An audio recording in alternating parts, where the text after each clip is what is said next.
It's a Lyra.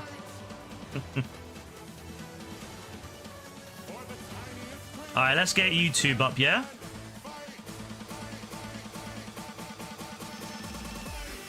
Damn, I had 700 views last night on that GTA stream. Damn. To be fair, that's pretty impressive. We only had one weirdo who took offense to what I said about certain man. About certain orange man and everything. So you know what? That's pretty good.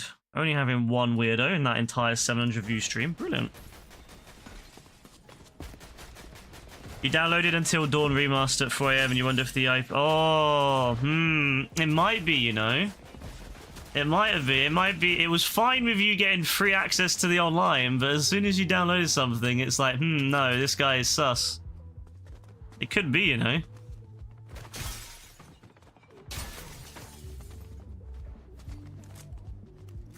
Oh god, I feel really slow. I feel really slow, man. I feel so slow. Oh no. Alright, well, we're back. You know, should you like it? I prefer the original personally. I think the original is you know, it was the better one. Like, there's some things I like about the remaster. Like, I'm always up for, you know, like clearer, you know, like clear faces and, you know, just high quality faces and stuff like that, and like skin texture and stuff like that. But I'm not gonna lie, I don't like some of the gameplay aspects they changed from what I've seen. Yeah, the lighting is really weird from what I've seen. So I think they kind of made a mistake with that one.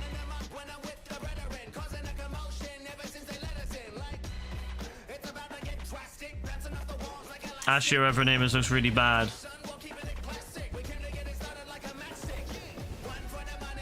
Yeah, I don't know. I probably when I play on stream in the future, I'll probably just play the original. Partly because I have the original and I don't have the remaster, and I can't be. Wait.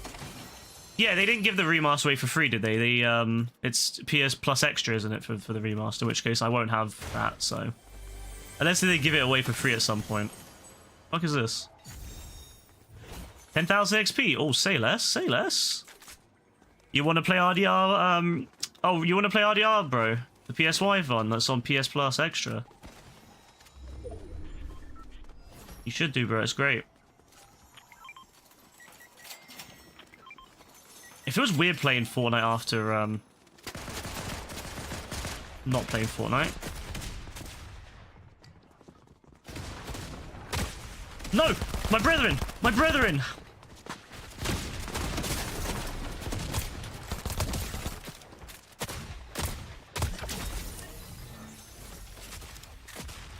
Did someone leave? Did someone leave on my team? Lovely. Good stuff. Until Dawn Remaster is PS Plus. Ah, okay, PS Plus Extra. Okay, cool. Yeah, see, I definitely don't have that then. I definitely don't have that, because, yeah, I ain't gonna do that, so... But I'll play the original one whenever I do it on stream in the future. I definitely want to do it on stream as, like, some sort of, like, maybe a Halloween thing next year. That would be fun. But I didn't want to do it until, like... You have to have the reactions, you know? You've got to have the reactions. So I feel like, yeah, next year will be the one for that. Hey, Brassy. Yeah, 3 days. It's crazy. We're moving on too quick. I'm going to miss 2025, you know?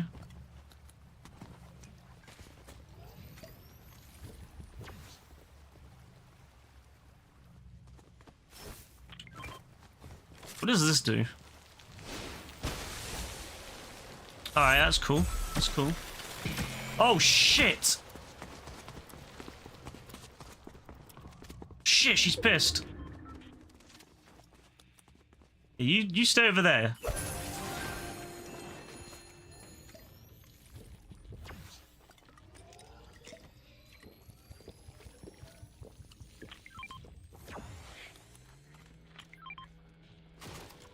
Nothing will change. AF, everything will, well, not everything will change. At least, you know one thing that will change though, bro? GTA 6. That's the one thing that we have. That's the one thing we have to look forward to is GTA 6. Not online though. We're not getting online next year, 100%. But we gotta look forward to GTA 6 at the very least. Oh my days! I can't wait. Counting down the days, man. I want JB to start giving me the countdown for GTA 6. Not for Christmas, but for GTA 6. I don't want to hear about Christmas. I want to hear about GTA 6. Christmas don't interest me. GTA 6 does.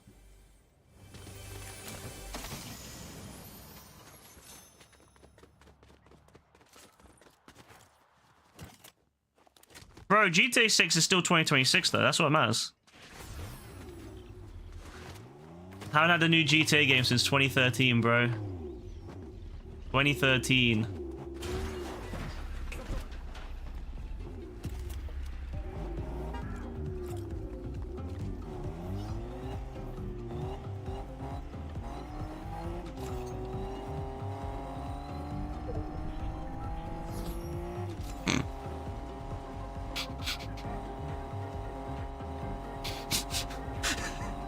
Something about this making me laugh.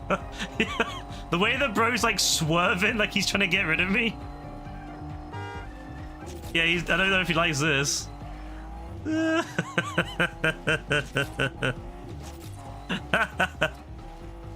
my god.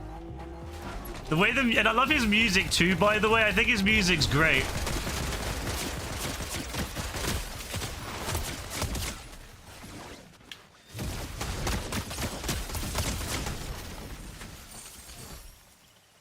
Oh my god, what the fuck is that?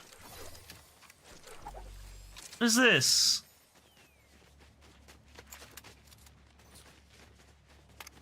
Ten out of 10.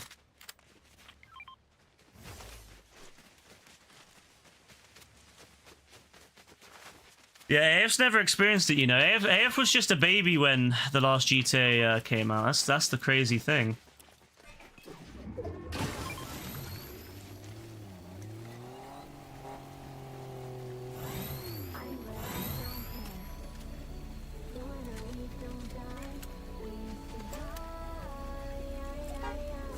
Alright, let's go, lads. You know, the song that's playing in the car matches this, actually. It's pretty good.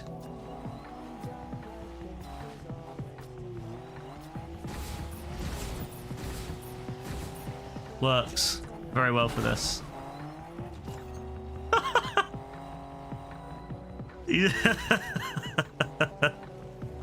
Oh yeah, the same is true for you, but you're less of an asshole, so you don't get singled out. That's the thing. If you're loud about it, if you're loud and you cause problems, you're gonna get called out. But like, if you're not, if you just kind of not do that, like the reason AF gets called out all the time is because AF is always causing problems for everyone. You started playing GTA in 2015, bro. You started playing GTA 2 years after that GTA 5 came out. That's crazy talk, bro. That's actually crazy. Nah, 2 years after GTA 5 came out is madness, bro. Oh shit.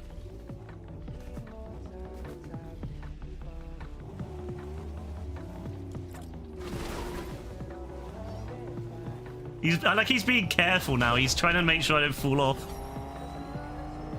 He doesn't want me to fall off.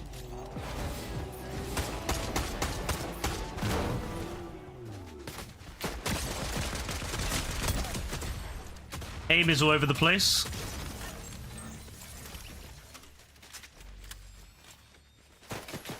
Shit. Oh shit. We got targeted, man. Get the fuck out. Get the fuck out. Roll. Roll.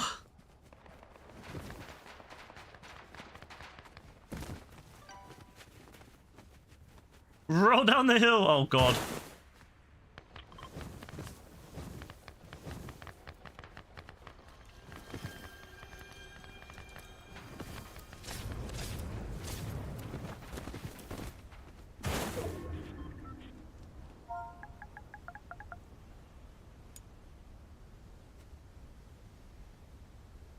That's like old school. I don't say low anymore, but I'll do it for this. I can't bother to type out on PlayStation. You never forget them all being full of Dons trying to buy GTA at GTA 5 at GameStop. Nah, it was crazy. It's not gonna be like that this year. This year's gonna be it's gonna be so different. Like when GTA 6 comes out, like everyone's gonna be just sitting at home. Everyone's gonna be sitting at home waiting for it to download. That's what I'm gonna be doing. I can't be bothered to go out. Hey, Capybara, how are you doing? I'm probably gonna buy it digitally, and then I'm gonna buy, if there's a collector's box or something, I'll buy that physically, but obviously, but I'll probably buy the game digitally because I don't care. Oh shit. Shit. Go. Woo. You first played GTA 5 at your stepbrother's place in 2013. What did you think of it? Like, what was your first opinion? Like, your first thought of playing GTA? That's actually really, you know, that's a question I've never asked. I've asked people when they started playing GTA, but I've never like asked them what was their first thought of it, if they remember, of course, their first thought of feeling or vibe or whatever. That's good to hear, Capybara. Awesome name, by the way. Like Capybaras a lot.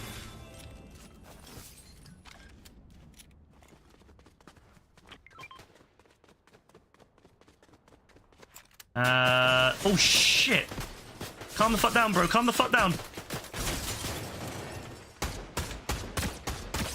I'm chilling. I just wanted to pick up my shotgun, alright?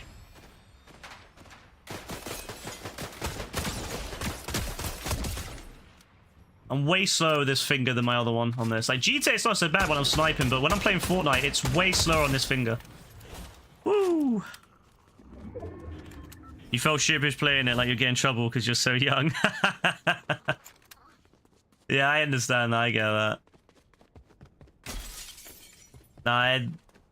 Man, GTA was such a fun experience the first time. I mean, when I first played, I had no idea, because I played GTA 1 first, so I had no idea what the fuck it was about. I was like, what is this? My friend was like, look at this game I got. Well, you look at this game, it's a bootleg. And I was like, what does that mean? He said, oh, because I have a chip on my PlayStation, which means I can play it. I was like, all right, cool, whatever. So we loaded up, and it was nuts. It was absolutely nuts, just running people over. And I know it was 2D and all that, but like, it was just nuts. Like the fact that you could run people over, and the way they would make, you know, the way they would like say stuff, like the AI would, you know, the NPCs would say shit. And I was like, what the fuck? This is awesome. Like, this is so cool.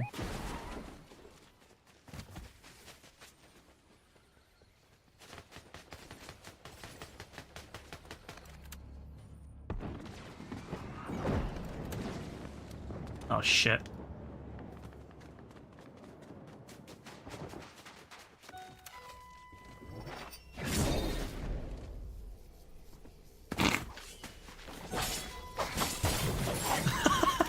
Oh shit, I didn't realize that was our power.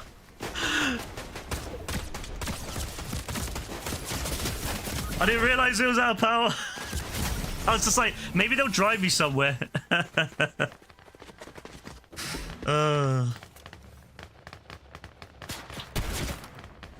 You need a parent to buy it, so the parents are involved. I mean, to be fair, with my one, when I bought GTA 3, I was just like, can I get this game? My friend has it. And I was like, you know, and because we bought it in a shop that wasn't like a traditional gaming shop, they didn't give a shit. Like, they didn't question, oh, it's 18 plus. They didn't give a shit. So they just gave it to them. They just said, yeah, sure. The only time I had a problem was when I actually, funny enough, went from buying GTA 3. I went back to buy GTA 2 and GTA London. And I remember I was at the Tesco, and the lady's like, you know this is an 18 plus game, right? And my family member was like, yeah, it's fine. And I was like, yeah, cool, got it. But I'll never forget, that's a real snitch right there. She was a real snitch. Imagine trying to snitch on a kid trying to get an 18 plus game, man. I would never. If I was a employee and a parent was buying a game for their child, I'd just be like, you know what? It's calm. It's none of my business. It's none of my business. It's not my business why the kid, you know, if the kid's having the game bought for them or not. It's none of my business. I'm just the guy doing the sale. As long as the person is above the age of 18, I don't give a shit. Hey, Joe, how you doing, bro? GTA 3 for free. I wish. You think your GTA order went 5 for San Andreas, Vice City, and Chinatown Wars? I like how you went backwards. I like how you went backwards almost. You started with GTA 5, went 4, went San Andreas, then went Vice City, and then you went back forwards again, back to Chinatown Wars.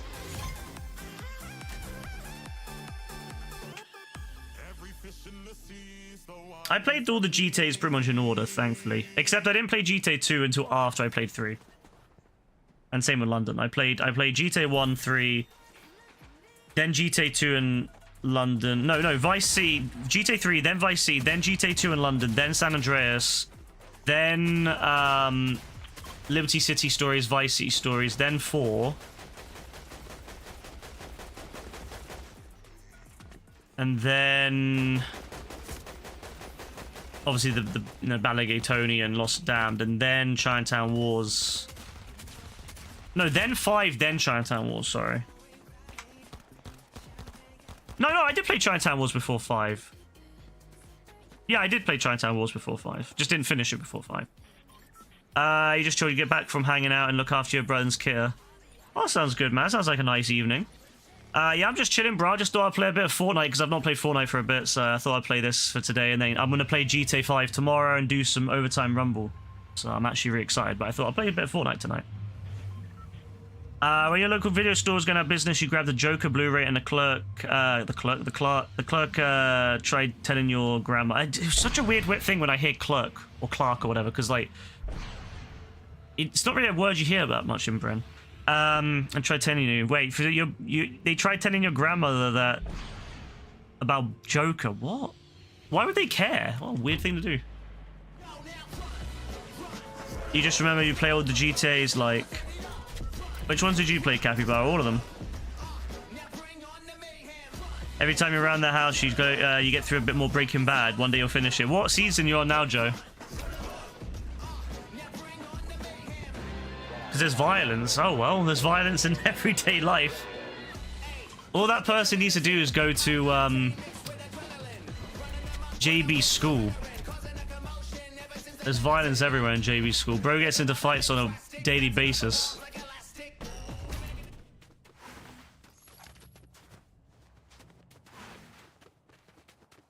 Alright, what are we doing here, lads? What are we doing here, lads? What are we doing?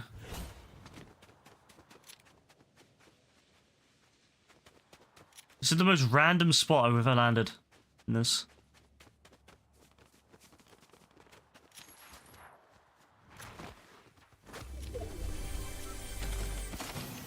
Alright, let's get this going. So we've got the assault rifle, the pistol, and the other thing.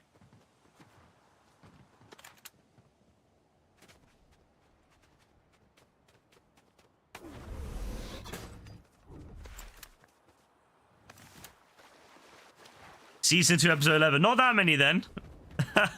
Not that many seasons to go, then. Yeah, you have to let me know, bro, how that goes. It'll be interesting if, like, in a year or two's time, I'm like, you're like, oh, yeah, I finally finished Breaking Bad, by the way.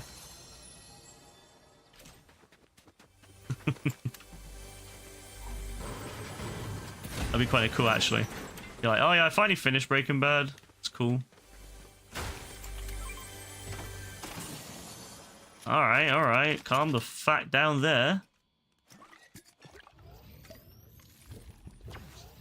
Watched the first episode nearly 2 years ago.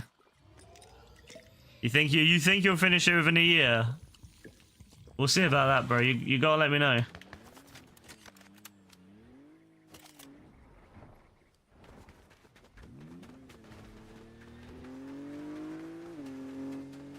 Where's bro going? Okay, come back, bro. Come back. Thank you.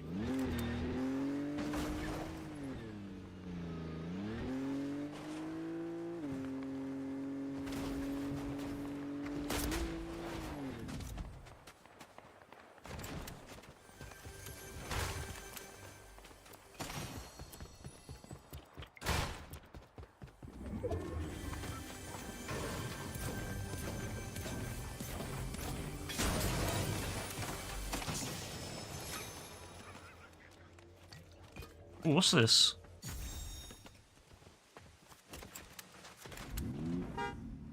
Alright, let's go, lad. I've got 9 bullets on my sniper. There's a lot you started, never finished. Andor, Dexter, Rick and Morty. You're not gonna finish off Andor, bro? Wait,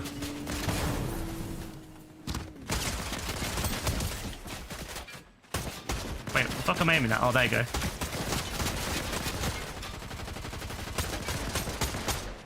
I don't know why I'm staying in the car rather than getting out, but hey.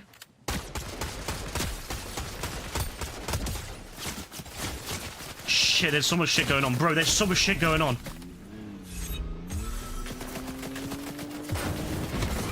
Oh my days, bro. This guy up there's a nutter. Yeah, get his ass, get his ass, get his ass.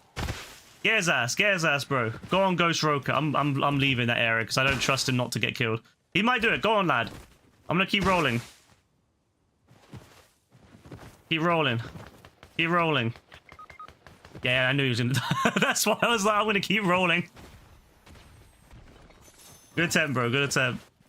I think that was a... I don't know about the other 3 Dons. I think they were bots, but that guy was definitely real. That guy was definitely real. Keep rolling, bro. Come on. It's only like... Okay, we're nowhere near the end. We're nowhere near the guys. All right, we're gonna die. We're dead. Yeah, we're dead. Yeah, you can move around. Bro, have you not played Chapter 6 yet? Chapter 7, sorry. Have you not played it yet?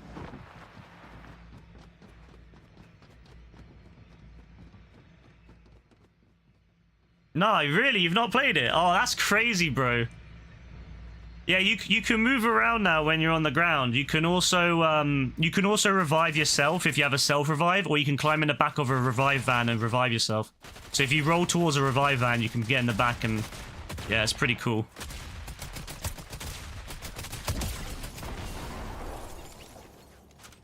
Nah, they've not changed it. It is intended that you can only get 1 a day. So you have to literally log in every day. I think there's like 2 or 3 spare days if you do them all. There's like 2 or 3 spare days. So yeah, you're basically fucked if you don't do it all.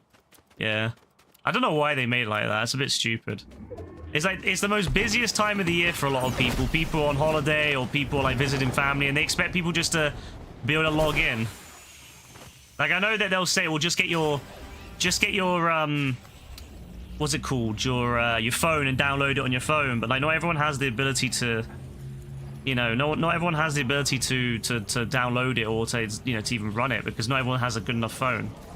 If you have like a cheaper Samsung phone, you're not gonna, well, maybe you can now, but if you have an iPhone or something, you're not too fucked, I guess, but, or like a high-end Android, but otherwise you're cooked.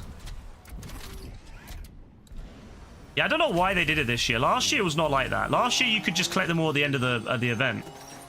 Like, I could even understand if they maybe made it so it's like you can collect up to 3 at a time. You can leave like up to 3 at a time. That would be even better, because at least, you know, you could still have that kind of, you know, trying to get people to log in aspect, but like not as sticky though. You know, not as intense, because that's a bit intense. Shit. Go.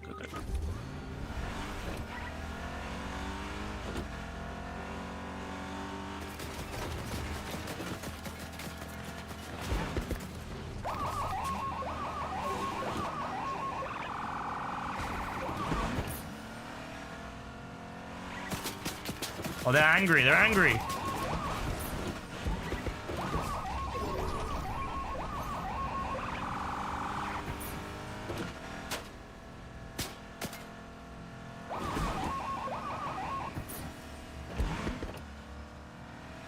I don't think I've got the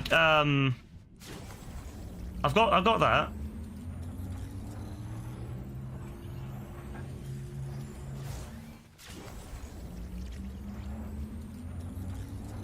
Alright, I got the van over. Nice. Oh yeah, Joe, did you know that you could drive the vans as well, yeah? That's another big change they made.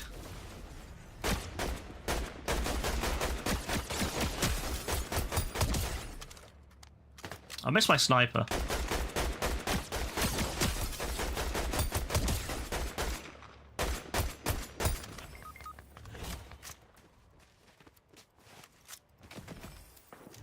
Ah, shit.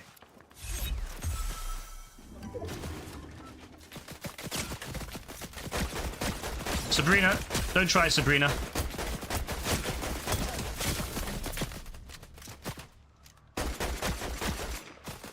Shit, don't have any ammo.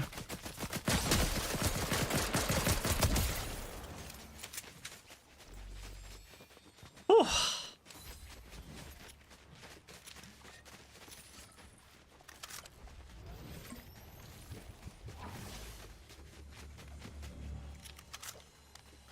Alright, we're doing alright here. We're doing alright. Slurp juice. I'm happy with that.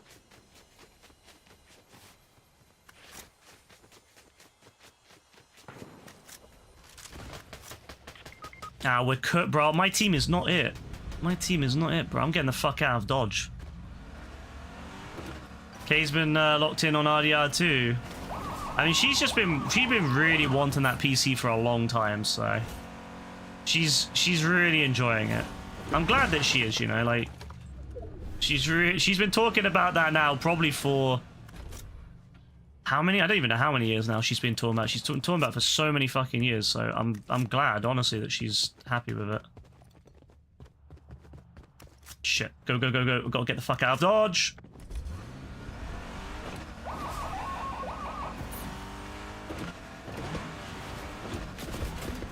Yeah, I knew it was that motherfucker. Whoever that. Those guys hate us, by the way. They're like fully like hunting us down. They're like fully hunting us down. It's crazy. And for some reason, everyone on my team keeps respawning like right where they are, where the enemies are, and like landing where the enemies are.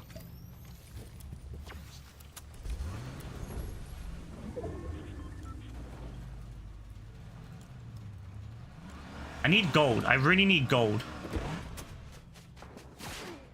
Like, they're still following me. Fuck's sake, these dickheads, man, genuinely are some of the saddest motherfuckers I've ever come across in my life. I've got, like, no fuel, though. I've got enough for, like, maybe one last drive, and then I'm fucked. AI is on my ass now. Yo, give me gold, bro. Give me loads of gold, please. Oh, you ain't gonna give me shit. You're Santa Claus, bro. Where's my damn gold?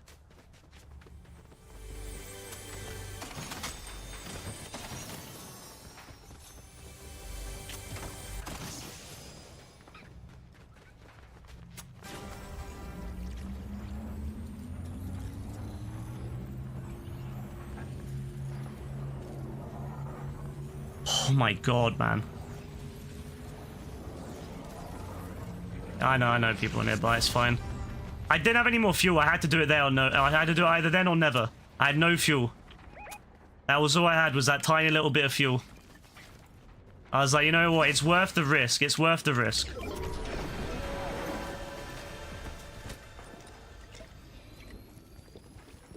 One of the other guys left, lovely. When I revived him too and he left? Oh my god, man. Nah, I'm telling you, man. Modern day gamers are the most fragile little bastards in the world. Like, genuine snowflakes.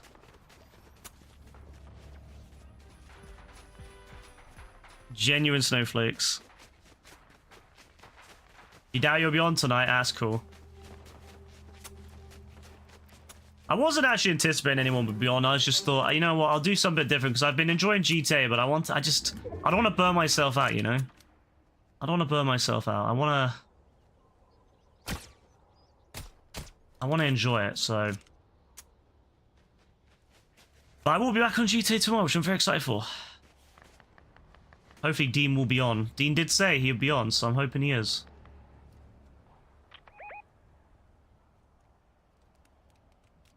Hey Linda, how you doing?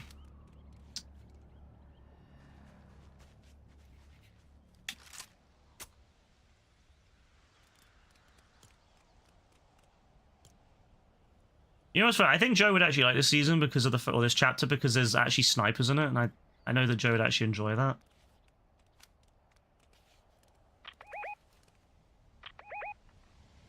Guy in that bush.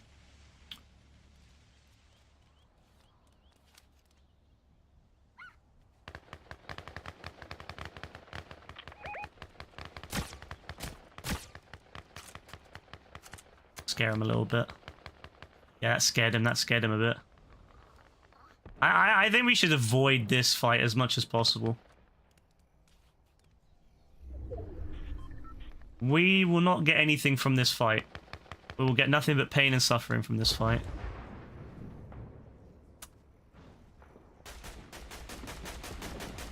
Bro just started unloading on him. I'm like, yeah, let's avoid this fight. Bro's like, nah, let's just shoot them all. All right, fair enough, bro. Whatever you say, bro.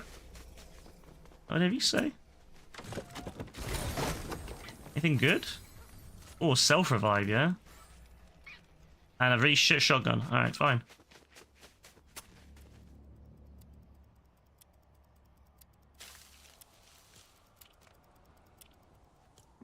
Both people, yeah? Between 4 squads. All right.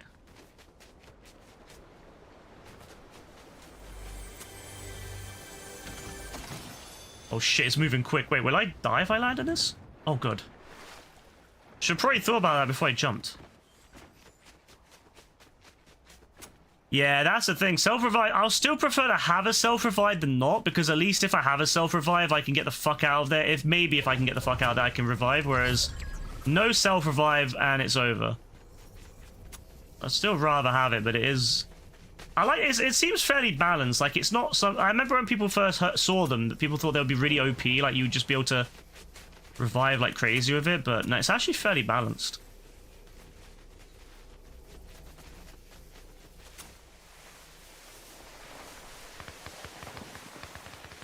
Snipers, I love to hear it. Love to hear it. Yeah, it's a one-time use. Oh, we're just... I like how we're just, like, going right by. We're like, yeah, fuck this lot. We're just gonna run right by them.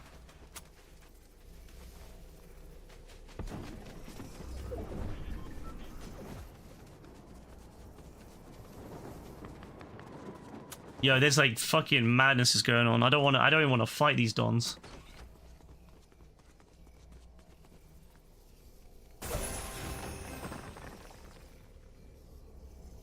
I don't know what it is. When I play this game after not playing it for a while, my eyes take time to adjust. Like, I don't know. I find it hard to spot things.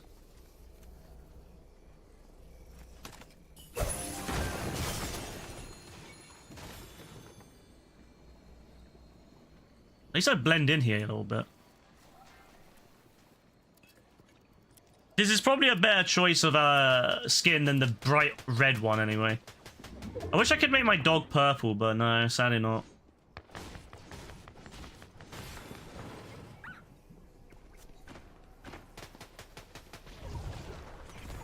Oh, 5 DPS hurts, man. That shit hurts, man.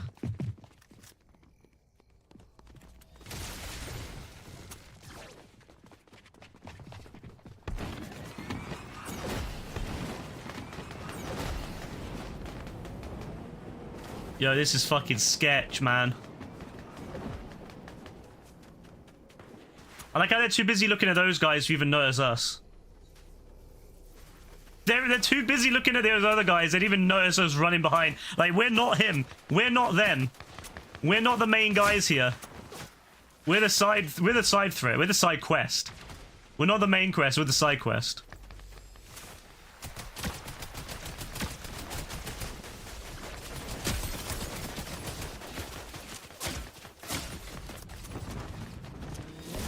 We might become the main quest in a second. I have a very bad feeling we're about to become the main quest. I have a very bad feeling.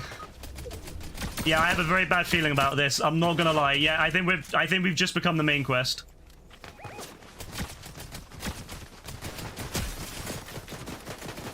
Yeah, I think we've just about become the main quest. Oh, fuck me. All right, that's what he's saying. At least we're not the... At least we've... Oh, shit. Where the fuck are you? Good one, good one. Go on, keep working, Donnie. Keep working. Oh, it's over, Donnie. It's over. It's over, Donnie. Roll! No! Oh, it's the shittiest fucking sound effect too, man. You could have ended that on a really good sound effect, and you ended it on fucking right foot creep. Oh, that's utter cringe, man. Utter cringe. You could have ended on a really good sound effect, and he ended on that. I'm so disappointed. Oh well. That was a good one. Got second. I'm happy with that. Second place. I'm happy with that. Whew. Hey, Caitlin, how you doing? You've been testing out games? What games you been testing out?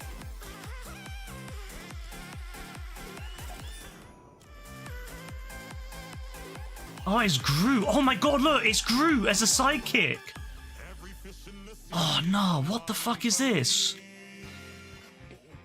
Yo.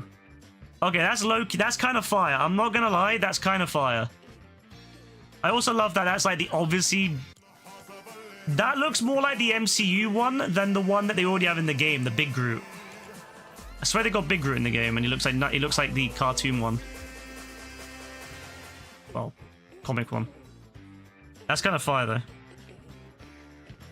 You tried Resident Evil 4, but it won't work on Linux very well, so you can install Windows again. Did you uninstall Windows to install Linux and then? Why would you uninstall Windows?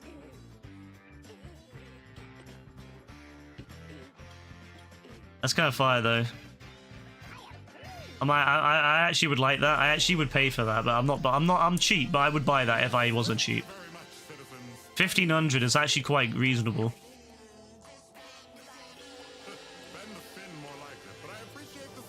I have £18 in my Epic awards. So rewards. I got £18, so I could buy myself quite a large. I could buy myself what the 2,800 V-Bucks if I wanted to, but I'm saving up for the 5,000. I'm saving up for the 5,000 because that one will be. I should have 27.99 before the rewards expire.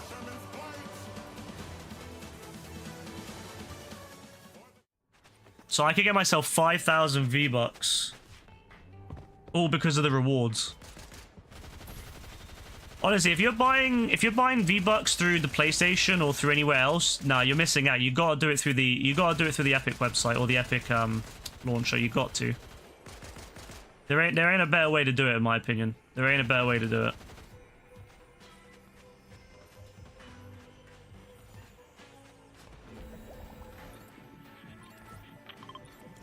Oh, what the fuck is this? Bro, what the fuck is this? You can get 3 crews. You could, but I don't think you can spend it on crews, unfortunately. You can only spend it on actual stuff, like non-subscription. So I won't be able to buy crew with it, but I'll be able to buy V-Bucks with it. So that plus... So I'm getting a lot of V-Bucks this year. I'll have enough V-Bucks to, like, basically pay for, well, years at this point.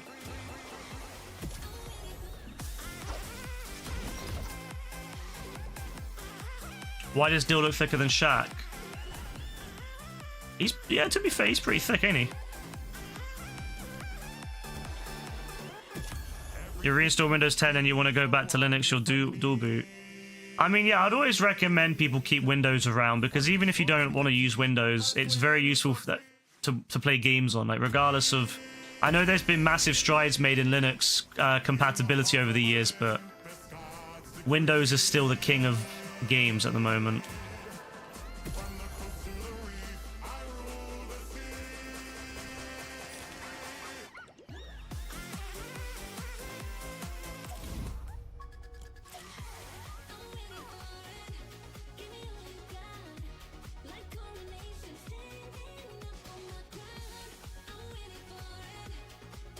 If you don't have a lot of storage, honestly, you'd be better off just using Windows only and then you know, not bothering with Linux until you have another SSD.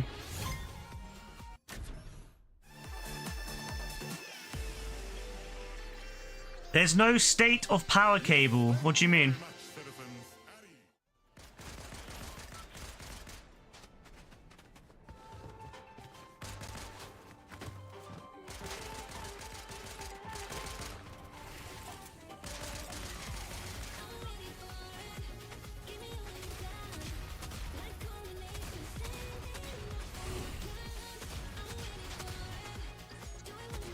Oh, they're doing it too.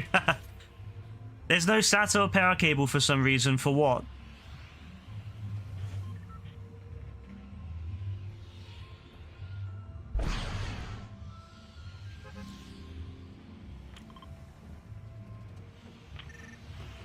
Oh, the SATA cables are there, but oh, do you not have? Wait, you don't?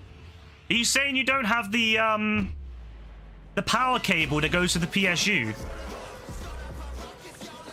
Like from the SSD or the hard drive to the PSU? Is that what you're talking about?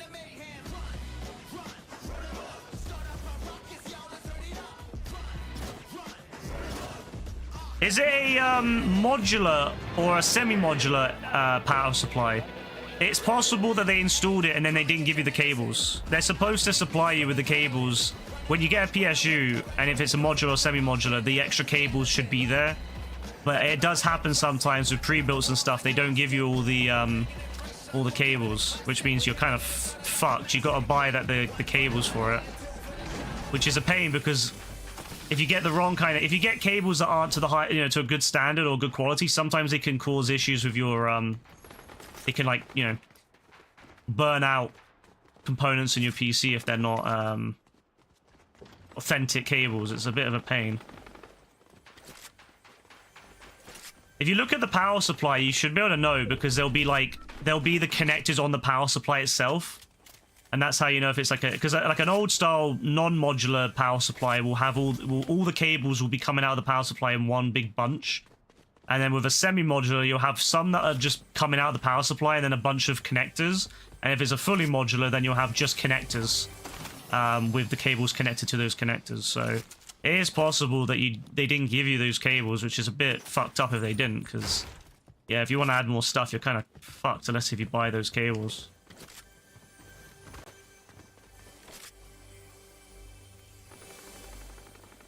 Yeah. If they didn't give you the cables, you're gonna have to probably buy them, but you definitely do your research, because you don't want to buy cheap ones that will potentially catch on fire. It's not super common, I find, with like SATA power connectors. It's more common with like with PCIe connectors. Those are the ones that typically, if you get cheap ones, they will burn the fuck up and potentially, will not only melt your GPU, but potentially catch your, PC on fire. SATA, I don't think is as much of an issue, but still, you want to be careful and get good ones if you want to add more stuff to it. Oh shit, bro! I'm just chilling, bro. I'm just chilling. My God, you see that shot in midair? Damn, bros. Okay, this group is not fucking around. This group is fucking crazy. They hit me mid-air, bro, like it was nothing.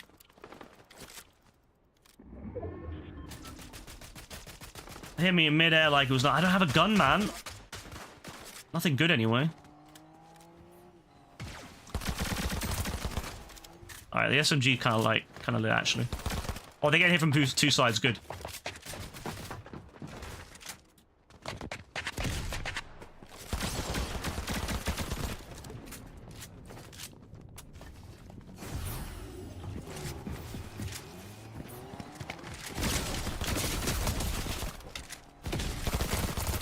Get the fuck out of here, lad. Ah!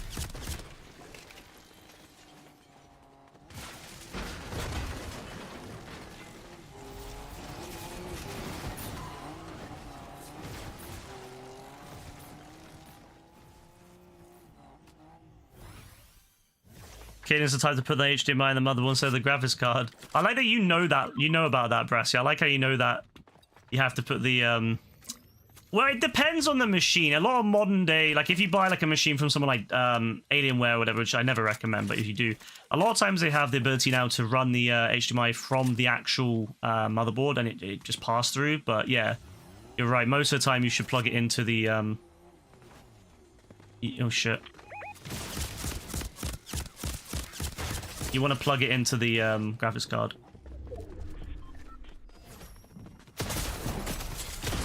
Oh, you motherfucker.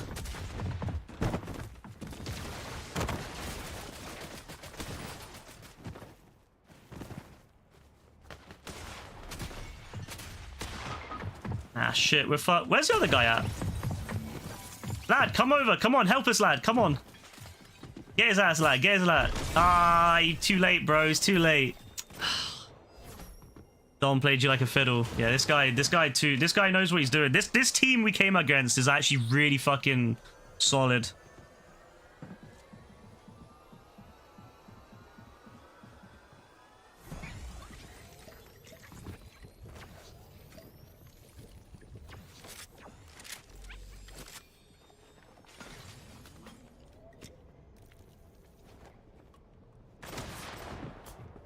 Oh, there's two of them. There's two of them.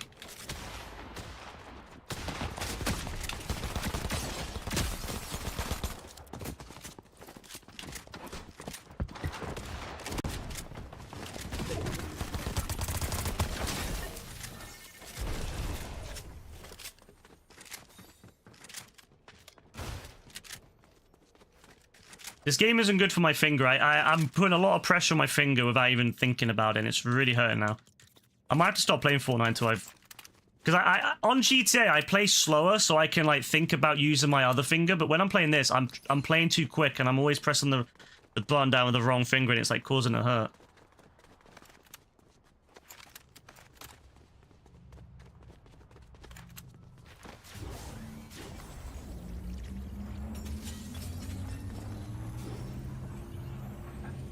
Avatar, Fire and Ash has already grossed more than almost every superhero movie this year. The people yearn for Pandora.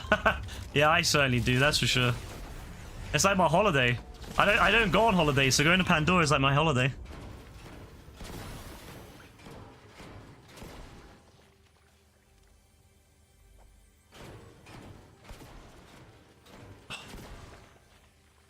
Knowing that you have ports for them, why would you? Because a lot of people that buy PCs, they don't know that you have to plug them into certain like ports. Like a lot of people that buy the like pre-builts, especially, they don't know the difference between a motherboard and a GPU, and they're not going to know that ever. And so they don't think. They just think, ah, well, there's a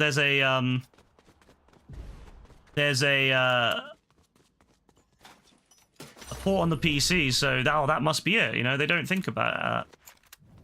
That's why they do it. And especially if they've been buying, like, you know, pre-builts that are, like, lower-end pre-builts, they probably don't even have GPUs most of the time, so they get used to plug it into motherboards, and then they don't really think about that when they get one with a GPU. Or they get an Alienware or something like that, where you can plug it into the motherboard and it just passes through.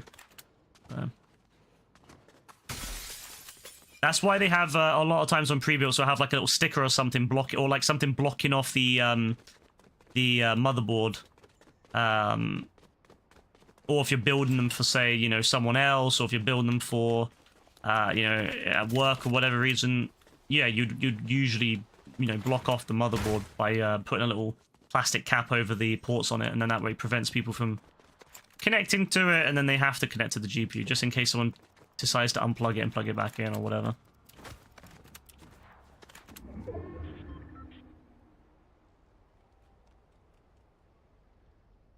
Pandora seems terrifying and awesome. Yeah, the Navi are pretty big, aren't they?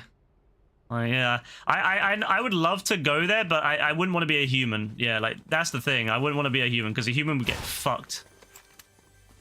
Although, to be fair, you know, to Spider, yeah, he's pretty good with it. Fair play to him. But, I mean, he did grow up with it, so, you know.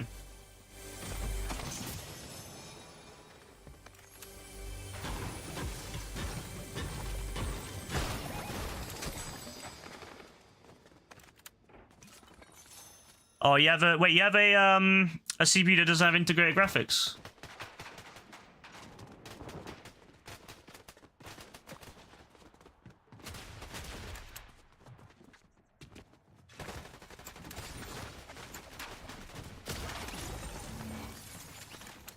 I know that sucked for people. During the pandemic, when GPUs were much harder to get, I know a lot of people really hated that about AMD, that most AMD CPUs back then, pretty much all AMD CPUs other than the G series, had no integrated graphics, which was a real pain. So thankfully AMD's since changed that, so they all have them now except for the F series, which, yeah, smarter. Everyone's gangster without a integrated GPU until a GPU shortage happens, and then it's like, oh. Which was one thing that Intel did really well, was that they had integrated graphics on all their CPUs.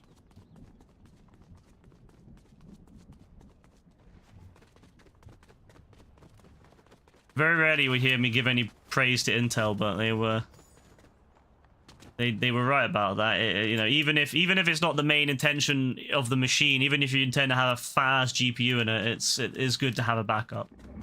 Fair play to Intel for that one.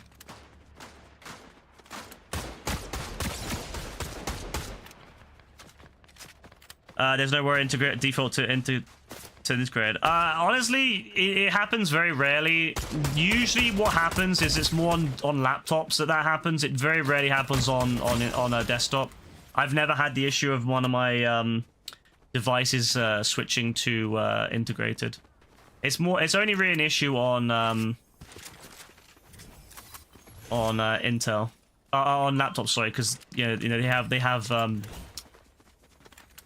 do have logic built in to like switch between them depending on the situation, whereas desktop you never really have that issue.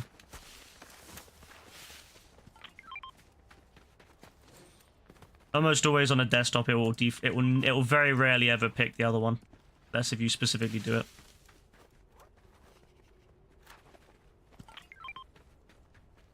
Thank you.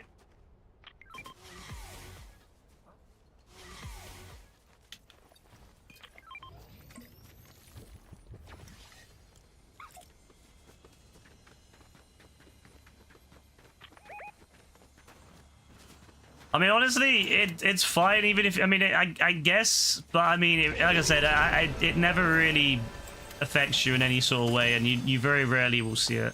Like, the only time I really ever see my integrated GPUs when I'm looking in Task Manager, that's about it. I never see it otherwise.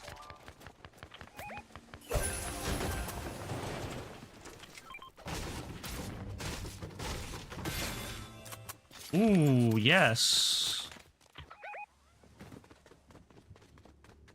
Wait, is a guy 1,000 meters away, yeah?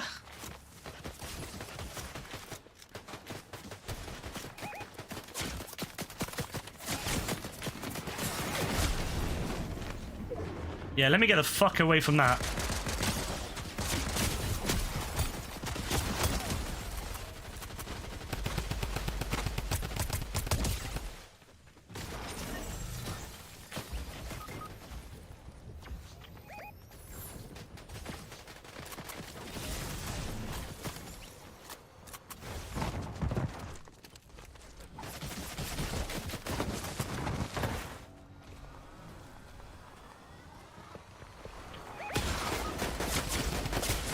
Ah, shit.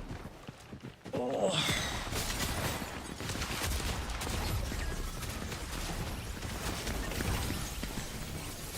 I mean, like I said, I mean, a perfect example would be if your GPU dies. Like, let's say your GPU dies one day. Having an integrated GPU is massively useful because you may not be able to replace it straight away. That's why. It's unlikely to affect, like, an integrated GPU doesn't really affect in any sort of way the CPU's performance.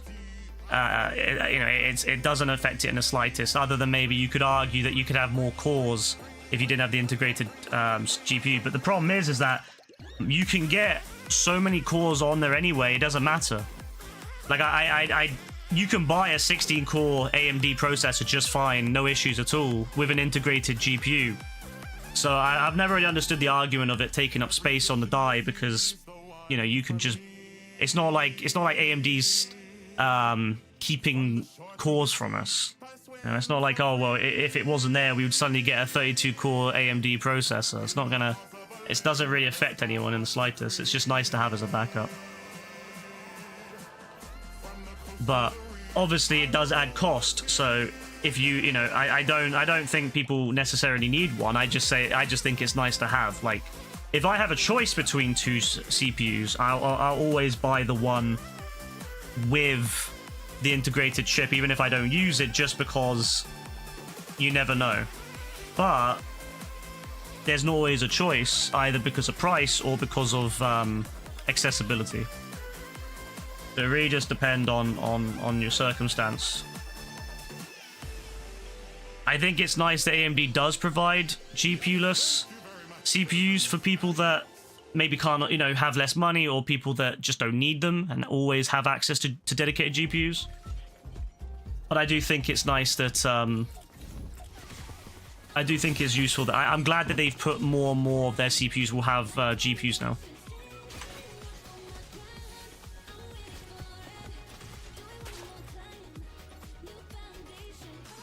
It really depends on the AMD processor, to be fair. If you go for the G series processors, if I remember correctly, are the ones with the best integrated GPUs. They are the ones that will have, that can actually, you know, do quite a lot of work. I mean, I think one of the AMD's recent ones can even match up to an NVIDIA 1650, which is insane to think that an integrated GPU on a CPU is now able to match up to what used to be quite a common GPU back in the day. It's very impressive.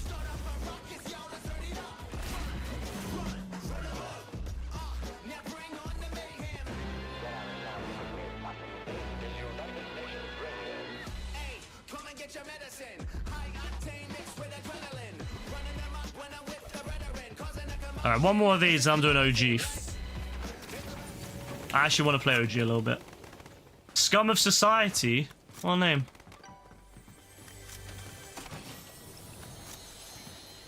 Joe will be saying, oh, it's an Arsenal fan.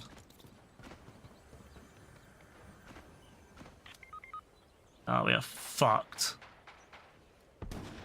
We are fucked.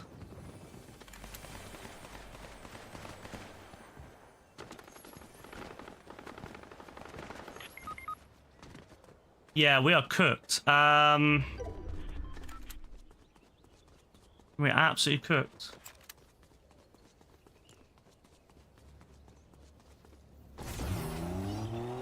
How do you fly this thing? I think you can't fly it, but... I don't know what I'm supposed to do here, because, like... these guys are clearly going to be chilling here for a while. I don't have any gold. Yeah, I've got no gold, so I can't really go and buy loot chests and get gold. Alright, we'll do that then, yeah, fuck it. Where's Santa's fucking workshop, man? The fuck?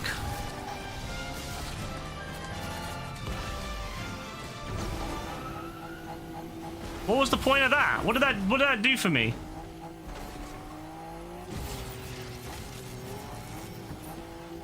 What did that do? What did that do for me? Oh, there's gold on top of the car. Wait, I did a heist? Wait, did I do the train heist? Yeah, whatever. What the fuck is this? Oh, this is absolute shite, though. I'm not gonna lie, I thought it'd be better than that. I have 50 gold. I need to get Santa. Where the fuck's Santa's workshop?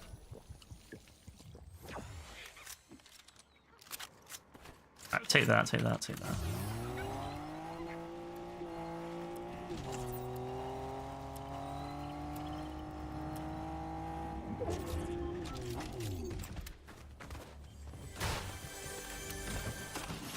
How much is it to get people back again? Is it like 500, yeah? Is it 500 for two, or is it 500 for like each?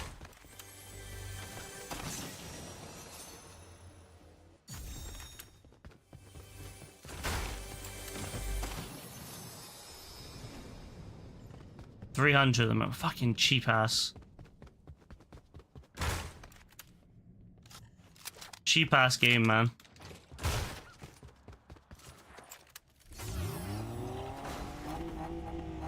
$500 for all. All right. It's like fighting everywhere. I don't do that weird shit again. I don't want to go back in time again. Thank you.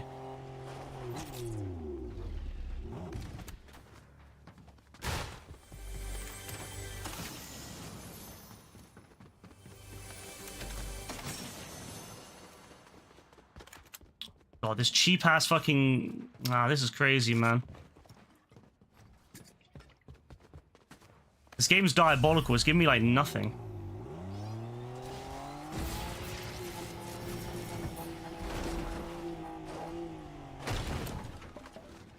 Someone else is coming.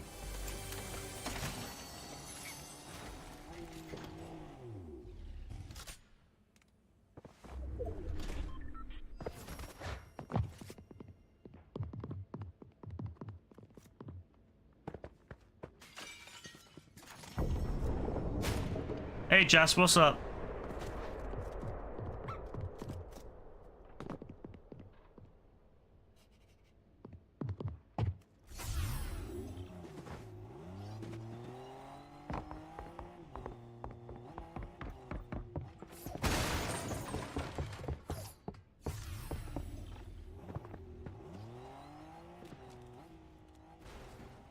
My day's it's pretty good, thank you. How's your day?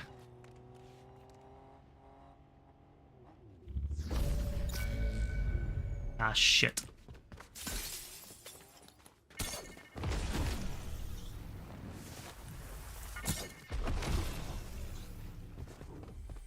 Well, it was nice while it lasted, wasn't it?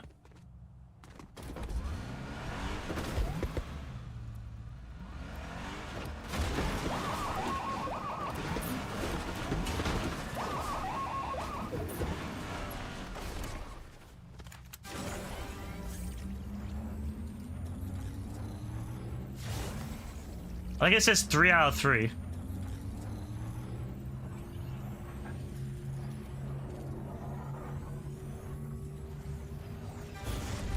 All right, nice. Woo! It's what you have to. You looked at it and see the writing on it, see where it's. Oh, okay, yeah, 550 is pretty good. If it's a good brand, 550 is pretty solid.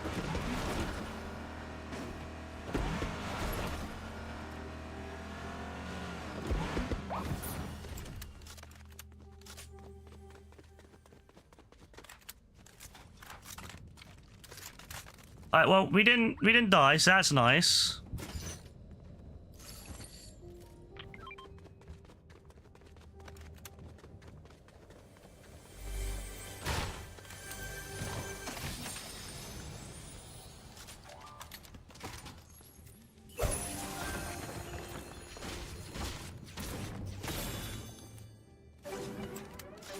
Ooh, hello. Oh, a sniper rifle, yeah? Do I want that? I mean, fuck it.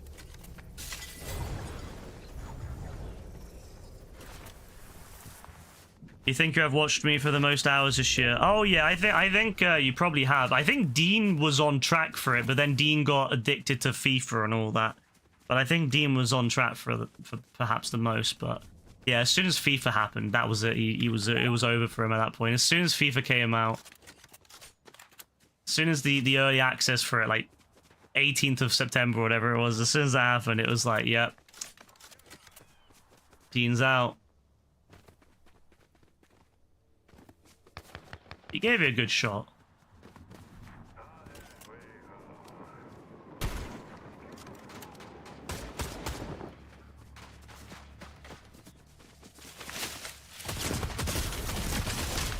Oh my god, this fucking double barrel shotgun is ridiculous, man.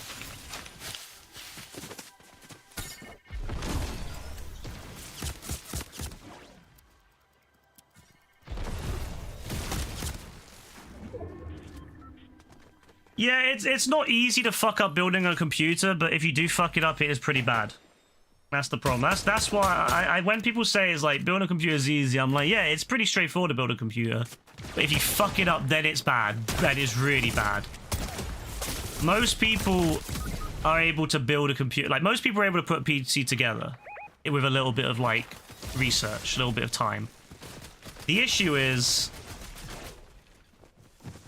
when it doesn't go right. And then that's when it becomes a, oh shit moment, when they gotta realize, oh, how do I fix this? And most people don't have the skills to debug a PC.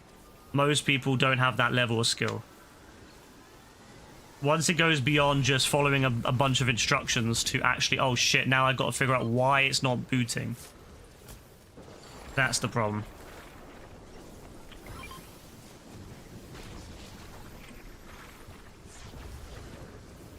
And also, you have to get a feel for how hard to push, because a lot of the times cables will take a bit of a push to go in, and sometimes people, it does happen, sometimes people push way too hard and break the cable, break the port. If you snap the port off, that's it. The motherboard's basically worthless unless if you know how to solder. That happens a lot.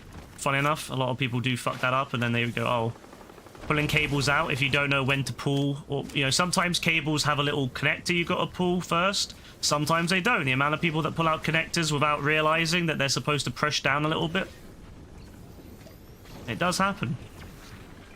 That's why I always say to people, like, you could probably build a PC, but if you don't feel comfortable, you don't feel confident with it, don't do it. You have to feel confident with it, otherwise you might, you don't want to go in there not being confident, fuck it up.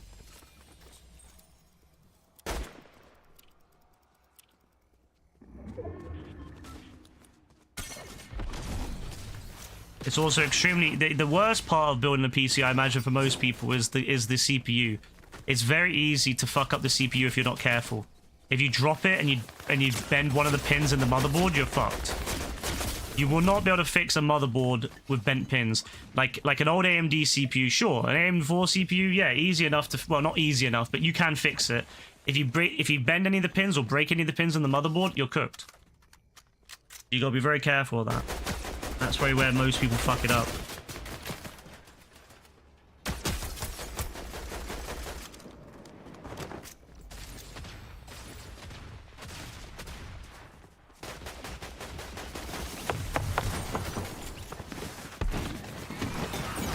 You're JB, how are you, bro? What's up? How you doing? What are you saying, my guy? What are you saying?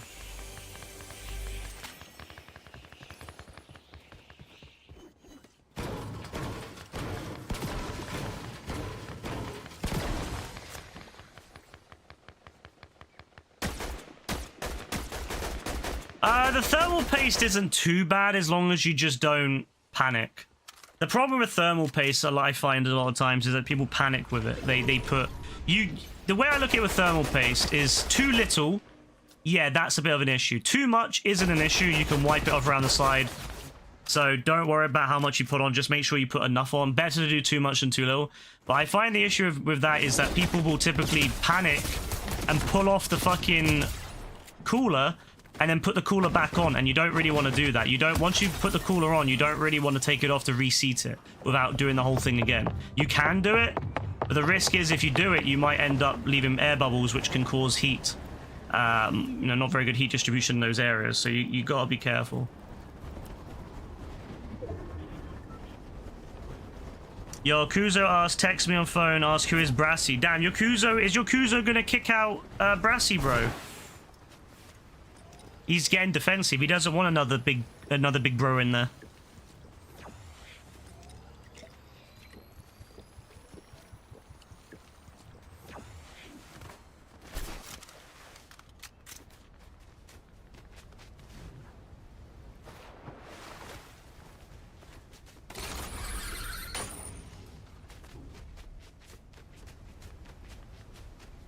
The only part you can really screw up is on shorting out the pins. Oh, there's a lot more you can do than shorting out the pins. I mean, again, breaking the pins is way more concerning than shorting the pins.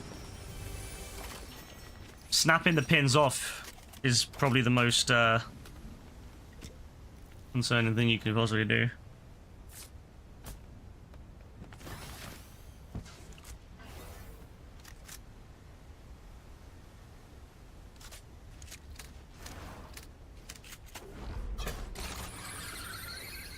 If you break the pins off in that motherboard socket, you are fucked. That's basically the motherboard over. They're so small now that the likelihood of you fixing them... The days of being able to fix them are very, very much gone for the average person. Maybe in the old days, you could... On an old AM4, for example, an AM4 processor, the pins are on the processor itself. They're bigger. You can fix them by putting a pen into them and bending them back, or a razor blade. If they snap off sometimes on those older processors, they're not needed for anything, or they, you know, it's not like super important, so you can sometimes run the motherboard and the processor without it. And in some cases, in the older ones, you could potentially resolder it. You can't really do that with these more modern processors with way more pins that are smaller and thinner. So if you fuck up on a more modern motherboard and CPU, you're kind of fucked. You've got to replace the whole motherboard.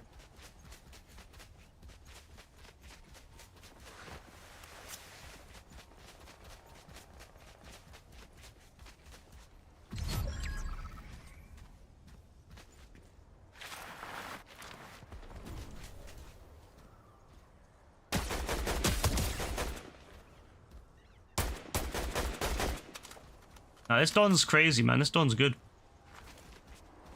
9 people, 4 squads is crazy work. Don't tell him you're gang affiliated. He might lose his shit.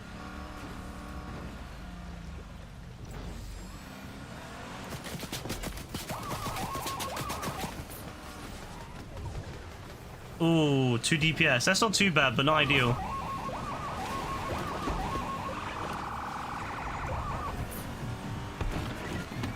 I appreciate bros trying to bring the van, but I don't think it's... I don't think there's any point bringing the van, to be honest with you.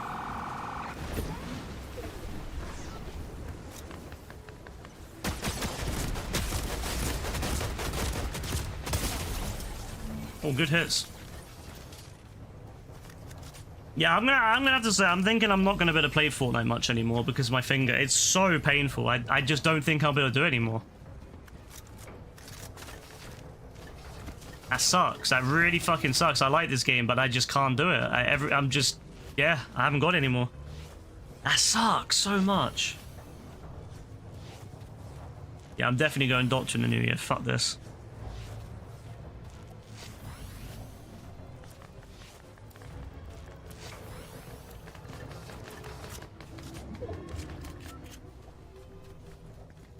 Like, I feel like I've not done anything.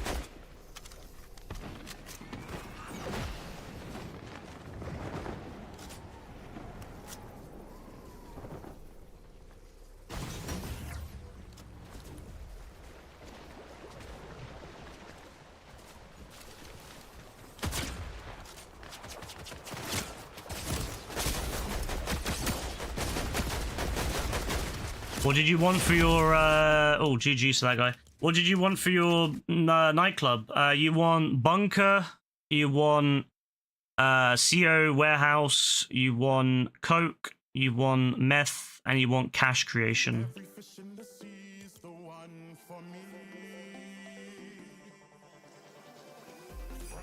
Alright, fuck that mode. I'm playing, let's have a look.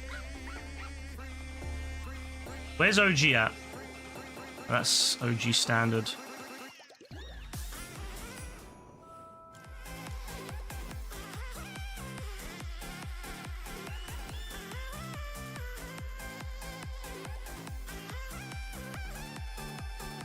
Bro, this shit, there's so many random shit in here now. Lads, you need to clean this shit up. This shit is ridiculous to have to go through. And they change the logos all the time, so I have no idea. I have to like look through every single one to find the one I want. There we go.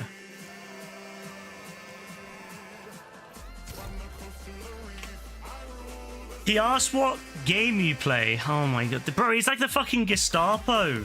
He's like the fucking Gestapo, bro. He's like making sure that you know. Like he wants to know everything. What's he gonna do next? Ask for his fucking passport and all that. Is that what he's gonna do, bro? He's gonna ask for Brassy's passport and his fucking driver's license, yeah? And he's gonna scan them.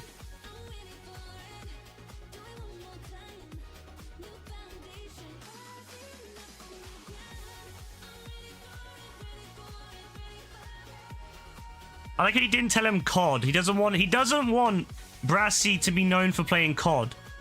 Wait, does Kuzo look down on you, bro, for playing COD? Is that what happens, bro? Or do you want Kuzo to know that you're the only COD player?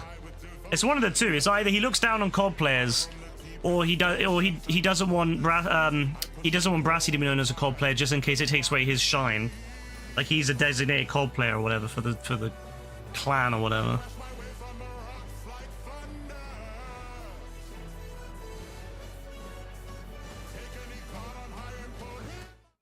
You know, oh my days, this Dom really gatekeeping who can be a COD player or not? That's fucking hilarious.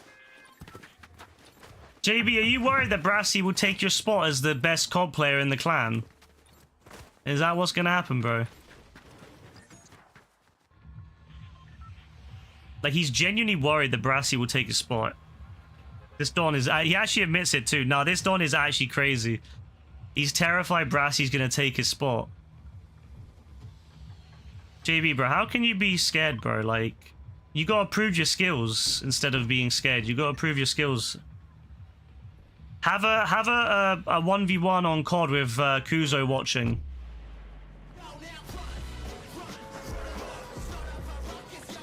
That's what you should do, bro. Have Kuzo in the game and have him watch you 1v1.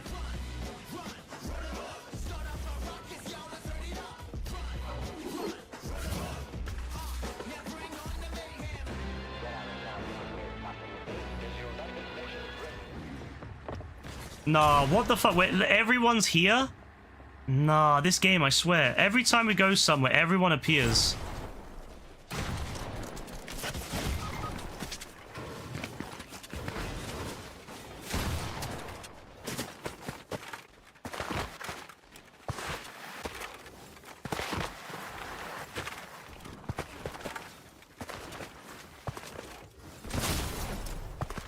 Come here, you little fucker. I don't have it. That's just like chases Don down. Bro, how is it that when we land somewhere, everyone in the fucking light world is here? Now, this always happens. I'm telling you, I actually have a theory. I've mentioned this before. I have a theory that Epic puts puts a point down where everyone else is going, specifically to get people to drop there. So like the blue guy who put the point there didn't even know that it was put there. He had no idea, and Epic just put it there purely to like fuck with us.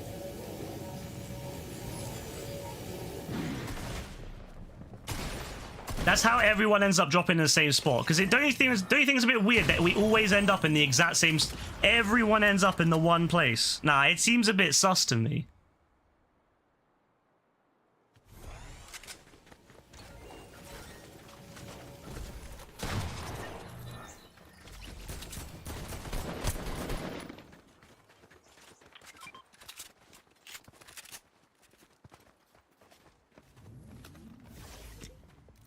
Like, it just seems a bit sus. Like, we'll put a pin we'll be going, everyone else lands there, and then one of our teammates happens to put the pin in the exact same spot that every other person in the game is landing. So I had that, my personal theory genuinely is that Epic specifically sees where everyone's pins are going, and then their fucking game says, ah, yeah, let's pretend that person on your team wants to go there, so that everyone on your team goes there, and it just seems so sus. So that's my theory. That's my personal theory. Is it's all been fucking figured out by Epic. Epic's got this shit all locked in. They know how to get people to go places. Because there's no way that this happens every fucking time, that we always end up landing in the one spot. There's like 100 people in the game, and like 20 of them land in one spot, and we happen to go to that one spot. There's like, how many locations is there? And we end up in the one spot that like 20 other people end up landing at? Nah, that's sus, man. That's sus. That shit is sus. I'm watching that.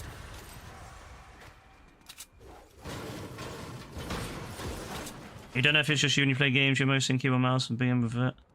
But it's easier to shoot at the mouse when it comes to Fortnite. That's one control.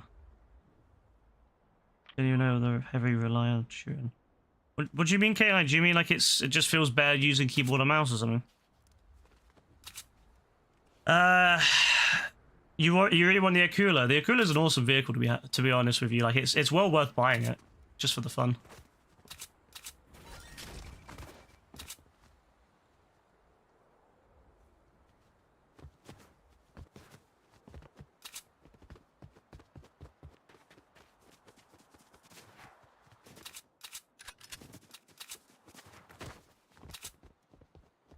This tiny little town and everyone landed there. It's crazy, man.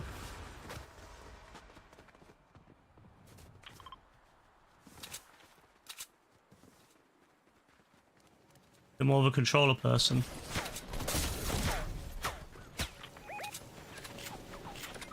Ah, shit. Oh, yeah, these guys know what they're doing. Fuck me, these guys know what they're doing. I don't care. Get rid of that motherfucker. I don't care. You have to go revive him now. What does this do? What does this do?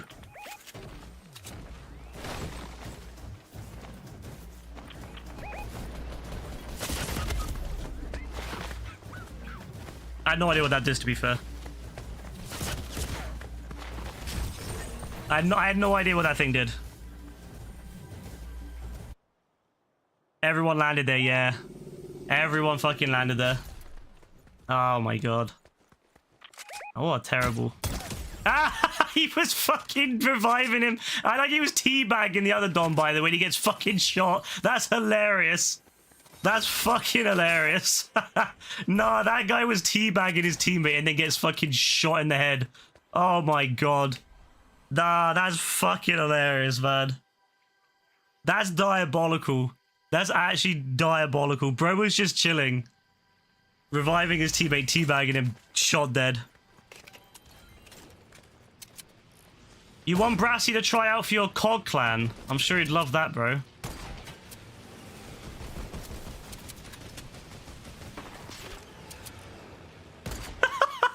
You'd slap it 1v6. Ah, man.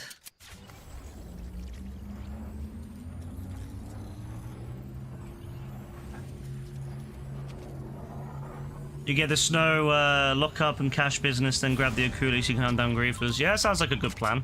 Should look in. You should be, I mean, I think it's worth it. Like, what's the point of playing the game if you're not going to buy anything nice here and there? Alright. Bro, our teammates are fucking locked in, I'm telling you, man. I have no idea about any of this shit. I'm not really an OG person, so I have no idea what any of the like balancing is in this mode. But these guys are locked the fuck in. So I'm happy about that.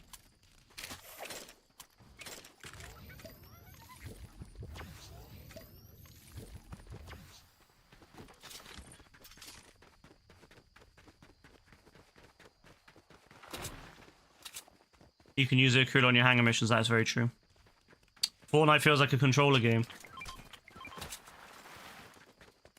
I mean, I think, I'm not sure, actually. I'm not sure what the pros use.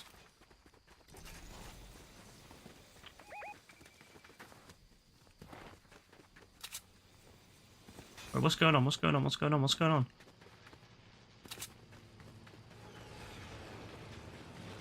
What's the law here, lads? What's the law?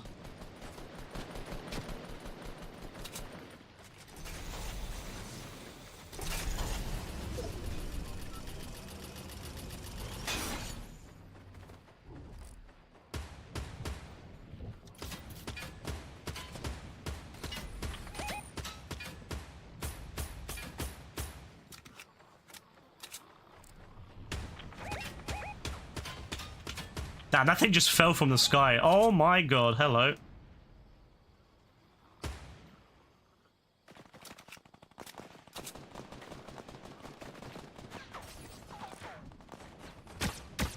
You play pro on Festival? Oh, you're like Rebecca then. She likes playing pro all the time on that.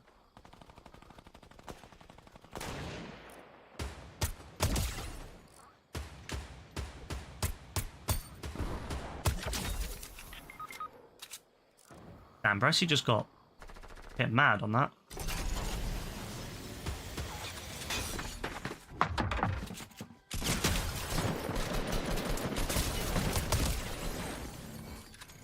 Alright, that was not too bad. I'll take it. Honestly, at this point in time, I take anything. I'll take anything. When your finger hurts every time you shoot, you learn to take everything you can possibly get.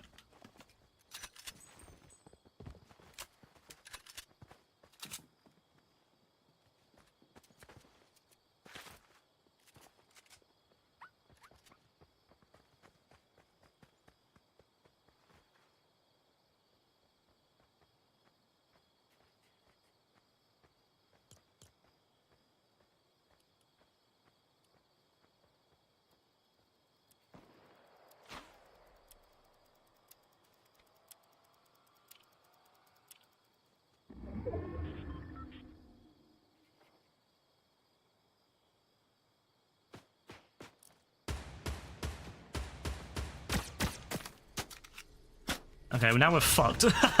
Now we're fucked.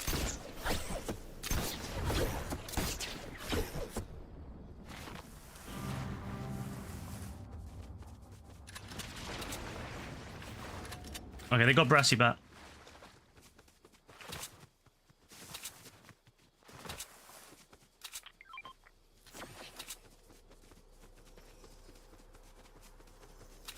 I'm locked in, locked in.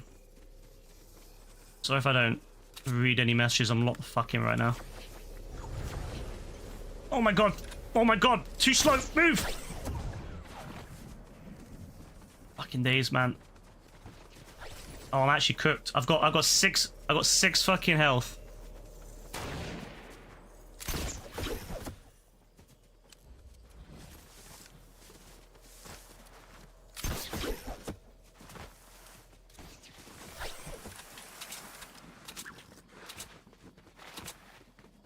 Oh my god, bro. Bro, where is this fucking end? Where is the circle? Jesus Christ. Oh my god.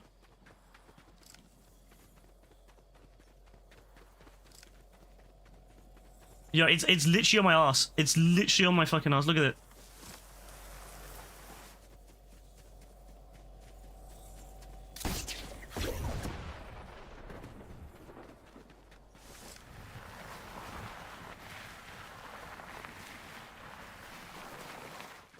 Six health.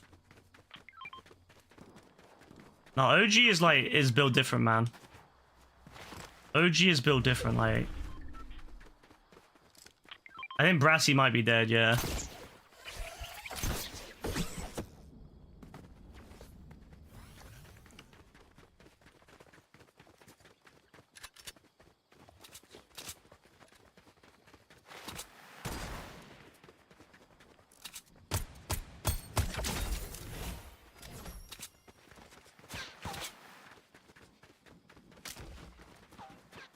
JB tried jailing you and failed. Oh, for fuck's sake, JB. Good work, bro.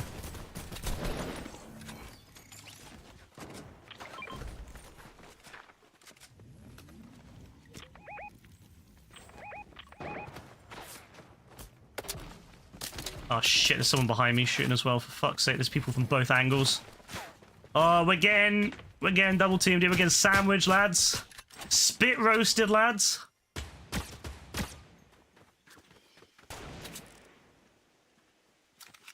Yeah, they're definitely real players. Yeah, they're definitely real players. Lovely. Unkstaz is here. Oh my days. Don't worry, bro. You're still really fucking good. You got a long way to fall, bro. You got a long way to go before then. Shit, I don't want to leave him. I don't want to get stuck behind.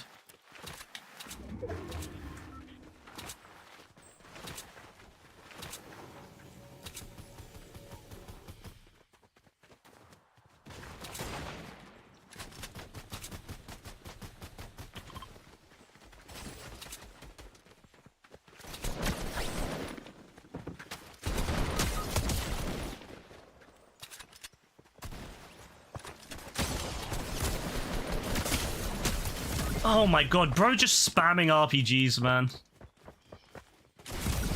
Love that. I love when people just spam RPGs. So skillful.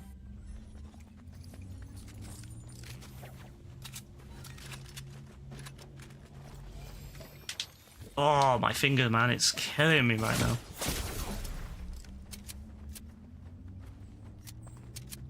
Yeah, I might have to stop playing this, you know? Like, I might actually have to stop playing Fortnite until something happens, because this is genuinely killing my finger. And I don't want to have, like, permanent damage. What are these weapons? Oh my god, look at this guy. This guy's got madnesses. When your teammate talks in the mic but never uses the comms and screams at you. I just have it turned off because I'm too old to be dealing with all these random dons on the mic. Especially because a lot of times they're really young. They're like 5 years old and I don't really want to talk to random 5-year-olds.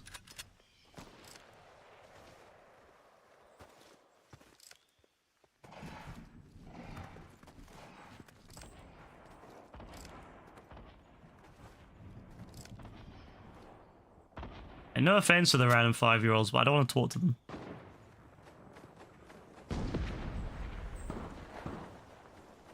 Hopefully get some health from this. I think it's because a lot of times they don't have their mics calibrated properly. They'll have the mics on like really loud and then they speak loud as well. So they're shouting and then the mic's like really loud and it just makes it all like 10 times worse. Oh, good health kit. Oh my days, bro. You got an actual health kit. What a legend. I got 4 kills, so I didn't go down completely without a fight.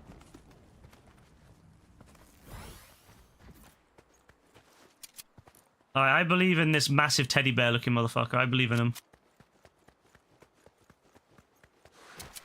Why is he gonna try a reboot? UK kids on the GTA roleplay servers. Or do they just like, are they really obnoxious or something? Do they try to be like roadmen or something?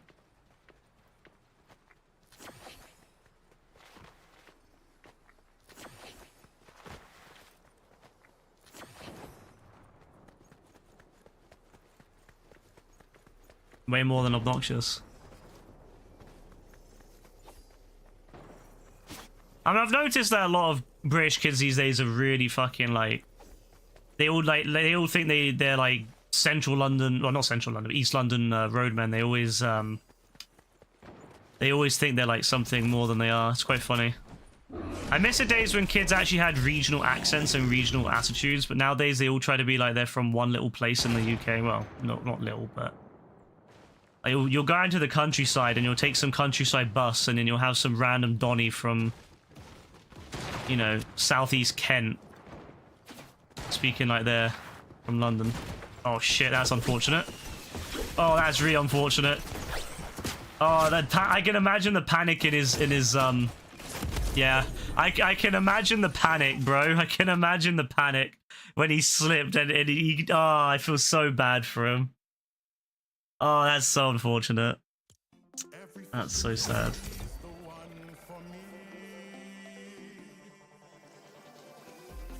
They think they are the roadman. Yeah, I mean, it tracks. It does track, to be fair.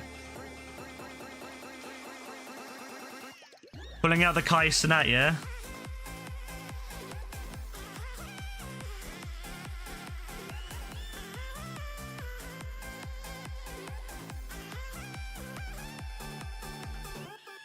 Every fish in the sea's the one for me. From the shore to the deep, I swim so free. Your lucky skin. I need to bring back my old lucky skin, you know. I might have to bring out Freezer.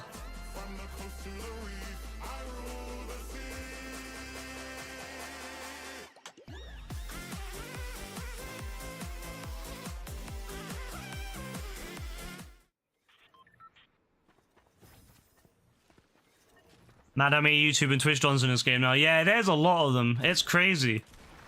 I mean, it makes sense. Like, I mean, obviously Epic wants to make money, and I mean, Twitch streamers and YouTubers are like basically the celebrities of these kids, you know. That's like, it makes sense, but it's really, I would never buy one myself, like, you know.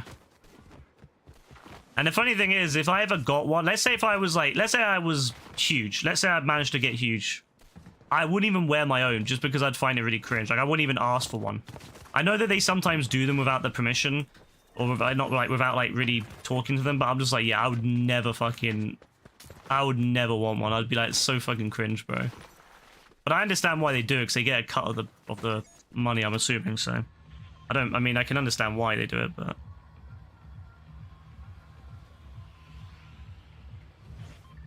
Don't get me started on TTV users. You look up their Twitch and there's nothing there. A lot of times what happens is those people, they make accounts with their name and then they change their Twitch name, but they can't change their PlayStation or Xbox name without paying. So they just end up not...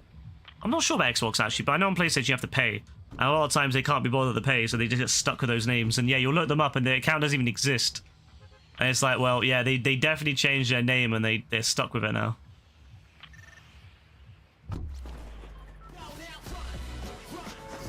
Fortnite dons are cringe, but Kai is a celebrity.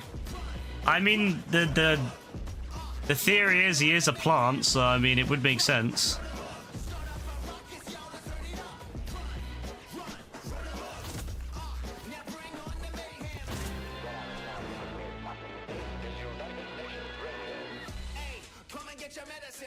Oh my god, again, everyone's like, not everyone, but like there's at least 2 squads here.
Oh, there's 2 of them now, is there?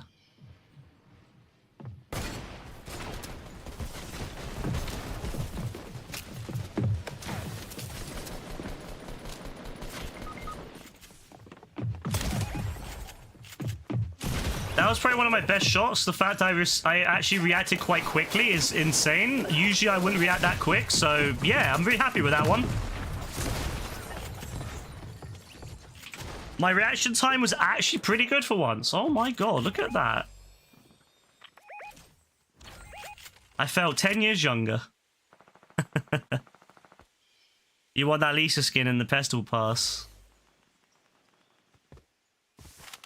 Did you know who Lisa was before they did the pass? Because I've never heard of her. I'm like, someone must have heard of her before, but I've not heard of her. Not that I've heard a lot of musicians, so that, you know, that would track, but...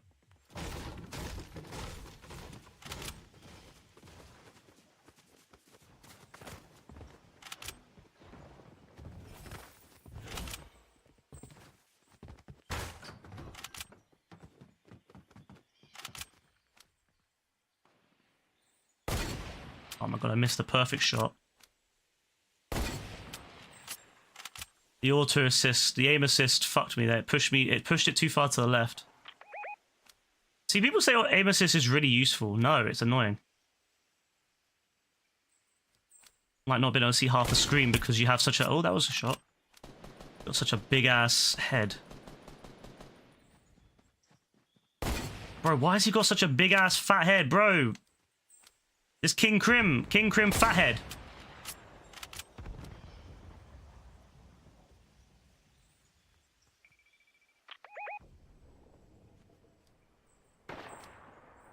King Crim fat head, big head. She was popular around Squid Games time. Oh wait, wait.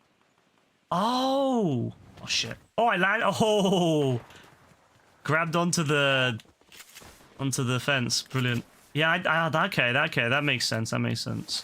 I mean, I imagine they probably made all these contracts probably around that time. So yeah, it makes sense actually that they would have her. They probably made the contract literally when she was popping off.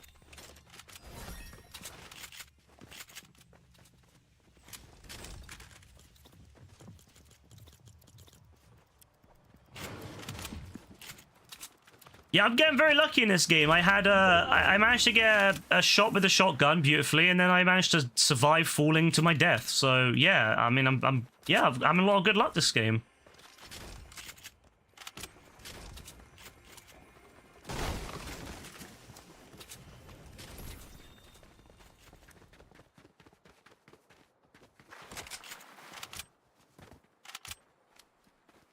Now we just gotta wait for it to disappear.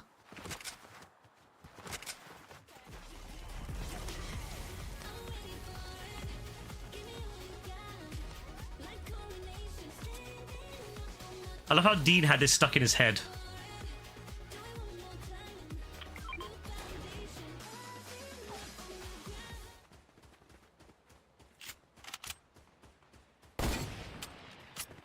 I didn't. Ooh, nice shot to ever hit him, man. That's nice.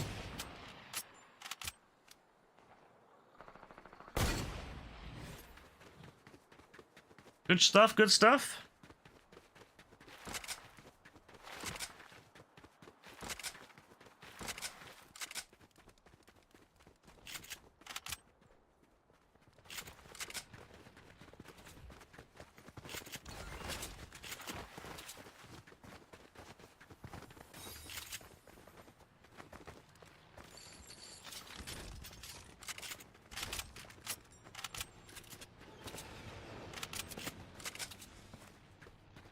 Alright, let's keep moving. Oh shit.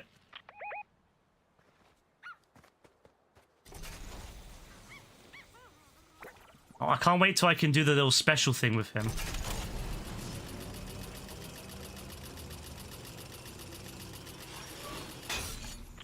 The little emote.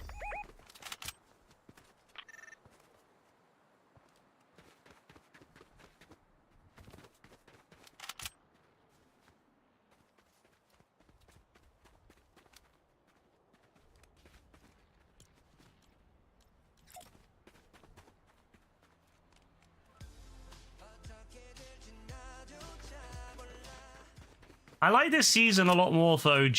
I like the fact there's actually... The map is finally good. Like, no offense to the previous seasons of OG, but the map was pretty mid.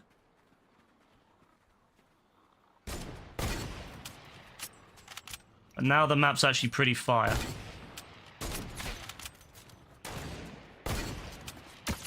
Him.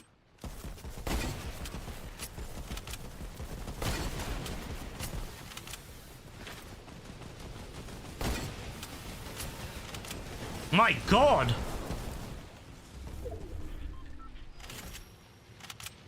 Okay, this is getting a bit bad.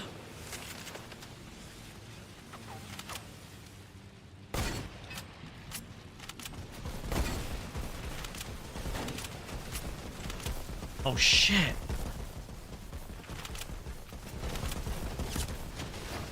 Oh my god, bro, these guys are nuts!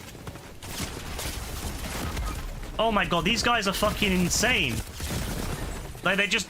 Alright, fair enough. Bro, I'm too old for this shit. There's like fucking 3 planes attacking me at the same time. It's nuts. That's actually fucking nuts.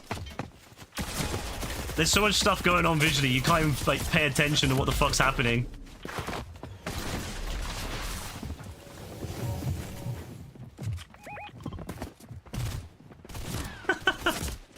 I'm too old for this shit, man.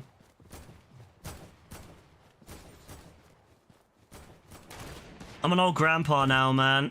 I'm just gonna stick to GTA and GTA only. I'm just gonna stick to GTA Online. Selling my businesses. Making my monies. Jesus Christ. Oh my god. Bro. Oh, that's fucking disgusting.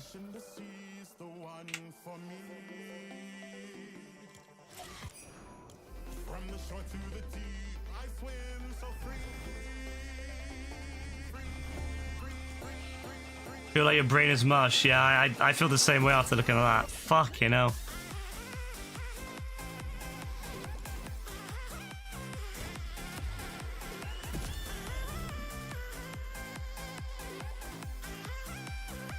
Your heart scope in the plane seat, yeah. Fucking hell. Bunch of nutters them lot, but fair play.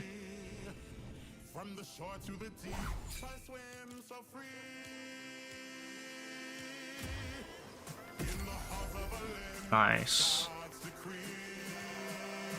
Slowly getting through this pass.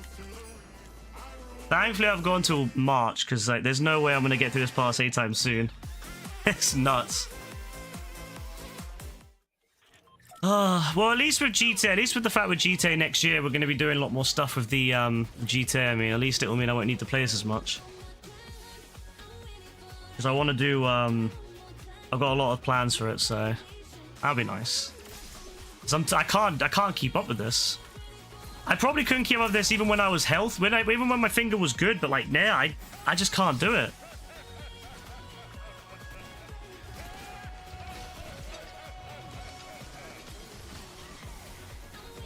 Crazy.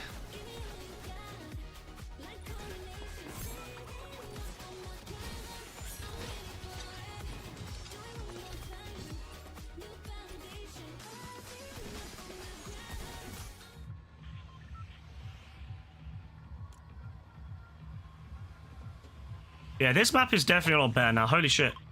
Like, it really is a different, like... I remember when this came out, I remember when I played it a year ago, and I was like, damn, this is shit. Like, it's so boring, because, like, it was just such a boring-looking map and such a boring set of weapons. It has come a long way. I can see why people like OG at this point in time. Like, I can understand that. If someone says to me that they like the first season of OG, I'm like, oh, that's crazy, man. That's nuts. But if they say that like this one, I can understand it.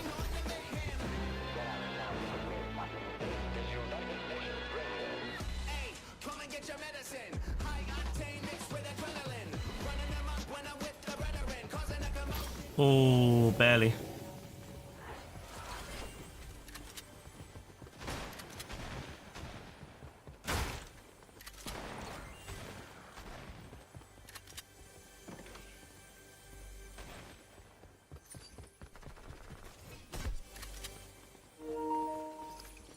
No idea how that's low, but fair enough.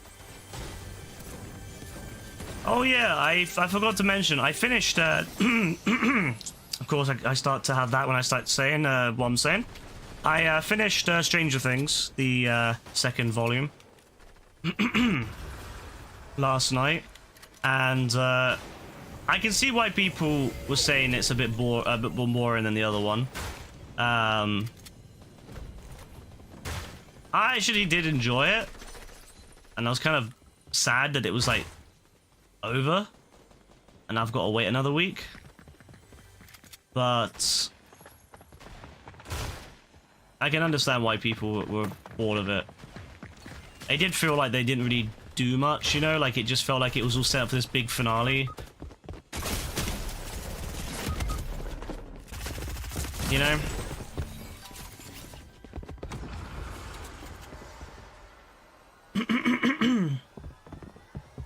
The only scene like was the staircase scene. That was a good scene, to be fair. I did like the Dustin and Steve parts. I definitely feel like season 5 has been a bit of a letdown, because I feel like there's so much they could have done with it and they just kind of didn't.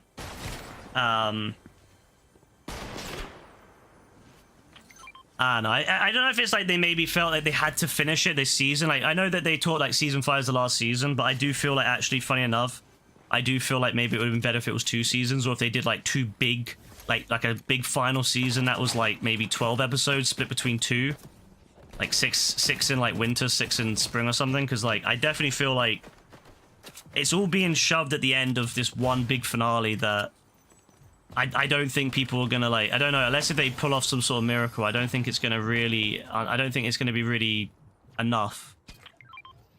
But yeah.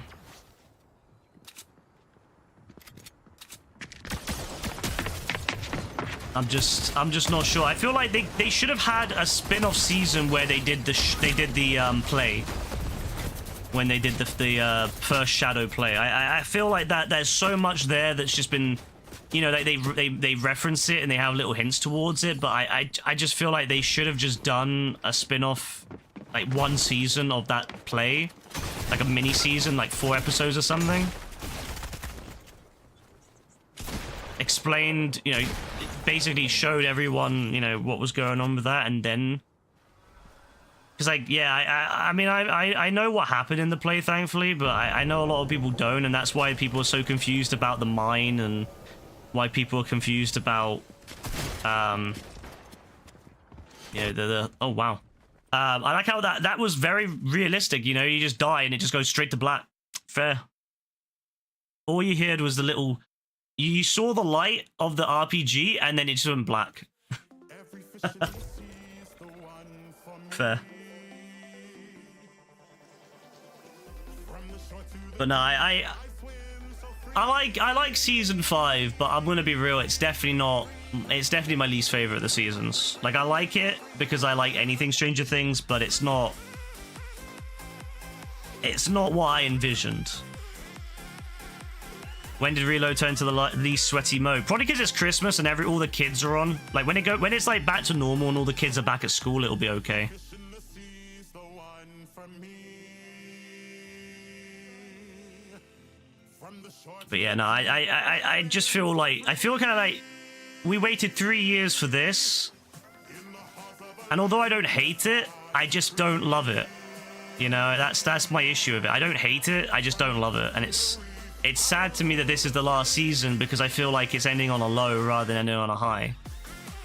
You know, like there was so much hype in middle of season 4 when they had that break, when they had that little, you know, little break between the two parts, and it was there was so much hype. And then I do feel that season 4, that the end half of it was really hype still, like it ended on a high. But yeah, season 5, I just don't see how. I mean, it might end on a high, but I just feel like it's very mild. Shows can't do good last seasons. It is unfortunately quite a difficult thing. I mean, it is hard to wrap up something like that, especially when it changes throughout its creation. Like, obviously, what they did in season 1 and what is in season 5 is so very different. Like, I when I watch Stranger Things season 1 and even 2, it feels like a different show.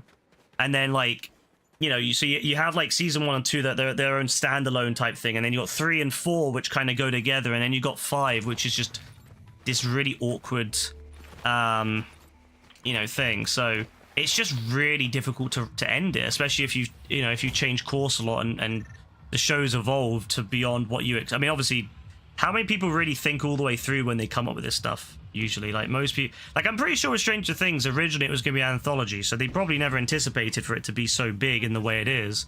And then they had to go back and do a second season, and then they had to do a third season. Then they changed it up, made it more goofy. Stranger Things season 4, and then now 5, and then obviously they retconned a lot of it with the first Shadow play. But then they didn't show that on TV. Like, it's all very well and good saying to people, oh yeah, go and watch this play we did, which is canon, but then, you know, need to win for Charlie Kirk. Bro, this kid's probably like 5 years old. What does he know about Charlie Kirk? The response from Brassy, though. Bro won't like that.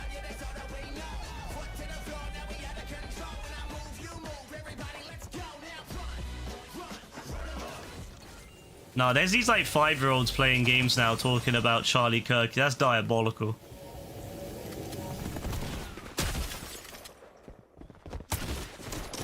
What happened to the days when kids were playing, you know, were watching Dragon Ball Z and Pokemon? Why are they watching Charlie Kirk? What the fuck, man? Crazy work. But yeah, I don't know. I just feel like... I don't know. You know why I have a sneaking suspicion? You know what my theory is? Hear me out. I think that this will wrap up the story of Vecna. And I think it will end the Upside Down. But I have a sneaking suspicion that there's going to be... The Mind Flayer is going to survive. The Mind Flayer is the real Don behind it. And I have a sneaking suspicion that obviously there isn't enough time to deal with that. So Vecna will die, or will die maybe fighting the Mind Flayer. Maybe he'll have a redemption arc, or, you know, but it'll still be shit. Or maybe he'll die because of, I don't know, whatever. Something, he'll die somehow. And then the story will wrap up, but the actual mystery of the Mind Flayer will not. And then I have a sneaking suspicion that in a couple, maybe in 5 to 10 years, we will get a sequel of sorts in the 90s, set in the 90s or the early 2000s, with a different group of people, maybe a new powered person based off Eleven's blood.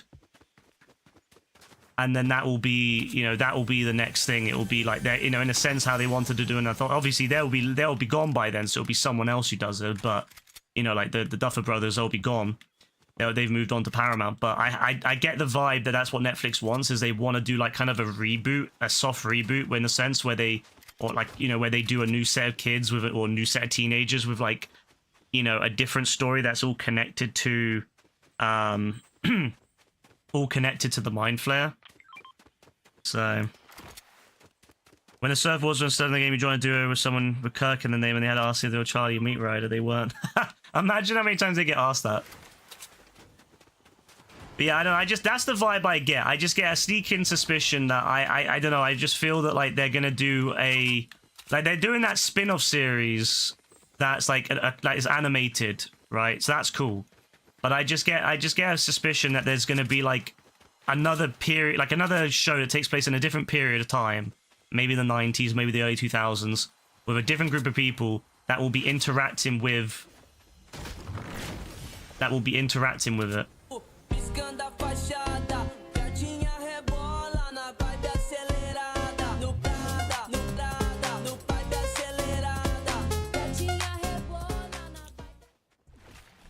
Which, like, don't get me wrong, is like, I mean, I would watch it. I wouldn't subscribe to Netflix for it, but I would watch it and see how it is. But I just get this sneaking suspicion that Netflix isn't gonna let this cash cow die. And I also just get God, these dons really are like 5 years old. Yeah, they're doing an animated spin-off that takes place in 85. It takes place, I think, between season 2 and 3, I think it is.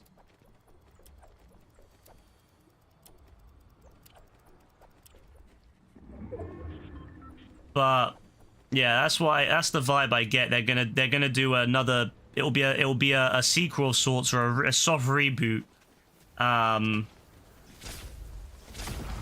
shit. Fuck that up.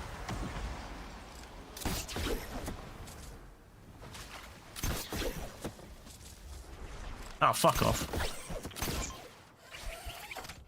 Well, I fucked that up, didn't I? Anyway.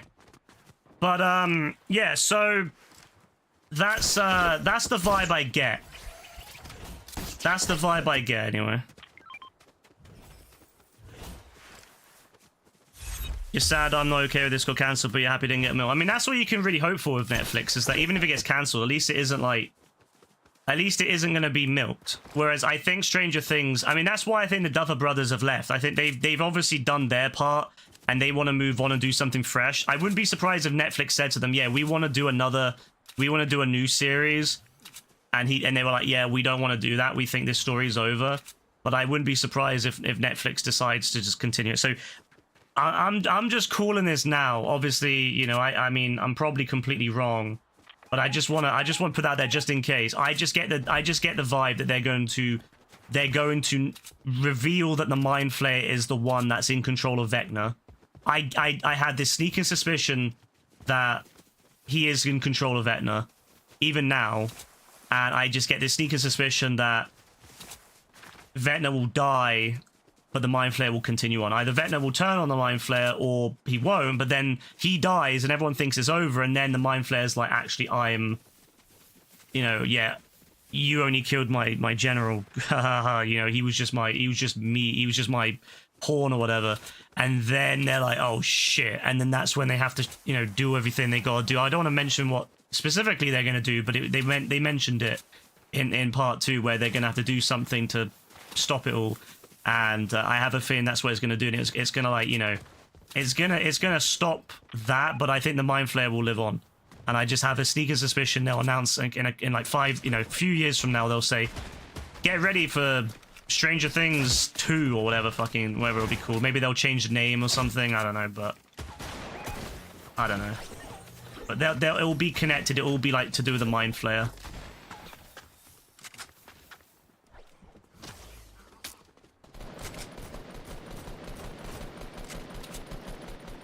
I mean, I know there's way too much for them to, there's way too much for them to risk, you know, to throw away there for them. Because, like, you know, they never really explain the mind flare, like...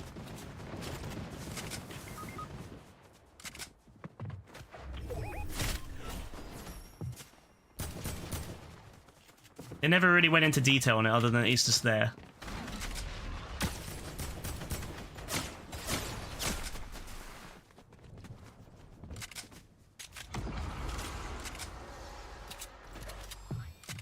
Stranger Things, yeah. Set it in London, yeah?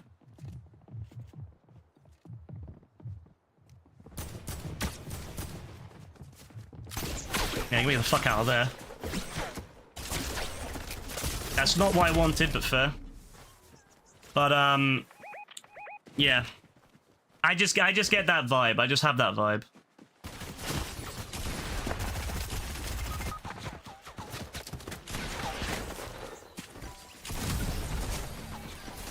So I wouldn't be surprised. So I just want to call it now, just in case that does actually happen. I want to call it now.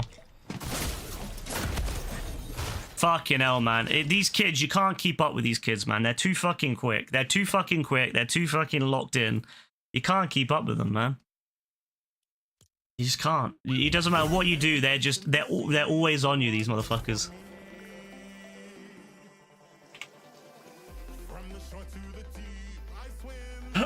But yeah, no, that's what I'm thinking. So if it happens, yeah, if it happens, I would yeah, I wouldn't be surprised. I'm not sure how they would do it though. Like, obviously, it would mean that, I mean, it would make sense that, you know, the blood is saved, because I mean, there were so many hints towards that, and you know, like foreshadowing. I have a sneaking suspicion that the blood will be saved, the experience will continue, and a new connection will be formed somewhere else. It will be in another location, new connection formed. We'll already know what's going on, so we'll kind of know from a different perspective, whereas the first time we watched it, we didn't know what was going on, we didn't know how it all connected. So this time we'll know what's going on, and then we'll be able to, you know, we'll see it from a different perspective than the first time we watched it, season 1, so we'll know what's going on with the characters, and then we'll have, you know, we'll be witnessing them figuring out themselves. And then, yeah, it'll you know, connect with the mind flare. The mind flare will be there. They might even introduce other, you know, other D&D beings and creatures that they didn't get around to doing in this time. Yeah, I can just see there's a recipe there. There's a recipe for success. Maybe not everyone would agree with that. I mean, never know though. It could actually end up being good. Like if they took their time with it and they got people in who want to actually do it really well this time, like make sure it's like a full, you know, ends on a high. They could get people in. They could learn from their mistakes of the first time. They could, you know, if it's not done shit, if it's not done just to make money, but done because they actually want to make it good, it could be interesting. But if they took the opportunity to learn from you know, the current Stranger Things, they could do something with it. But I don't want them to do it. I don't want them to do something like that unless if they're going to learn from the first one and they make it sufficiently different. A different set of, you know, change it up a bit with it. Change, you know, don't just do the same stuff we've had in the, you know, in the first one. And perhaps you could even have some crossover from the previous series. You know, someone comes back to, you know, someone hears about it. Maybe Nancy or someone, you know how she is. She loves her journalism. Maybe she hears about it.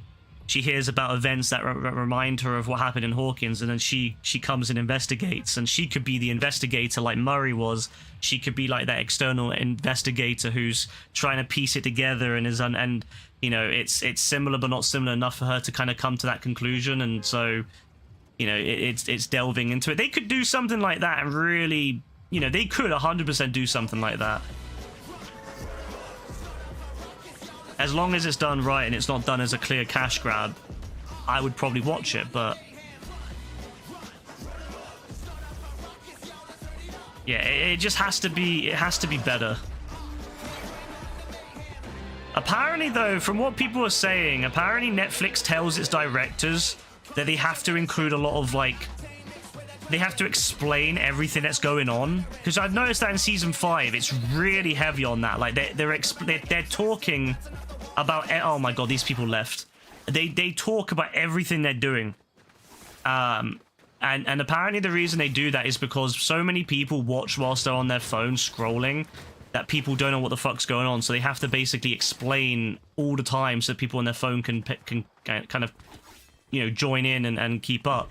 And I'm like, that explains so fucking much about like this season. It would explain so much. It would explain why they're constantly talking and explaining what the fuck's going on. There's no, and I can believe that, because the amount of people on the subreddit for Stranger Things that don't understand basic fucking things that are going on, the amount of people that struggle with the Nancy and Jonathan scene, and the scene with, you know, Will and all that, and Mike and all that, like the amount of people that couldn't figure out what was going on. Oh my gosh, Brat, how dare you? How dare you attack me, Brat? How dare you come and attack us? How can you friendly fire like that, Brat? How can you friendly fire?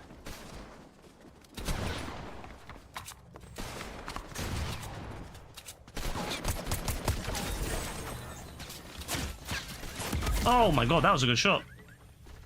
But yeah, no, the amount of people in that subreddit that do not understand basic parts of the story, and they don't understand, like, you know, it has to be explained to them. Like, it's nuts, and I can fully understand why they're so why they have to be so, like, talkative about it, to explain everything and really make, you know, really shove it in your faces, because people just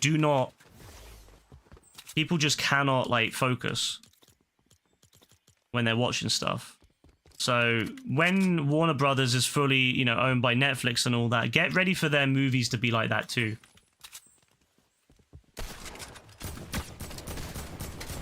Like, their fucking movies, and the next Superman movie is gonna have to be explaining everything.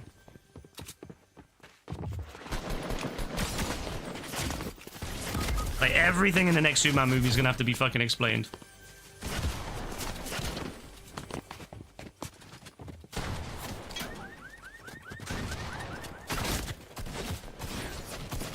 Good attempt, bro. It's nothing you can do when people leave. I love that when people leave. Good stuff.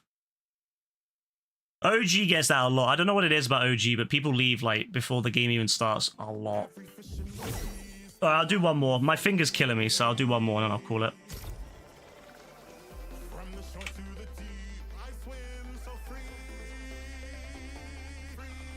But yeah, it's crazy. It's crazy. Like, I love going to the subreddit because everyone's hating, like, a lot. Like, it's not just normal hating, it's like hardcore hating. Like, they're fully, like, every little thing they're complaining about, every little thing.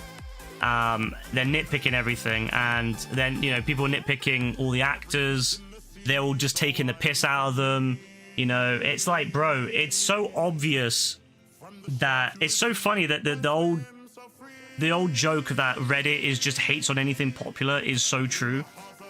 Like, there's very little constructive criticism. It's just pure hate.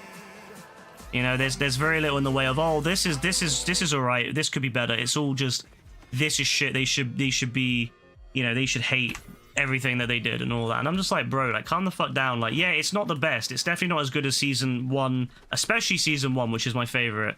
And then, you know, the other seasons, which are also very good. Okay, maybe it hasn't got those highs, but it's still okay. It's not like, you know, dog water level, you know, media, but now some of these dons, they're full on, like, just hating everything about it. Like, every little fucking thing has to be pure hate. No, like, oh, you know, this could be better, or, you know, this is good, but this could be better, or, you know, I like this, but this, it's just pure hate, like, fuck everything about it kind of thing. It's so stupid. Yeah, it's sad. I don't know why people are like that, like, why they have to hate everything about, like, I get it, it's a disappointment, I get it, it's disappointing. It's not what we were hoping for. Like, I know that we were all hoping that they were going to stick the landing and it was going to end up being a really, at least a decent, at least like a middle tier season. Like, even if it's not the best season, at least, like, somewhere in the middle. But it's definitely going to be the weakest of the seasons for me anyway. I'd rather we rewatch any of the other seasons myself. But yeah, I mean, yeah, people just have to hate on it way too much, to the point where it's just like, it's pure shit.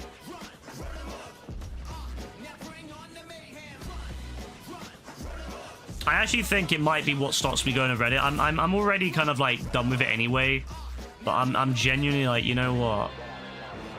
I don't even want to go there anymore. It's just pure fucking negativity all the time. Like, pure negativity.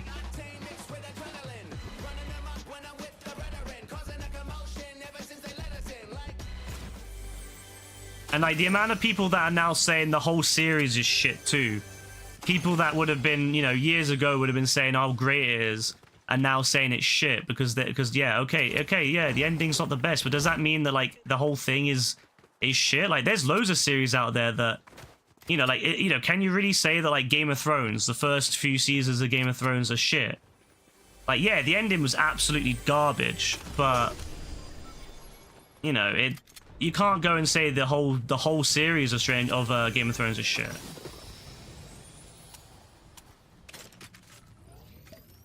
It's disappointing that it ended on a low. But, oh well. That happens, but it's like, yeah, some of these dons are mad. Reddit mods are clowns. Yeah, they are. They actually are nutters. I'll never forget how I got banned from, like, some subreddit for literally just saying something they didn't like. What I said was something like, what was I said? I said something like, it was the opposite of what everyone in the subreddit was saying. I just said one little thing and they got mad. Like, really mad. They banned me. I said, that's crazy, bro. They banned me again. They didn't unban me, they just muted me. And then they reported me to the admins, which was funny. Apparently, you're not allowed to ever criticize a mod on Reddit, by the way. Even if you just say, like, that's a crazy choice. No, you're not allowed to do that. Apparently, they will just ban you. Like, Reddit will actually punish you for that. What subreddit was it?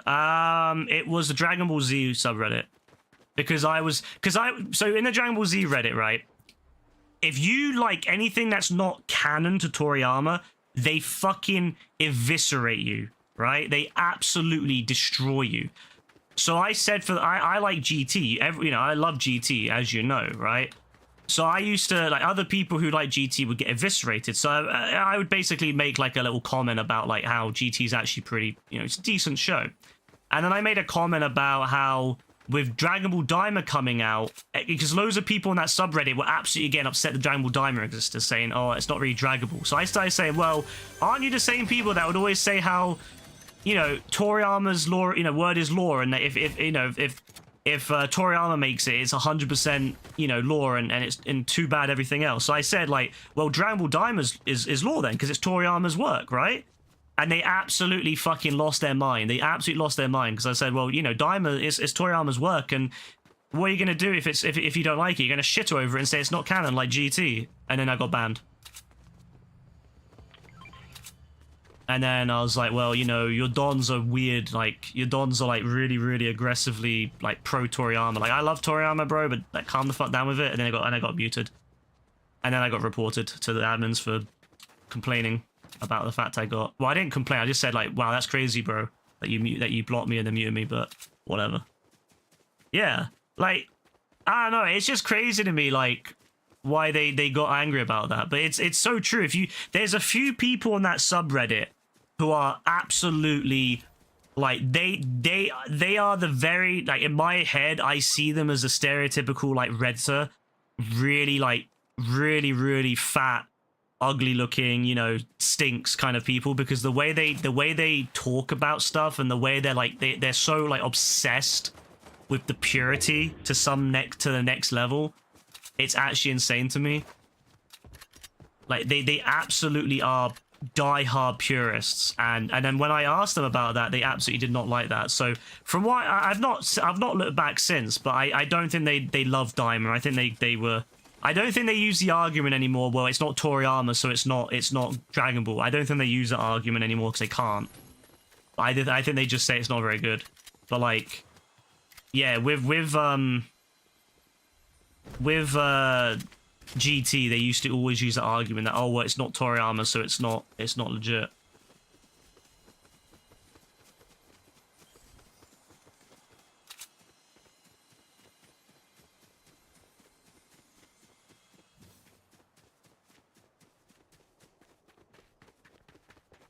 I mean, the thing is though, these dons, a lot of these dons genuinely are like that though. Like if you put anything up about GT, like they use this argument all the fucking time. Anything to do with GT, and they say it's not lore, it's not canon, it doesn't count, it's not Dragon Ball, blah blah blah. So if you even just post, like even if you just post a picture of like Goku, Kid Goku in GT, they lose their shit. They go, nice picture, but it's not Dragon Ball.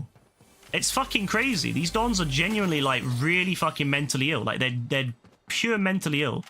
Like who says something like that? Oh yeah, you put a fucking picture up of Kid Goku and they say nice picture, but it's not Dragon Ball. Like what do you mean? Of course it's fucking Dragon Ball. Even Toriyama himself, the man himself, said he doesn't care about other people's stuff in Dragon Ball because it's all Dragon Ball at the end of the day. Like he doesn't care that it's not his work. He just likes the fact that it exists. Like he never ever had any issues with Dragon Ball GT himself. Is it the same people posting over and over? What posting about how it's not Dragon Ball? It's the same dons. They were always the same names. They were like gatekeepers. Like they you know, I looked at their thing and they had been in that community for like 15 years or some shit. Like they had been there talking. They had like thousands of posts in that community. And I'm like, yeah, it's crazy. Like these mods were so like, I guess because yeah, the mods kind of, you know, knew who they were, and so at that point they were like, you know, locked in. But on those people, like, of course they're gonna defend them. But like, that's crazy, man. Because it's a subreddit. It's not a fucking Discord server. It's a subreddit. So.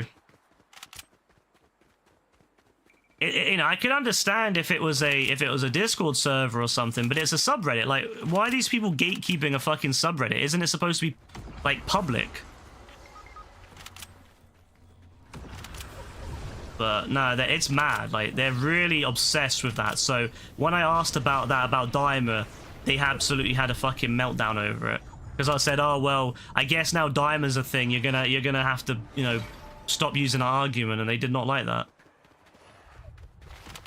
Absolutely too funny. See, I got banned from there. That's I think that's the only subreddit I've ever been banned for, and I was like, yeah, that's just fucking cringe. So I literally just I asked them like, why, bro? Why is it that, like, why is it not true? Like, why can they shit all over people talking about GT and stuff? But you know, I can't, you know, ask why that, or why can't I make a joke about that? And then they muted me and then reported me to the Reddit, the Reddit admins, and the Reddit admins are fucking nuts, by the way. Because if you ever criticize anything to do with a mod, you will get punished for it. It's actually diabolical. Oh shit! Oh, it's a guy from, I didn't even know who that guy was. Nah, the planes are mad. But yeah, no, it was crazy because like.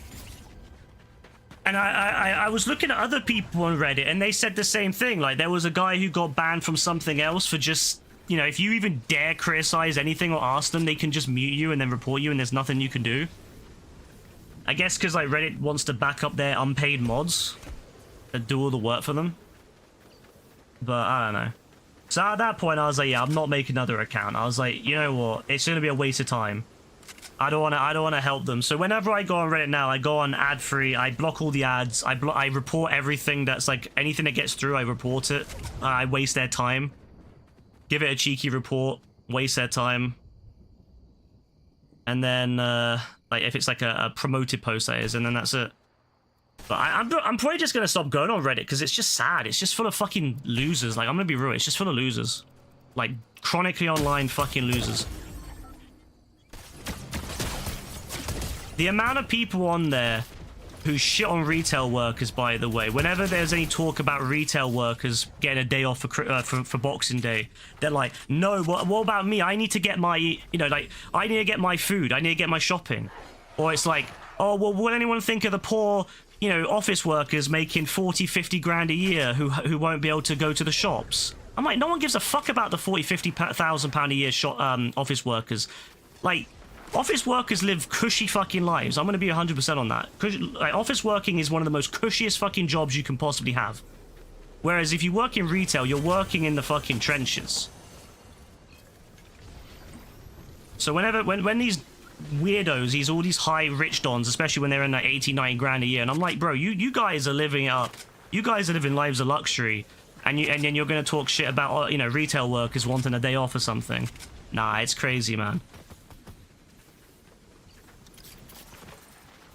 It's actually crazy.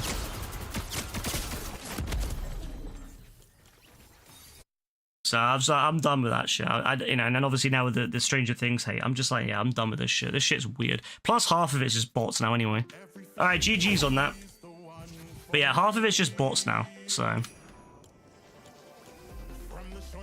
I'm actually looking forward to the day where Reddit is just like full of pure AI, and then no one, you know, they won't be able to make any money from it anymore, and it shuts down. I think it'll do a great service for society.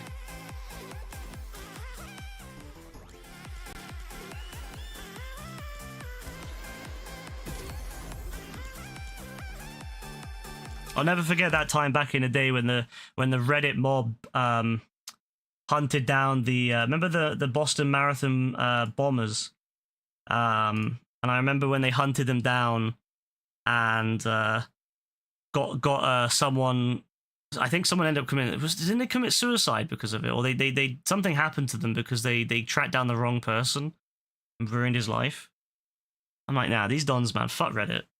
Reddit's the ex of left-wing dons. I don't even think it's that, like it's not even that, like, I don't even think Reddit's that left-leaning. Like, it's more, like, Reddit is more centralist, I think. I don't think it's left in the slightest. Like, there is some left parts of Reddit, like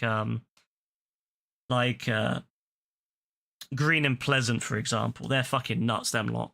They're fucking nuts. But I don't think Reddit is like left. I think it's more centralist. Most of the people you'll see on Reddit are people that are somewhere in the middle. Some will lean more right, some will lean more left, some will be on a bit of both. You know, obviously there are some subreddits which are more conservative. Obviously, like the conservative subreddit and ones like that. And then there'll be some subreddits which are more left. There's probably more left-wing subreddits than there are right-wing subreddits. But I would say overall, I would say it's quite central. I think on Reddit, most people don't like Trump, but then again, a lot of them are still conservative type people that would just, you know, vote for a conservative party if it wasn't for Trump. But that's about it. That's the vibe I get from most of the interactions on there. But I don't get the vibe that they're left. Like, if you want more left, Blue Sky, that's like left-wing Twitter.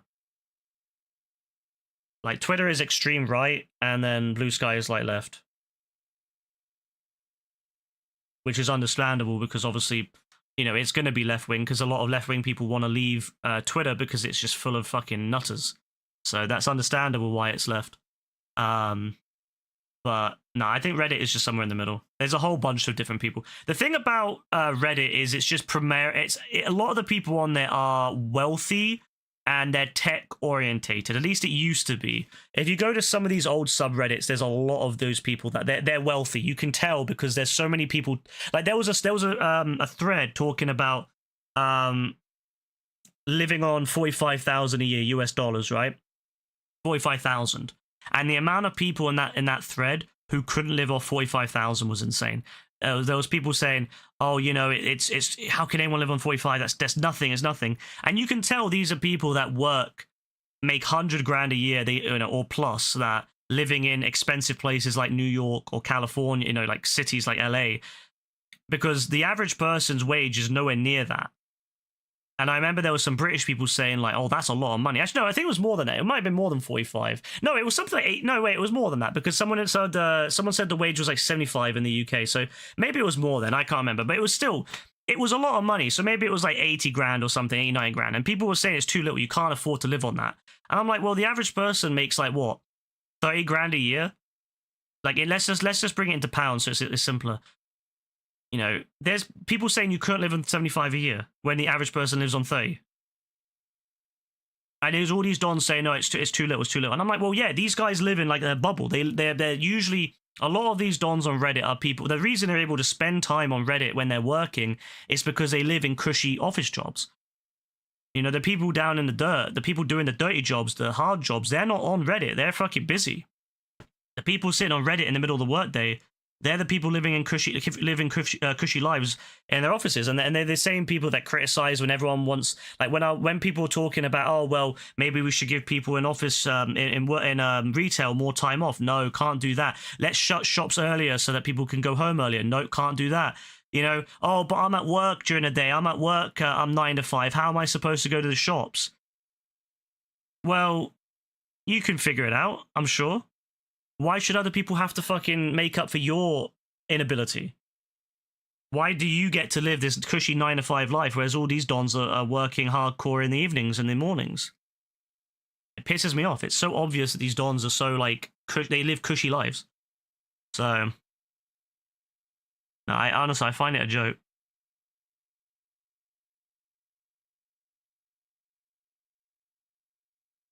They always bring politics. Well, to be fair, the issue with that is it's mostly bots doing that now. Bots and people wanting to get lots and lots of karma. So I don't even think it's like, I don't think it's people genuinely looking to cause, like, you know, to kind of stir up stuff with Trump. I think it's just bots and people that want to get karma farming. That's it. It's so disingenuous now. Like, Reddit is just too big for what it is. So I don't know. I don't know. It's stupid. Shops, good economy and holiday terms need to work. Well, you know, that may be the case, but people need lives. People deserve the right to have their time with their family. Why should shop workers be treated like they're fucking slaves just so that, you know, some cushy office job motherfucker can go to shops? No, it's pathetic. It's a joke. I don't know. I mean, I don't know. I hate other office workers. I don't know. I just despise them. They are the most. Almost every time I talk to anyone who works in an office, they have no care or consideration for anyone but themselves. Everyone else is in the way, you know? God forbid other people want to have time off. God forbid other people want to exist, that they don't serve you. But these people, they all think that everyone's there to serve you. These dons, you know, it's almost always a truth. 9 out of 10 office jobs, you don't do 8 hours worth of work a day. It's a truth. It's a fact. Very few office jobs you actually put in hard work. Most of the time, it's done 4 or 5 hours, maybe at a stretch 6, and you're just fucking around for a lot of it. And these dons have the audacity to tell people that are grinding away in shops when it's always work, because in shops you don't get to sit down and do nothing. In shops, if there's something that's been done and you're done with the job, you'll be pushed on to the next thing. It's not like it was, say, 50 years ago, where if you're a cashier, you sat there even if there was no one at the cashier and no one at the till. It's not like it used to be, where if you'd stacked all the shelves, you were done until you needed to do more. You're constantly in work now when you're in retail. And then these dons have the fucking audacity to say, oh, well, these guys need to work harder. What for? You don't do fuck all. You sit in an office for 8 hours a day if you're, you know, at a stretch. Because, I mean, let's be real. Most people work flexi now. They've 8 hours a day. Yeah, sure. Sure, bro. More like 4. And these dons have the fucking audacity to talk shit about retail workers. Fuck that. I don't work retail, but like, it pisses me off. Partly because of Rebecca, but it always pissed me off before. I always hated it, seeing retail workers get absolute shit on for having the desire to work less, or, you know, to get a day off, or to not have to work late into the nights. Because God forbid some office worker can't get his packet of fucking crisps when he wants them. It's a joke. Retail office worker is one of the easiest jobs, any sort of office work, easiest jobs in society. That's why they're so coveted. That's why people want them. Because if they were so difficult, people wouldn't want them. But people want them because it's a cushy life. You go into a warm office. You get usually set schedule. You go into a warm office, coffee machine, snacks. If your office admin or office manager is decent, you'll get, you know, coffee, snacks, drinks, whatever. You know, good lunch hour. Get a little bit of flexible time. You can come in an hour late, leave an hour late, come in an hour early, leave an hour early. You get quite a lot of perks working in an office. Whereas these dons working in shops, they don't get to do that. You come in late, you're fucked. You know, a lot of times you're staying after work to make sure the job's finished. That office work is cushy, man. Pretending to work is harder than actual work in the office. Nah, I mean, that's true. People will put like the amount of people on Reddit as well that will talk about how they're in the office, and they have like themes on their Google Chrome or whatever, so they can like blend in pretend they're doing like Outlook stuff, like, you know, like on emails or anything like that, but they're actually on Reddit is hilarious. I'm like, wow, bro, you're literally fucking around. Whereas there's dons in shops that are grinding out. No, I hate them. I hate them. I honestly, I hate other office workers. I hate them so much. I have no yeah, I have no sympathy for them. No sympathy at all.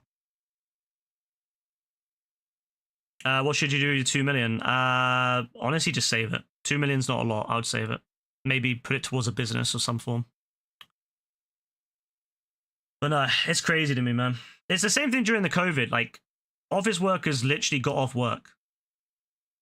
You know, like office workers in, you know, you got so much time off, whereas retail workers were grinding away.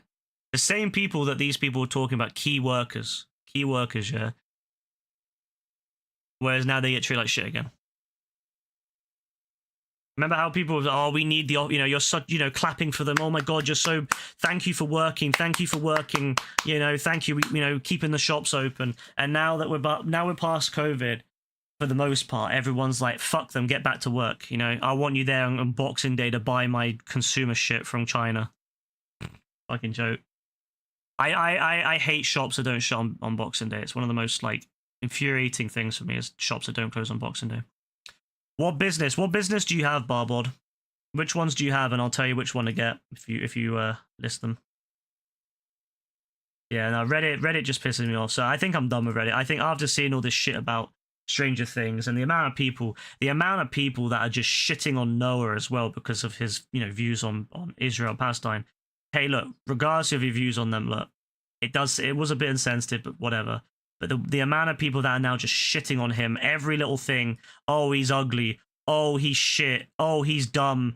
You know, it's just pure fucking hate. Like, it's just pure fucking hate for this Don, even though it's not like, you know, he said some stupid things, I agree. But it's just like, wow, you know, he's, you know, the way they're talking about how he's going to be some sort of, you know, he's not going to have a career, he's not going to be doing anything, he's going to be doing nothing, he's going to be, you know, he's gonna be like living on the fucking streets or something. You know, it's just like, wow, like you like calm the fuck down. Like he's young. He's, you know, like if the stuff that I said when I was young was put on the internet, I'd be fucked. If the stuff that most people said when they're young and dumb get put on the internet, they'd be absolutely fucked. He might in 10 years, he might say, you know what? I disagrry with that completely. He might come out in 10 years and say, you know what, I was an idiot. I do not support Israel in the slightest.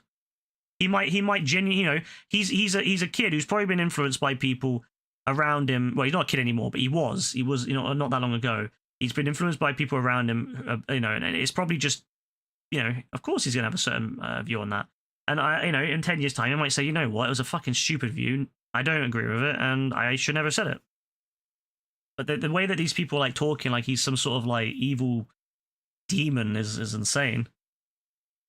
You have the Coke and the nightclub. Get the bunker and get the acid lab. Those are the two best businesses in my opinion. Reddit always spoil shows and mods. Don't take that shit down, motherfuckers, since we were watching the hour drops.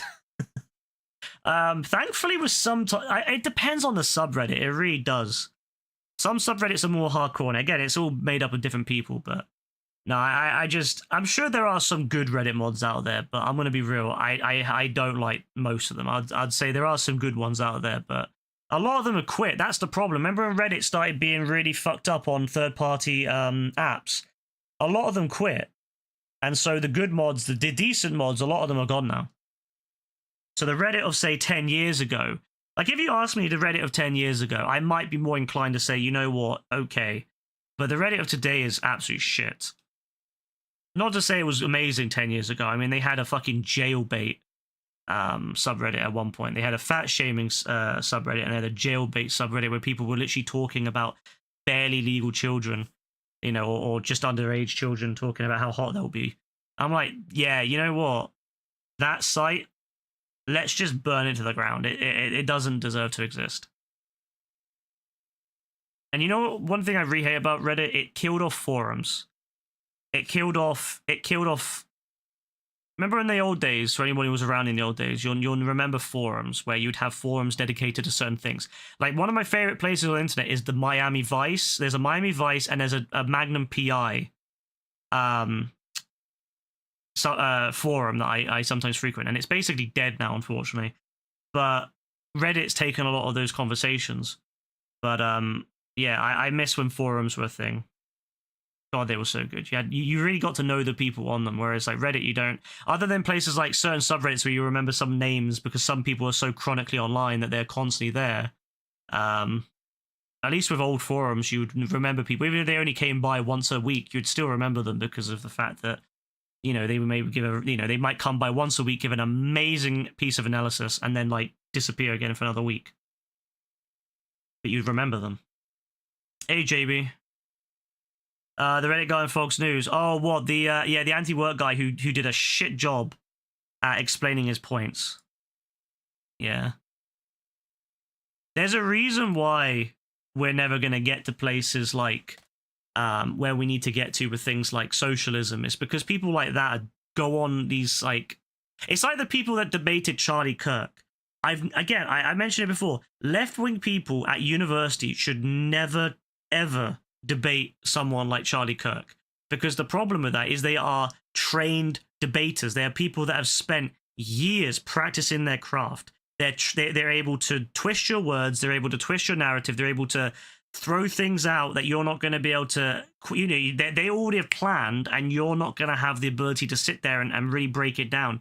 And it's the same shit that guy did. He went on Fox News and he got absolutely ripped apart by these dons and made himself look like an idiot and made the whole thing look stupid. You know, it really was the dumbest thing that anyone can do. Honestly, I hate when people do that. Left-wing people, they need to understand that, you know, there's no point entering debates with these, like, especially people who are trained like Charlie Kirk. There's no way you're going to beat them. The only thing that beat Charlie Kirk was a bullet, you know. But you can't beat Charlie Kirk in a unless you know. But mind you, Charlie Kirk did not go into an actual, like, he didn't go into like major, like, I feel like Charlie Kirk, he would avoid the debates with people that actually could beat him. So he would focus on debates with people that he knew he could beat, which were university students.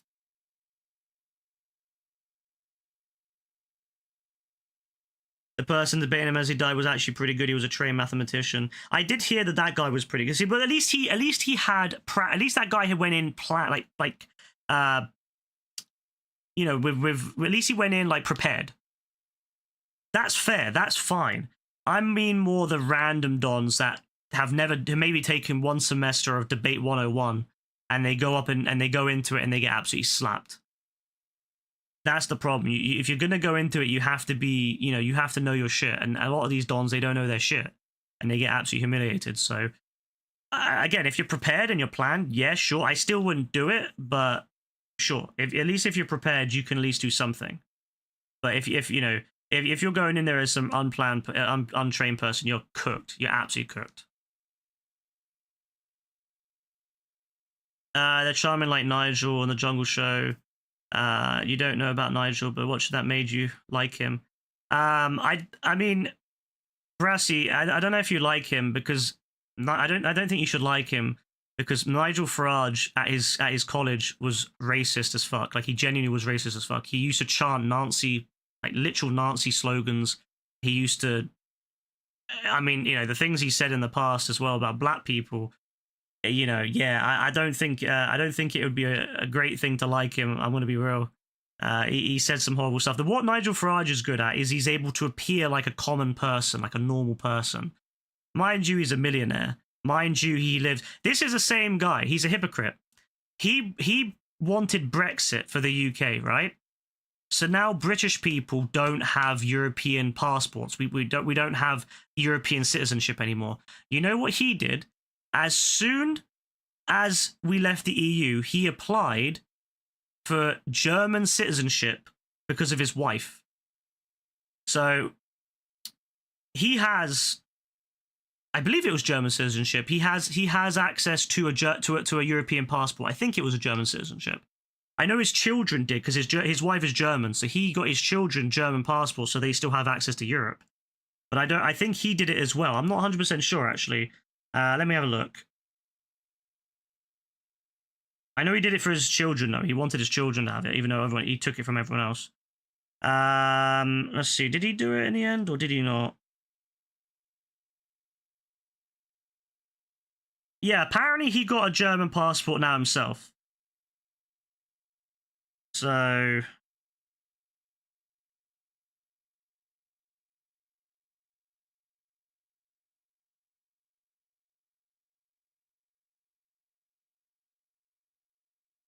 some people say he does, some people say he doesn't. Either way, he got his children German passports specifically because he wanted them to have access to Europe, even though he taken away that right from everyone else. Whether he does or not, I don't know. But he's rich. It doesn't matter. He doesn't have to follow the same rules as us anyway. He's rich. He can just buy himself any visa he wants. He can get access any way he wants.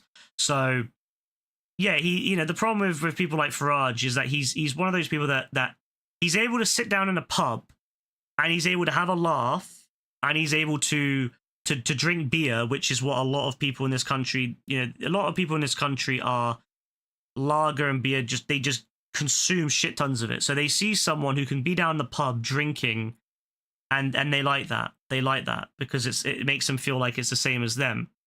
But he's rich. He's rich as fuck. He's never been poor. He's never been from a poor family. He's always been very wealthy. He's, as I said, in his school years, he was a known racist. He chanted Nazi slogans. He things he said about black people in the past. He's not a nice person. He's just very charming. He's able to play the game, but he's not a nice person. Yeah, it's the illusion of being relatable. People that's one of the arguments people have about our current Prime Minister Keir Starmer. They don't like him because he comes across like posh.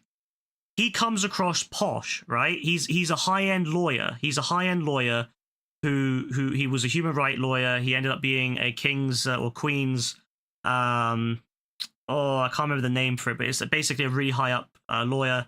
And people think of him as being posh, even though Keir Starmer grew up in a working class home. He grew up in a home that had drafts. The windows weren't very good. His house got flooded. His mum was ill and couldn't work for a long time. His dad was a toolmaker. So Keir Starmer, old Prime Minister, is a working class lad at his core. It's just that he went to university and he took advantage of that to then become a high-end lawyer from it. Nigel Farage grew up in wealth. He never grew up working class. He grew up in wealth. He always had wealth. And yet he comes across more relatable because he's able to come to the pub, sit down and have a laugh. Whereas Keir Starmer, I don't think Keir Starmer's that kind of lad. He might have been when he was younger, but he had basically lost a lot of that as he got older, and he'd been hanging around with certain circles that were probably more upper class and more because typically lawyers and stuff in the UK typically used to be wealthy people because it was very hard to become lawyers and stuff unless if you were born to the right families who could give you access to the education needed to become one. So traditionally it wasn't very common for working class people to become lawyers. And so when he worked his way up, he would have been schmoozing and hanging out with people who are high, upper class, more, and he lost a lot of that working class aspect to him. Whereas Nigel Farage is able to put that on. He's very good at putting on that fake persona. And yeah, but when you actually look into the nitty gritty, he's not working class at all. And he's not honest in the slightest. Again, this is the guy that basically took away all of our rights in the UK to have European citizenship, but got his children that citizenship. So his children are okay. His children can freely move around Europe as they see fit. But no, all kids today, no, British kids can't do that. It's fucked up. It's so hypocritical. So no, Nigel Farage is not a good person. He comes across very good, and that's the problem.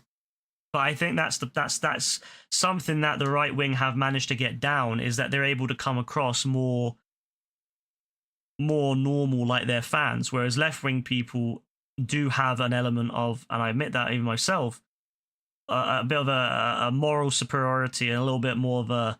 It's easier to hate. It's easier to not to like them. I mean, Hassan's a perfect example of that. That guy is like next level. I hate that Don. I mean, I agree with some of the things he says. Most of it I disagree with, but some of it I agree with. And even then, I don't like him because he's just, yeah, it's just the way he comes across. He's such a fucking jarring person to look at. And that's the problem. Whereas, on the right, you get people that are, they're able to come across a lot more down to earth, even though their views are often abhorrent. But, that's the issue. That's the issue of it, is that, I mean, it's the same reason why Trump is popular. The people like Trump because he's as dumb as them, and I know that sounds a bit fucked up, but it's true. A lot of these people, they don't understand basic functions of government like he doesn't.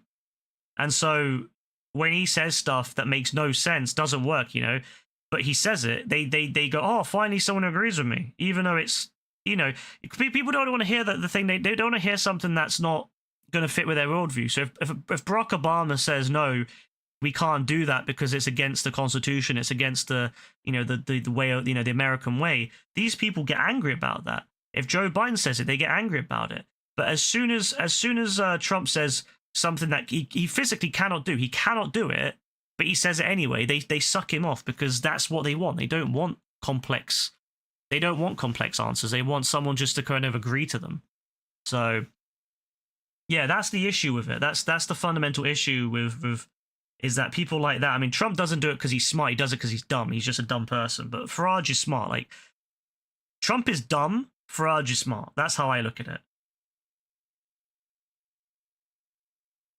Piers Morgan, good lad of the pub. No, Piers Morgan is not.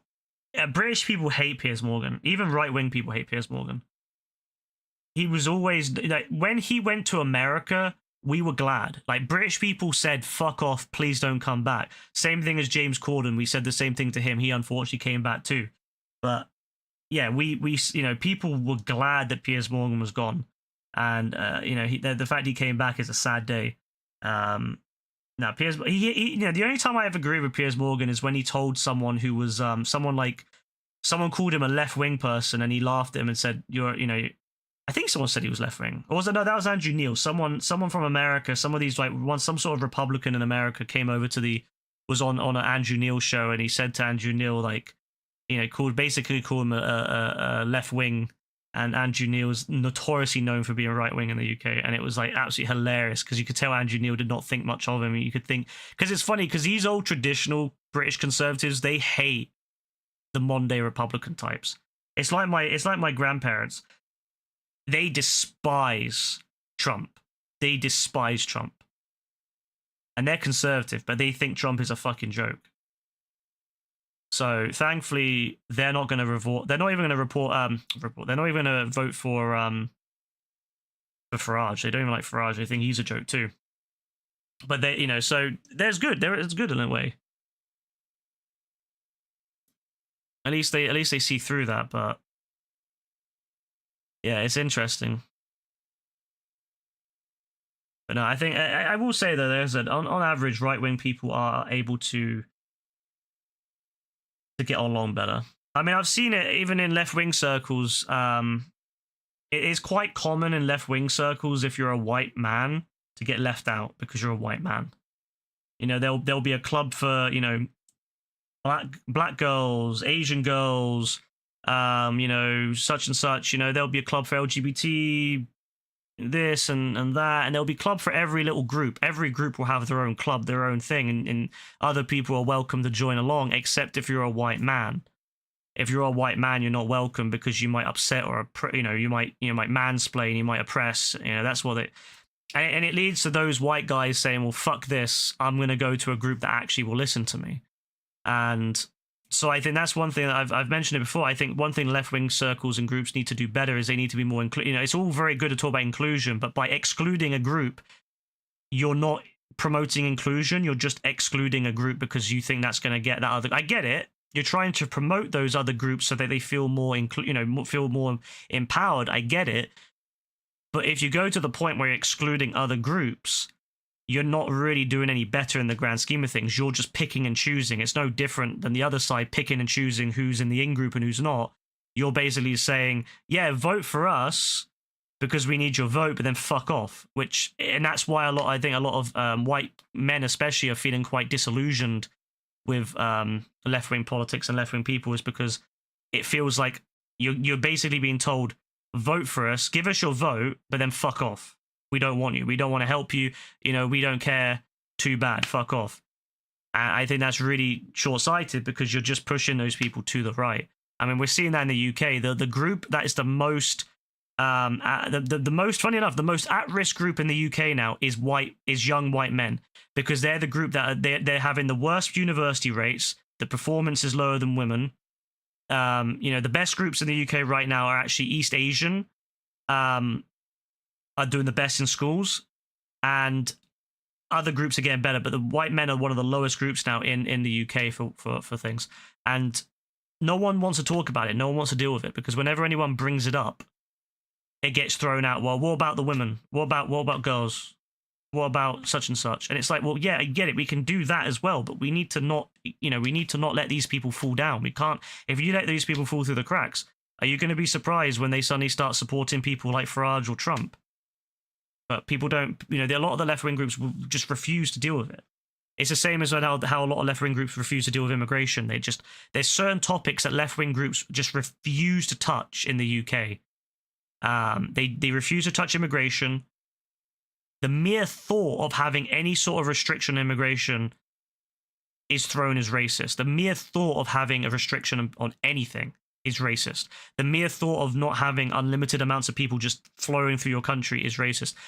And that then leads to people saying, well, fuck them then. If they're not going to listen to me, I'm going to listen to the people that say, let's round them up and kick them out or send them to a camp or something. So, of course you're going to get that if you're not willing to listen to the people that have got complaints. It's crazy to me. People, left-wing groups really do not do a good job of including. Set groups, yeah, they're fantastic, but then if you're a white guy, you're not going to get listened to at sliced. So of course they're going over the people who will promise them a world. I mean, as I said, I don't care, because I understand why these groups exist. So I don't care. Like I don't mourn it. Like I don't sit there and go, oh man, fuck those people, because I know why those groups exist. I understand why they have every group under the fucking sun. I get why they're doing it, because historically those groups may have been oppressed or ignored. I get it. So I don't sit there and I don't worry about it. I just go, well, whatever, whatever. I don't care. I don't want to be part of that group anyway.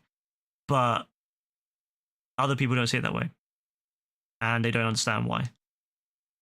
Also, it is a bit hypocritical as well, where there's a big push to get women allowed into certain groups. Like, I know there was a big push in the UK to allow girls to enter certain groups that were previously boys only. And the problem with that is that those groups, like there was a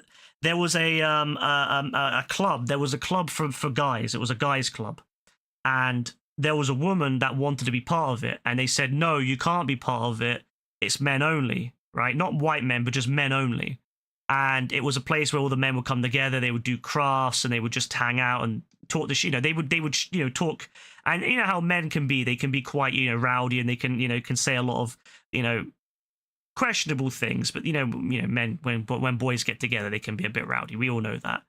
But it was their safe space. It was a safe space for them, right? So what this woman did is they went to court, and they used the Equality Act, I believe, to enforce that they couldn't be a men-only club, and the men's-only club had to then allow women in. And so what happened is these women came in, and as they came in, the guys couldn't be as rowdy. They couldn't speak their own. They couldn't speak as they did before. They couldn't do the things they did before, because they always had to be on. They had to watch their tongue, or because people might take offense or whatever. So what happened? These guys just stopped going to the club. And so what happened is this club that was men only at first ended up being, in the end, effectively a women's club. There was no one. There was like maybe 10% of it were men at the end of it. All because this one woman didn't like the fact that a men's only club existed and wanted to force it to be open. And so you know what happened to those men? They just ended up being lonely. They ended up staying at home, ended up being lonely, ended up being angry. And you know what those men do now? I'll tell you this now, they don't support equality. They don't support, LGBT. They don't support, gay, other races. They end up shifting. They end up getting, the people that agree with, people that are anti all that. They then say, well, come to us, bro. We don't give a shit. We're not gonna do it. We're gonna just we'll use some loophole to get around it. And they come and hang out with them, or they just end up stewing in anger online. They go on the Daily Mail and they get angry. because these people have lost their safe space. So I think it's a bit hypocritical for other groups to then to demand safe spaces for women only, safe spaces for LGBT or various different LGBT groups, safe spaces for certain races. But then if someone does it on the other side, if a man does that, it's not allowed. It's very hypocritical to me, and so I can see that aspect of it. So although it doesn't affect me, I can see why people get angry about it. I don't think it's right to go in and take and to force open things that were men only. If it's not, again, it's a club. It's not like it was a thing that's important to like. It's, like if you want to have your own club, why not just form your own club? It's not like it's a government agency or a government service or anything like that. It's literally a men's only I don't know what you would call them, but like a men's only club. It's just a men's only club. It's a traditional thing in the UK that typically it would be upper class men. But it kind of became like working class men. There aren't many men-only spaces in society. Look at the things at sports. More men-oriented environment, but now it's more family-based, which is possible the better. But then how do you replace spaces? Yeah, but that's the thing. Like, I think that it's only fair. Like, again, I'm not saying that we should specifically target to like make people not feel welcome, but I just feel like you can't take away spaces where men can just hang out with other men. Because that's the reality of it. Men don't act the same around women. Men don't. I mean, I don't. When I'm with my guys, when I'm with my boys, I'm a lot more carefree. All right. Obviously, there are certain limitations. I'm not gonna go harass women. I'm not gonna do anything like that. I'm not gonna I'm not gonna be racist and shit like that and offensive that shit. Of course not. No, that's we're not like that. But we're gonna be talking. We're gonna be talking about. We might be talking about, like the girl that we saw a couple nights back or something. Well, that's not recent. That doesn't happen as much now because obviously I'm with Rebecca. But when I was younger, we'd, we'd have some talk and it'd be a bit, maybe a bit too lewd. And the problem is that we didn't feel comfortable whenever a girl would hang with us. We would be completely different. We'd be on our best behavior. We'd be like, let's not start talking about what all that we'd be doing with that hot girl that we saw. But so you need to have that space that guys can just be guys. It doesn't mean that they're going to be bad people. It just means they're going to be guys. And at the end of the day, it doesn't hurt anyone because you're not going out and, as long as they're not going out harassing people, why can't they have that? And so I just feel like that's where it's gone downhill, is that we've really made it hard for men just to kind of have spaces of their own where they can just exist and be themselves. And then it just pushes them away into the fringes, and that's not right. Women came into gaming, we used to go crazy in the car. I don't mind that. I don't mind women being in games. I think that's fine. I don't think there's anything wrong with women being in games. Like that's not like what I mean. Like I mean like a club where it's like a club for men. A game, again, I've got no issue because a game is not just like for one type of person. The club was specifically for men to act like men. A game, who's to say it should be men? Like, what's to say that games shouldn't be more, women's spaces, and that we're the ones interfering with them? You know what I mean? Like a game is a neutral ground. So I've got no issue with women being on games. But I mean in person, I mean in physical, groups where men would hang out at the pub. They would have like they would have like a private bar which would be for a men's club, and they would all, and they would hang out there, and then that's what I mean more than anything. I don't mean like, oh yeah, people on gaming and stuff. That's a neutral space that anyone has the right to use. I just mean in terms of that, because I do worry about young men, and especially young white men in the UK a lot, because I do worry that the prospects are getting worse. A lot of the jobs that they used to do are dying off. They're not doing very well in university on average. A lot of them are just kind of fading away from society and getting stuck. And I'm like, why is this happening? Why is this happening, and why is no one talking about it? It really worries me, because we all know from history that when young men feel isolated and left behind and angry, that leads to bad things happening. We know that's the case. We know that happens. So we can't just leave these dons at the wayside. We need to engage with these people, and we need to give them the opportunities to have places which are healthy places, healthy spaces to kind of just exist. And yeah, sometimes it's going to get a bit crazy. as long as they're not hurting anyone else, as long as they're not harassing anyone else or hurting anyone else, I don't think there's anything wrong with men just being men, having a laugh, talking about how they're gonna shag a bird or whatever. Like, there's nothing wrong with that as long as it doesn't lead to harassment or anything like that. And most times it's not going to. It's just going to be guys having a laugh, talking shit with their buds. But again, if those environments are dying off.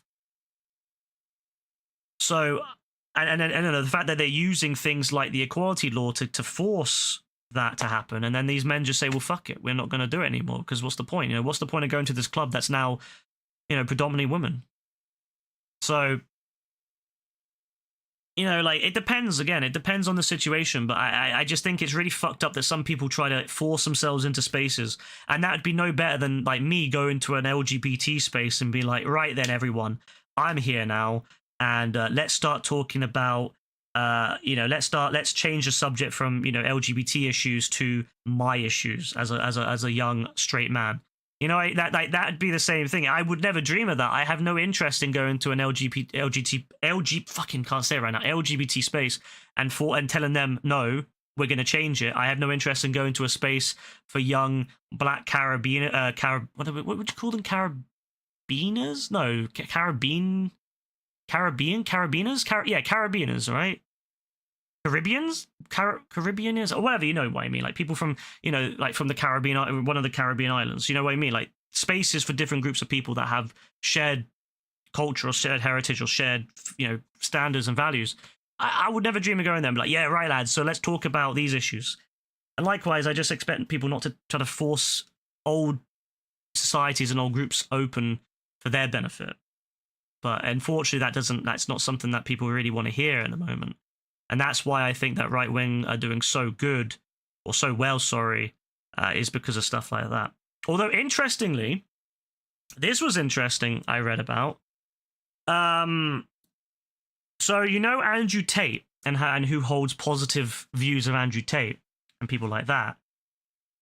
It was found that about, I think it was like 25% of men in the UK, from the people that were polled, obviously, so it's just a sample, but from all around the country, whatever. So it was something like 25% of men like Andrew Tate, and something like 9% of women, or something like that, or 5%, something like that, 5% of women, or something like that. I think it was 9%. And then it was found that in terms of white guys, it was only something like 15% liked Andrew Tate. It was something like 70% of people that like, or men that like Andrew Tate, are Muslim, followed by Black and Asian, like like Far East, and then white were one of the lowest groups, which was really interesting to me. But it does track, because obviously, it makes sense. Andrew Tate has some very conservative views towards women and people like that. And Muslims typically have very conservative views. So it does actually make sense when you think about it. And same thing happened with girls. The white girl percentage was very low. It was interesting, Muslim girls. You would think that Muslim girls would be a little bit more understanding towards the idea that they are, that the oppression. But then apparently they seem, I don't know. It was really weird. I was really curious about that. And I was talking to Rebecca about that, and she was saying that her Muslim colleagues who are girls, they hate men. They absolutely despise men. But they still believe in the traditional aspect of that when you're married, you're basically the object of that man. Like, they hate men, they despise men. They think men are absolute scum, but because of their religion, they support the idea of being basically just objects to men. And I was like, that's really interesting, because that's a really interesting thing that because obviously in for me, I would never put religion above my own views. But they're willing to basically accept that they're basically just lesser than the men, even though they hate men. They're just going to accept that they're lesser than men because of their religion. Very interesting, very weird when you think about it like that. And obviously that's not every person, that's not every Muslim, but That's the ones that she's dealt with, because they're very anti men. Holy shit, they're mad. They're every option, every chance they have, they will talk shit about men.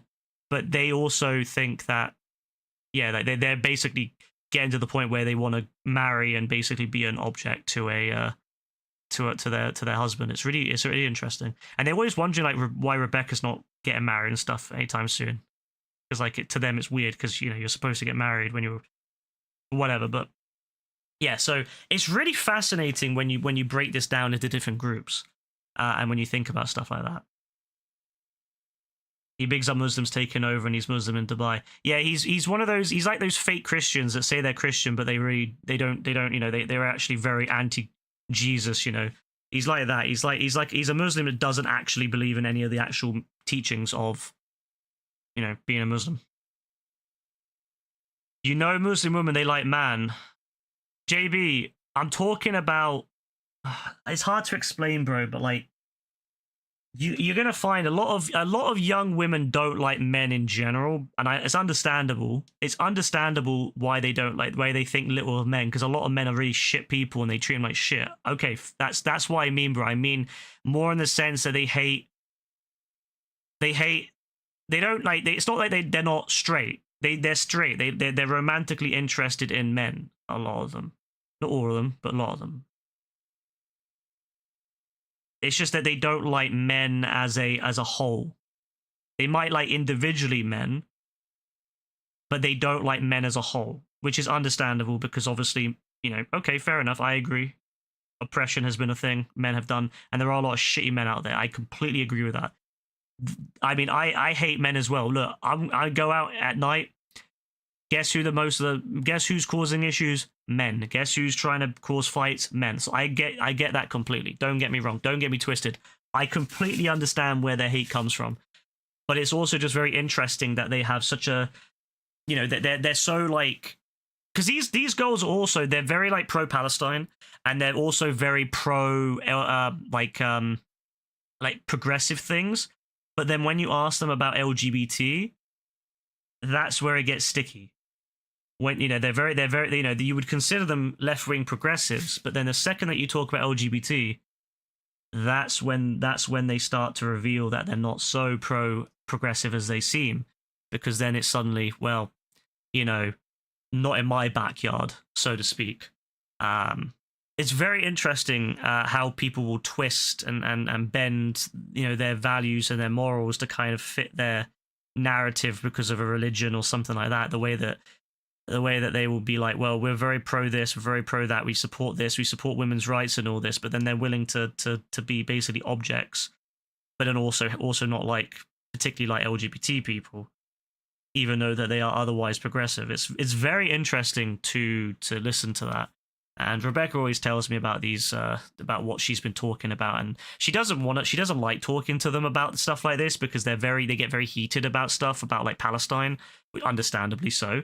But she doesn't like talking about it in the workplace, but occasionally the conversations come up, and it's very interesting. It's very fascinating to listen to her talk about what they've been talking about, because she's never revealed to them that she's bi. She's never revealed it because she doesn't know how they'll deal with it and whether they would react positively or negatively towards it.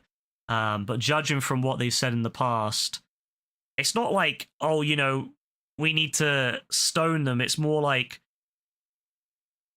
it's unnatural. They're that level. They're not like, oh, we need to stone them, we need to kill them. It's more, they're unnatural and I don't want to be around them, which is not great.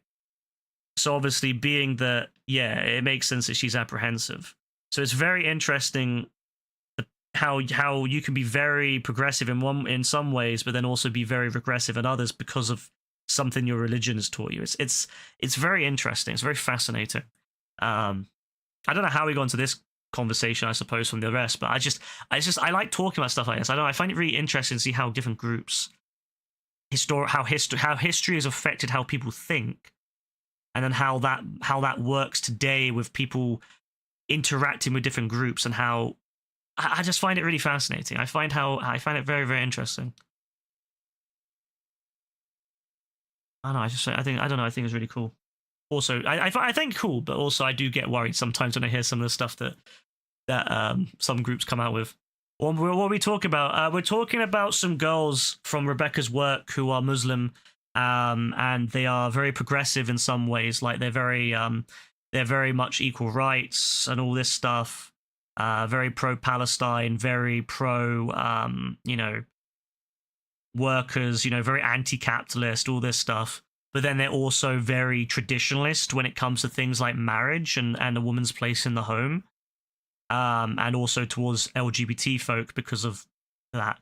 And it's very interesting because Rebecca and I talk about this stuff all the time. We talk about so much stuff. She always tells me about her work. Like every time I see her, she's got something to tell me about her work.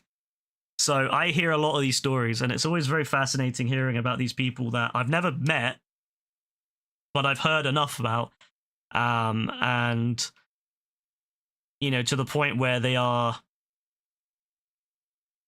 they are very like, yeah, it's crazy. It's some of the stuff they come out with is crazy.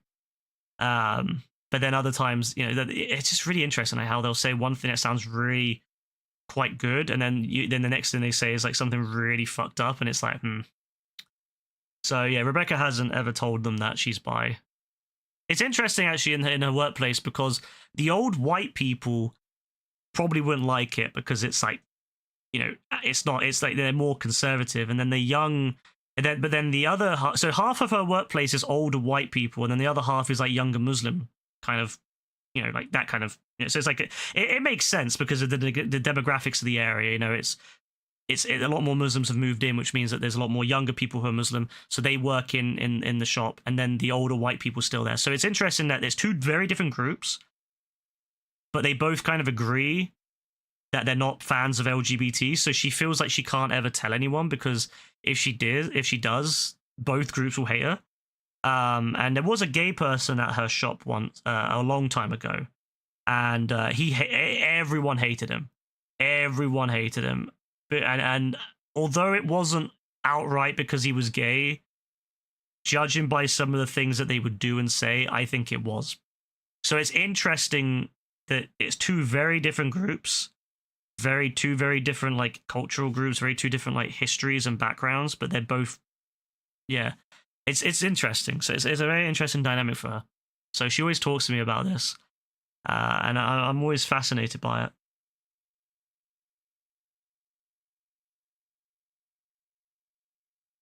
But yeah, it does track with the whole Andrew Tate stuff. I was like, okay, fair enough. But I mean, yeah, still embarrassing to be a Andrew Tate supporter anyway, regardless of your religion or regardless of what your views and stuff are. I think if you're an Andrew Tate supporter, that's pretty, especially after bro lost that fight with that YouTuber, got absolutely slapped. It's pretty funny. So I don't know, it's interesting to me. It's weird. It really makes you think. It's just like, I don't know. It's just, I think that's some of the most fun things to think about. Is just little things like that. I don't know, like how different groups are, and how different people can be, and how you can be contradictory and hypocritical, but also have very consistent views on some things. And then it's just, I don't know. Like I find it really, really fascinating. Maybe I should have gone into whatever. Maybe I should go into like a career to do with something like that. I don't know, something where you have to really think about this. But I find it really interesting. She finds it interesting too. She's always very keen to tell me about the latest thing that's happened in that kind of situation. But yeah. AF, bro, I gotta ask you, bro. Is it normal, AF? Is it normal in Ramadan for people to not want to work at all? Like, is it normal for people to say, I don't want to work at all at any point in Ramadan? Is that normal? Because that happens a lot at her shop, where people will refuse to work any Ramadan. They basically want like the whole month off. And I'm sitting there thinking to myself, like, how does anything get done in Muslim countries then? Because like, do they just shut down for like a month? It's normal. So how do people do stuff like how does stuff get done? Like, do you just like shut down the entire, do you just shut down like the whole country or something for like a whole month or something? Because like they don't want to work at all. Like it's not just like, oh, we don't, you know, like, because Rebecca's always trying to get them, like, you know, she wants them, she'll let them have like prayer breaks and stuff like that, and to have different shifts that kind of fit better with the, you know, the fasting and all that. But they don't want to work at all, like at all. Like they don't want to do any shifts, and they don't want to do anything like that. They don't want to come in at all. And I'm like, how does anything get done in like a Muslim country then, if you don't like work at all in that entire month? Because like obviously in the UK, you know, let's say Christmas, most people have Christmas Day off, but then a lot of people work Christmas. There'll be some people on Christmas Day, like, you know, police and stuff like that. But they usually will switch each year. You'll get 1 year on, 1 year off, or 2 years on, 2 years off, kind of thing. And then you'll have like let's say a you know, you'll work Boxing Day, or some people get Boxing Day, or some people work, you know, that kind of thing. But like it's not like the whole month, you know what I mean? Christmas period is like, you know, like say if you're an office worker, yeah, you probably won't work for like maybe a week, maybe two. But it's like that's it. It's a small part of that period. It's not like a whole month. So I'm like, how does anything get done in a place where most people are Muslim? Because then like, does nothing get done the whole month, or is it like that's what I'm confused about? Because like, yeah, these people don't want to work at all, like nothing. Doesn't matter what shift they get. Doesn't matter if it's like realigned so that, you know, they get like they can work during, you know, like when they're finished with their fast or whatever. Like none of that will work. They just do not want to turn up, and they won't. You know, they're supposed to, if they don't want to work at all, they're supposed to book it off, but they won't even book it off. They just don't turn up, which is very weird. So I was just wondering if that's like a normal thing, or if it's just like them taking the piss.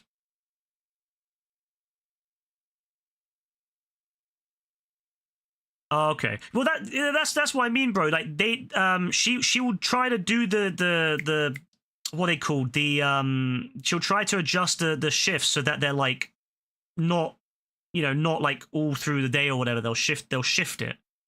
You know, they'll shift it so that they can have like the break into the fast or the big, you know, or the ending of the fast. You know what I mean? Like, you know, but you start the fast and, you know, they shift it. They'll try to shift it so that it's not like just fucked, but that apparently they don't like that either. They just don't want to turn up,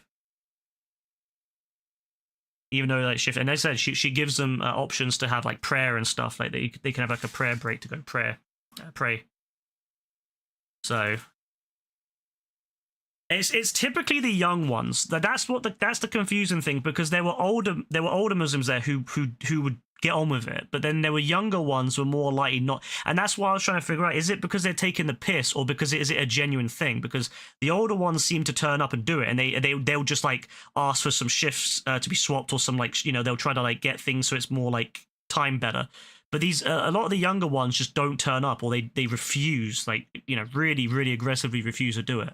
And I'm just wondering if it's like, is that because they're taking the piss, or is that because they're actually genuine? But then, you know, and is it that the older ones are just maybe more flexible in the sense that you know, they understand that they can, you know, that they can like, maybe they're more used to it, they're more like they're more experienced, so they can like work, they can handle it, maybe.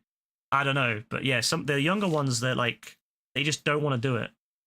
And I was really like wondering if it is them just taking the piss or not, or they're actually genuine. But yeah, the older ones are calm, apparently. It's the young ones. But then it might just be because they're young ones, you know.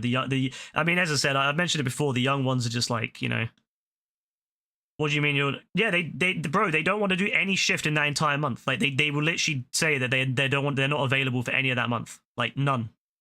Like I'm not even like not even like where the shift is shifted so that it's like starting after they've broken their fast or you know, whatever, you know what I mean? Like even when the shifts are shifted so that they can, you know, it's more flexible for them, so that they don't even want to come in at all. Like they don't even want to come in at all any of that whole month.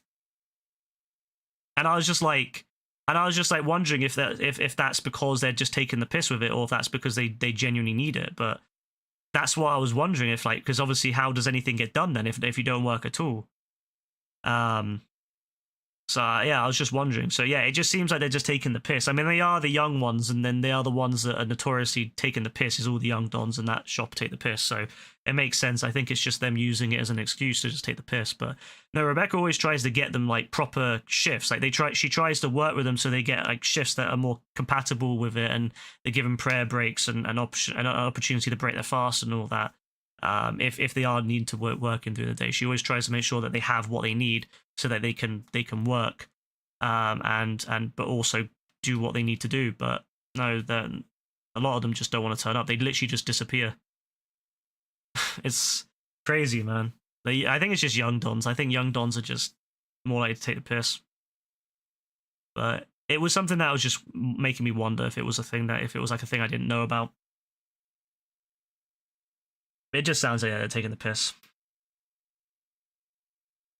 We would if we didn't get fired either. Nah, I don't know. I personally I don't like to screw with people that are.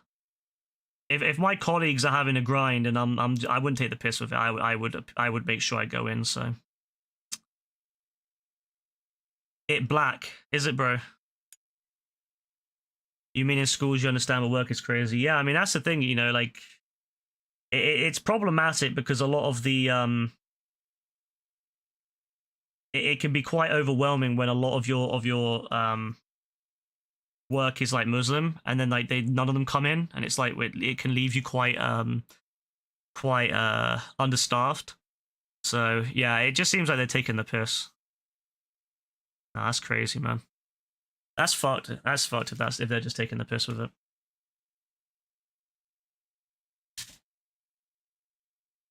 Like, even if you don't care for the business, you should care about your colleagues who get fucked over for it. So yeah, it just sounds like they're young dons taking the piss because they can. But isn't that like against like being Muslim, like lying? Isn't lying and all that like haram and all that? Because they'll lie about stuff like that. They'll lie about, you know, like not like they'll say stuff like, "Oh, I'm ill," but then they won't turn up. Isn't it like haram or whatever? Like, isn't that like the whole thing? Like, being a good Muslim, you're not supposed to lie and shit. But they do that all the time. It's like, are they just taking the piss? Are they just like taking the piss with it? That's what I'm trying to figure out. Like, are they just taking the piss with it and they're using it as an excuse, or are they like, I don't know, bro? It's like young Christians who take the piss with it. Like they say, "Oh, I need like the whole week of Christmas off because I'm Christian." It's like, do you go to church? No. Well, then why do you need the whole week off? You know what I mean? Like, don't get me wrong. I wish everyone could get a week off for Christmas, but it's a bit weird to say, "Oh yeah, I need to go. I need a week off because I'm hardcore Christian." And you say, "Oh, do you go to church?" No. You know what I mean? Do you go to church? No. Well, then how can you say that you're hardcore Christian? Ah, that's crazy to me. What, JB? What do you want? I agree. Ditching school is pretty. I when I was younger, I used to think to myself, "Fuck school." But you know what? As an adult, I'm like, yeah, I wish I went. I wish I had like did more when I was at school. I wish I had like really hardcore grinded. 1v1. What do you mean 1v1, bro? We already had a 1v1, bro.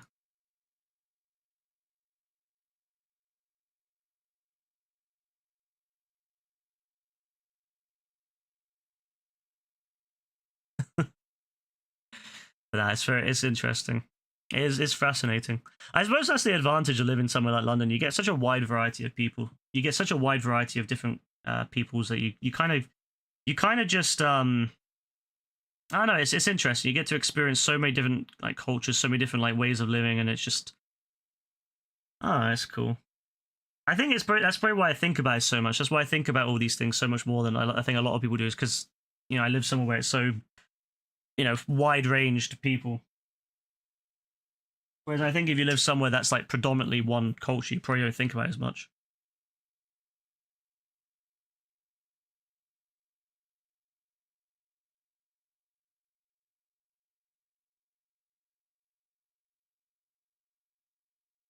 I also love that one thing I love about the UK is because so many people don't work on Christmas, the only places that are open are places that are run by people that aren't Christian or aren't, I guess like modern British atheist, right? So you get this situation where on Christmas Day Yeah, actually, it's kind of a tradition now. Christmas Eve, Christmas Day, sometimes Boxing Day.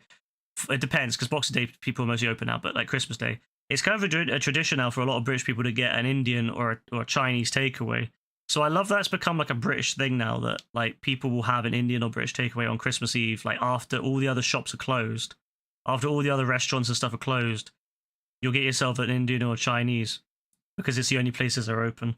I love that's become like, imagine saying to someone in like the the 1900, oh yeah, by the way, in 100 years time, the a common dinner on Christmas Eve will be, and it will be Indian food or Chinese food. People are like, what? People are like absolutely losing their minds by that. But I think that's really interesting. I personally don't, because I usually have food I've already ordered, I've already bought, so it's fine.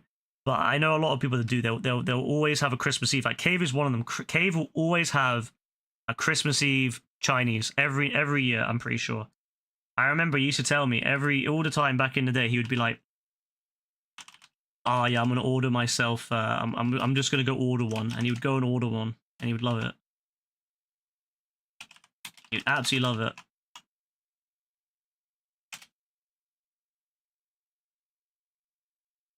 But I think that's really cool. That's one thing I do like about the UK.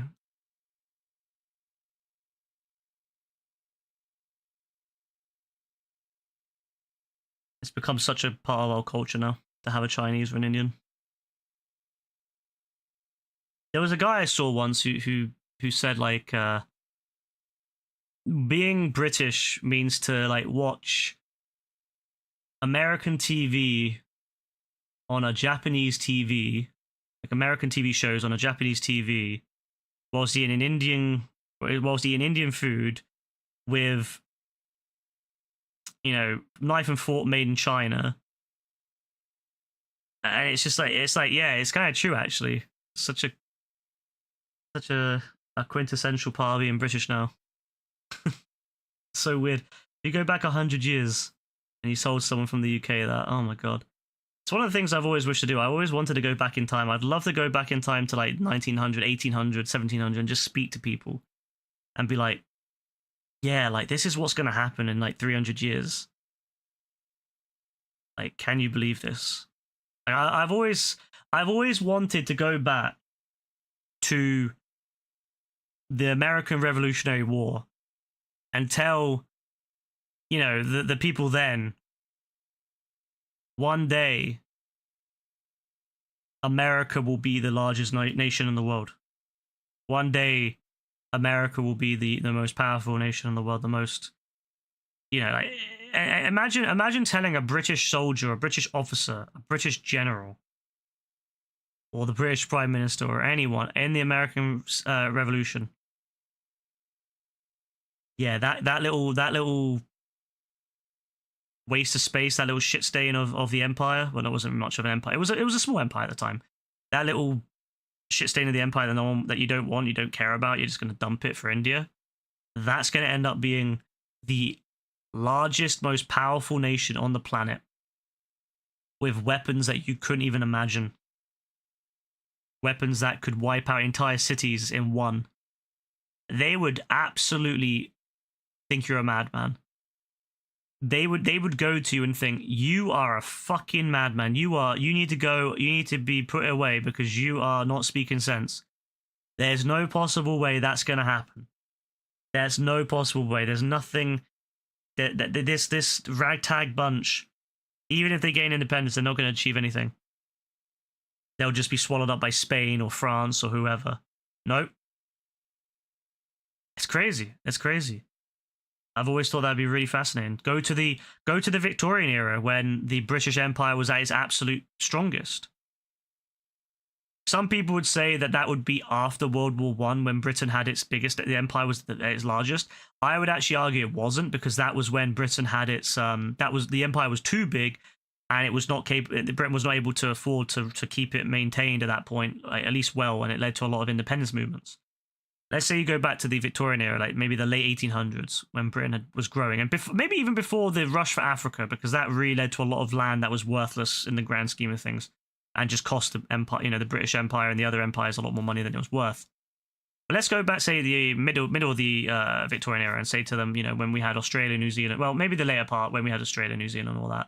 So yeah, by the way, one day the Empire will be gone. It'll only be 100 years from now. The Empire will be gone. Say to someone 1890. 100 years from now, the Empire will be gone. Absolutely, they'd be like, what the fuck? They couldn't believe it. It's crazy. So I love thinking about that. Going back in time and just telling them like, yeah, by the way, you know, everything you know now is just nothing. Also, it'd be really fun to say to them, yeah, by the way, we have things that fly like birds, and you can see hundreds of people on them, and they can fly around the world in mere hours. We can also go into space. We've landed on the moon, and we're very close to landing on the next planet over. And by the way, there's no aliens on that planet. There's no other beings on that planet that want to invade or attack us. It's just empty. Yeah, it'd be really fascinating to talk to these people about that. I don't know. I think that'd be really interesting. So yeah, by the way, yeah, life is crazy, and you don't even know half of it. Likewise, I guess if someone comes back from the future to talk to us, I would love to speak to someone from the future. Like someone comes back from say 10,000 AD and says to us, "Yeah, by the way, your understanding of stuff is so primitive and so basic that, yeah, you guys don't even know half of it." I think that'd be really cool. But unfortunately, I don't think it'll ever happen, so. Oh shit! Brassy's closing in on Lewis. Nah, that's crazy, bro. You're really close to Lewis, actually. Holy shit. And then AF is closing in, but he's still a little bit behind. So basically, what's going to happen is that Brassy's going to overtake Lewis and then be next to JB. And then AF is going to eventually overtake Brassy. And then Lewis is going to be 9th. And then eventually Lewis will be overtaken and be 10th. That's crazy, man. At least Lewis won't be kicked out of top 10, but still. Oh, I'm hungry now. Also, imagine telling someone from 200 years ago, by the way, yeah, we're going to have things called refrigerators where we can store food. And you know, you'll be able to eat pretty much food from anywhere in the world, anytime you want. Bananas? Yeah, you want bananas? Yeah, you can literally go down to a shop and buy a banana right then and there, and you'll be able to eat it. You want a pineapple? Yeah, you can eat that anytime you want. Doesn't matter. You don't need to. It's not that exotic anymore. We can fly it in and put it in our refrigerators, and the food stays good. That'd be crazy. Also, it'd be really fun to go back to some like primitive tribe and just like some like primitive civilization and be like, yeah, I'm your god now.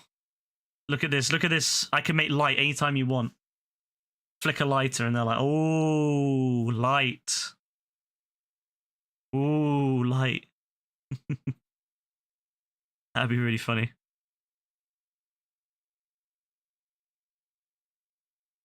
Interesting times before he's in 50s. 40s and 50s were interesting because there was a lot of growth. All that changed, you know. We went from basic propeller planes all the way, you know, the war really accelerated propeller planes into really crazy things, and then into jet planes, and missiles would be, well, you know, early missiles were being developed and then eventually made into rockets to go to space. There was some crazy change back then. Lots of change in the 40s and 50s. Shh, my stomach is really rumbling now.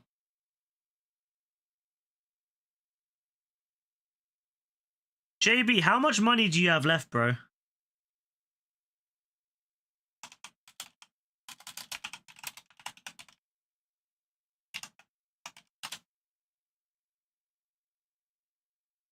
Bro, it's 247. What the fuck? JB.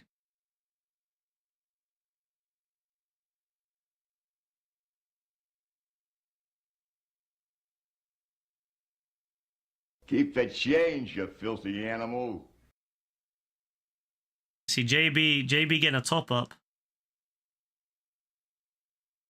Ah, JB. Eventually I'll move his old money across and his old hours across. I need to get around to it. I'll do it eventually. But it's not something that's on my list right now. Not that he has a lot of money anyway. He has 9,000 on that other one, so it's not like he's got a lot. But he's got 1,745 hours, so obviously he would want that extra 20 hours on that. That'll put him to 1,765. Good year, 1,765.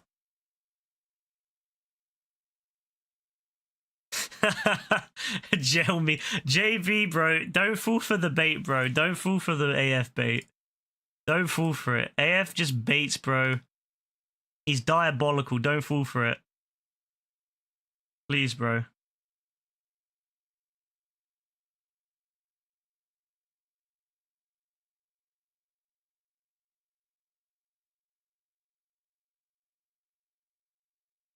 Masturbator. He is the masturbator. Right then, so let me talk about tomorrow. Anyway, so tomorrow I will be on GTA. I will be doing Overtime Rumble, hopefully. No guarantees yet, but if Dean is on, Rebecca will be on at some point. Dean should be on. Let me. No. I know when she'll be on tomorrow because it's Sunday. So yeah, she'll be home. She'll be on. She'll be on. Depends when she has a nap, but she should be on.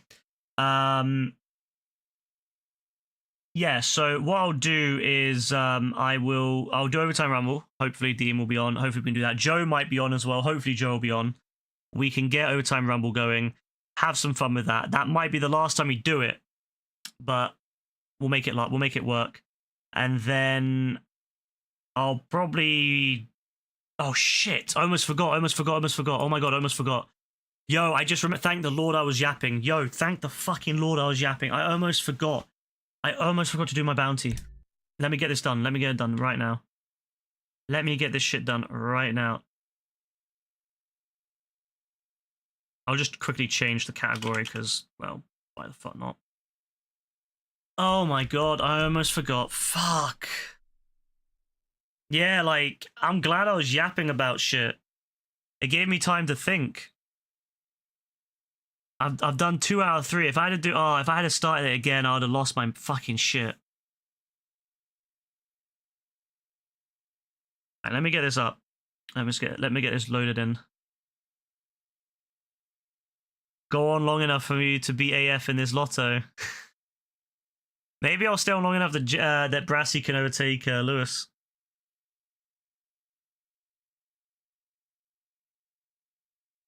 Poor Lewis. Lewis is actually going to lose. Finally lose a space.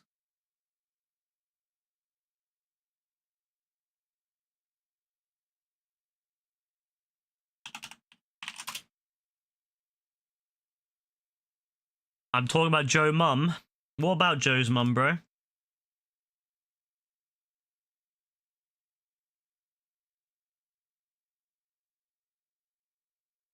JB enter the lotto. Merry Christmas, you filthy animals.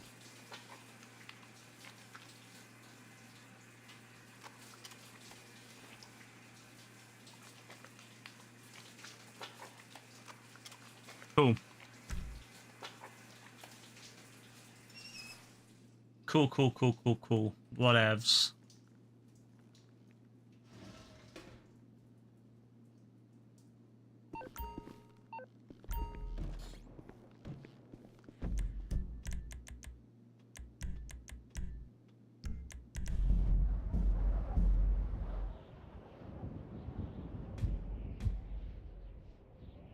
Yeah, you have to have no space between it because it has to be set ones. Thank you, JB.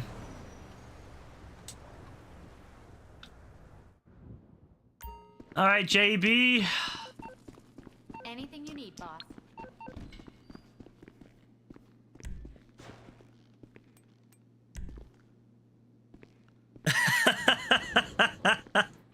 I love how AF's having a good time with that. Oh, that's funny. AF's loving it. All right, let me get this fucking bounty done.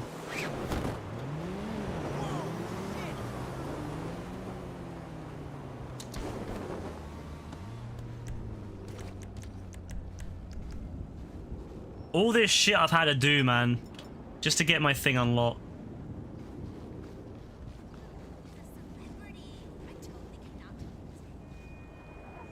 Why is JB saying hell yeah? Oh, JB, bro. Never change. I love you, JB. Never change, bro.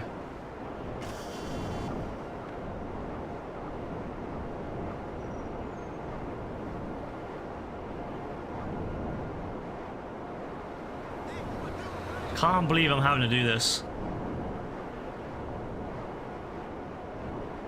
All for a fucking career.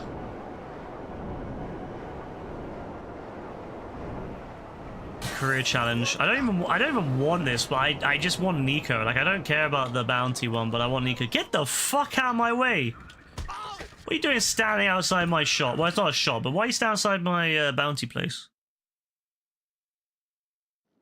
Weird ass Don. Hey there. Now you know why he says hell yeah too. Do you? You learn it from King Crim, yeah? Big King Crim. You know what's more infuriating than folks? Oh my skipping god, bail? not this fucking Folks Don skipping again. state prison. This asshole was doing time for shooting up a clucking bell because they got his order wrong. And now he's just got out. If we don't find him and claim the reward, someone else will. I hate this Garcia Don. I've had to do him before and I hate him.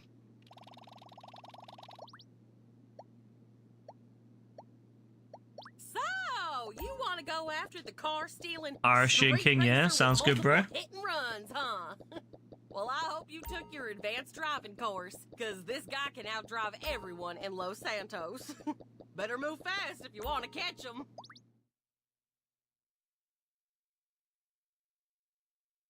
Don't disrespect the king.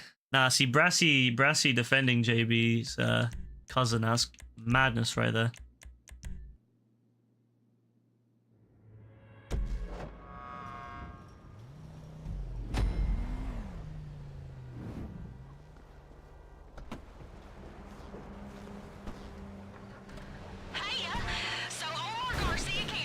Great parking spot there. King doubted you, he wanted all your information. Nah, it's actually hilarious that he wanted all your information.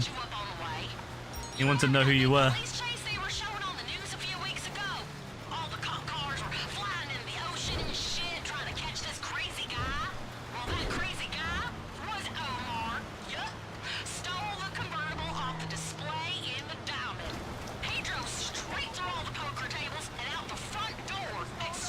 The annoying thing is, there's one more person I need to do for the special bounties, and I can't get him because I don't know if I just haven't played on the day that he was on, but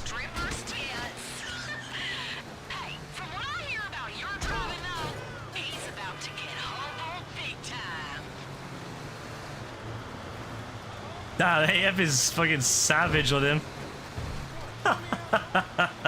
AF's fucking savage. Oh my god. Oh my days, bro. How far am I from Crim's build? I'm thankfully not near that level. That's a build I don't think I could ever hope to achieve.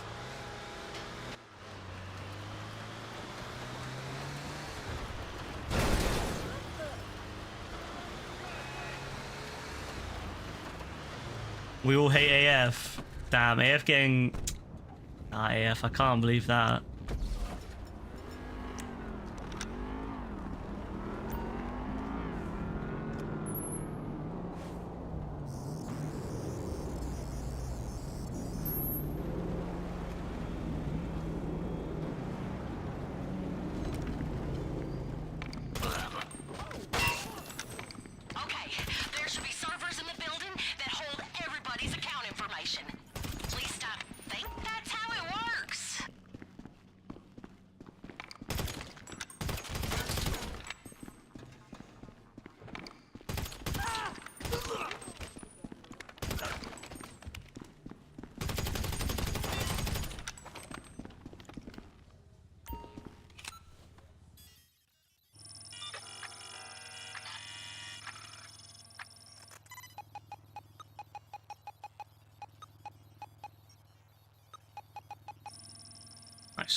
Athletic. I mean, that's one way to put it.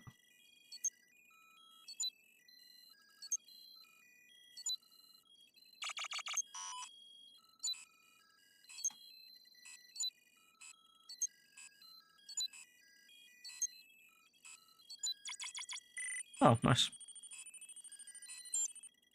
Pros number 1 DoorDash. Yo. Nah. Pros number 1 on DoorDash. You never know, bro. He might be ordering healthy stuff, you know? Maybe he's ordering salad and all that.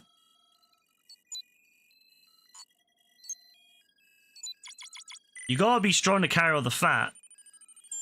Your legs are gonna be strong because you're gonna be carrying all that fat on you all the time. If you walk a lot and you're fat, you're gonna have a lot of strong legs. Once in your cod name, someone was named Ryan. Oh, really, bro? Maybe it was my cousin, other Ryan.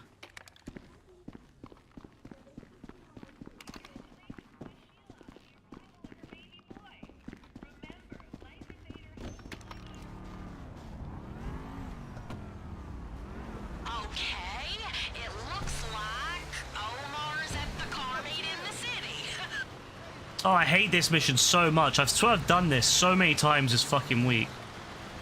I hate this one. I hate this one so fucking much.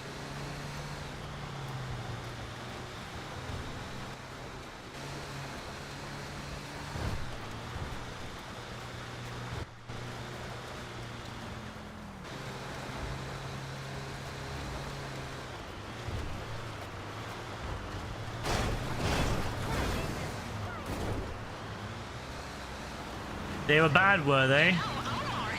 Nah, that sucks.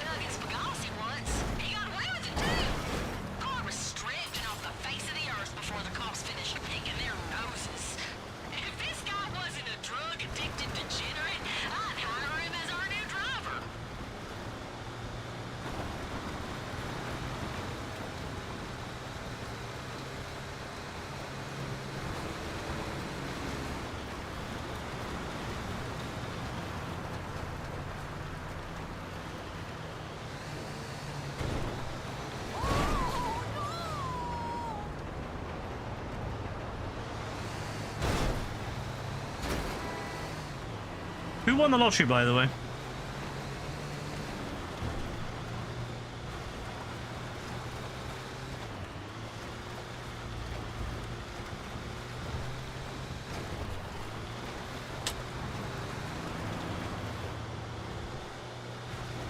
Well, has it not happened yet?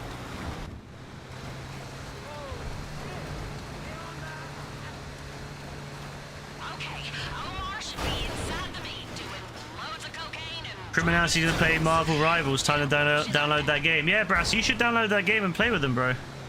I think JB would love that. Jealous of Gorlock the Destroyer. Fucking Gorlock the Destroyer, bro. No, that's crazy, man. That's crazy. Hey, Creeper, what's up? Bro said Gorlock the Destroyer. I'm very good, thank you. How are you doing?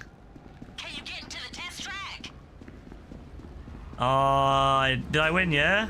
Oh, say less, say less. Say less.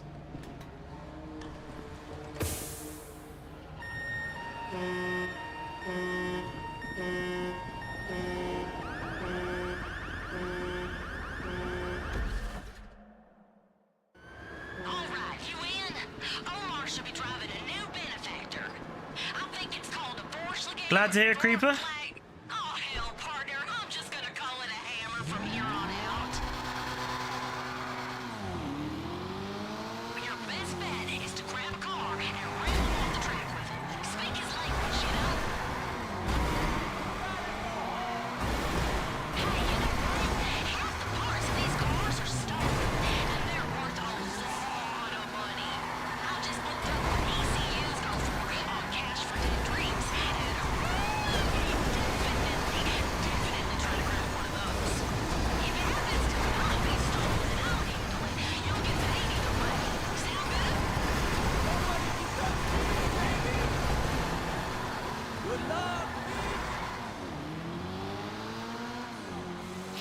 fucking pissed at me.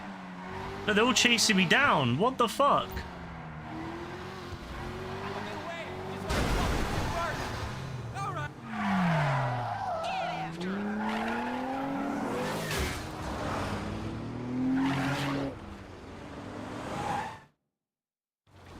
You keep trying to do Science Sneaky, but you keep failing. Yeah, Science Sneaky's a hard one.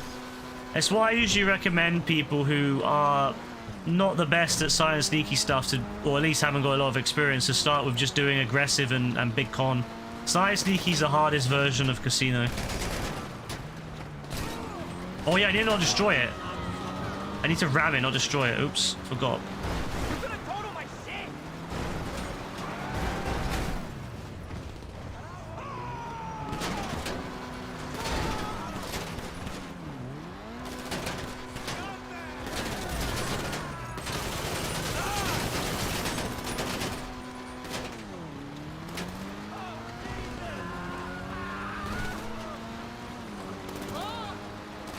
AF, your mum is dead. What?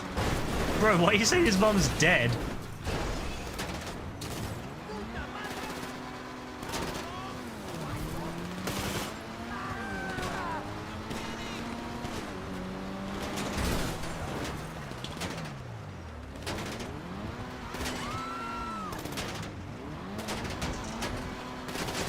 Yeah, no going back now. You just gotta grind it out and hope you can do it, or if you're really struggling with it, you can always just make it go loud, like get better weapons and then just go loud with it and then just try to persevere.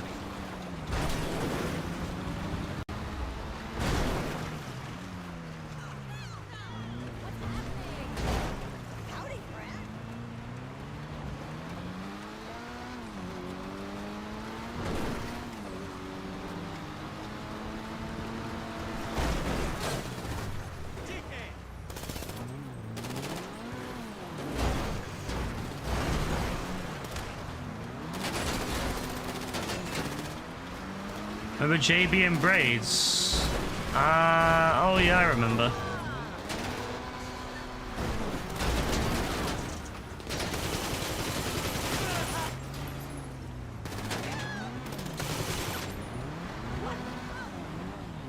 Is he gonna get out?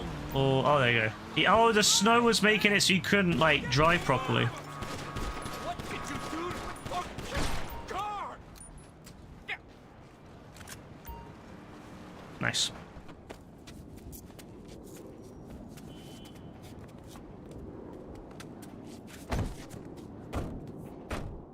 You have 2 YouTube channels, do you? Why'd you have 2 YouTube channels? Work, partner. Let's get him back to the office before he finds a way to take off.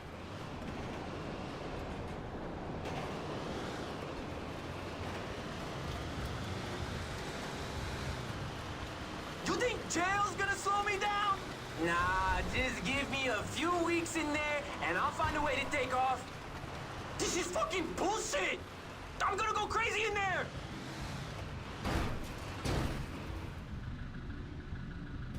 Nice, easy.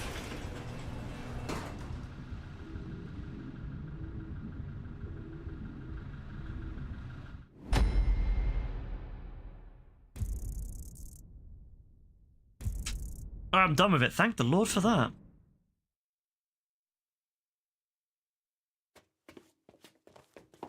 I'm gonna get some food now, so I'm starving. Asshole. Yay! We did it. We did it. We did it. Okay, cool. So, bottom dollar bounties. We've done... I've just got to secure 3 more standard ones. I've got to eliminate or secure up to... Oh my god, I got to do 25. I got to do what? Another 11? Fine. Unlock 10 platinum awards. Secure bounty targets alive and earn 5 million from securing or eliminating. Okay, fine. Alright, that sounds like actual hell to me, but we're going to do it. You just made some videos because you wanted to be a YouTuber, but you chose lawyer instead. Oh, wait, you chose to be a lawyer instead of a YouTuber, yeah? It's probably a better choice. A lawyer makes more sense financially than a YouTuber does. You'll thank yourself in the future. You know what JB did? He wants to become like you. Always had bounties in their blood. Oh, that's crazy, bro. Far enough, who's hunting and who's hiding starts to get real blurry. All right, so I need to do Thompson. That's the last one I need to do is Thompson of the specials, and that'll give me another platinum. I need to do 20 alive anyway, so that's good.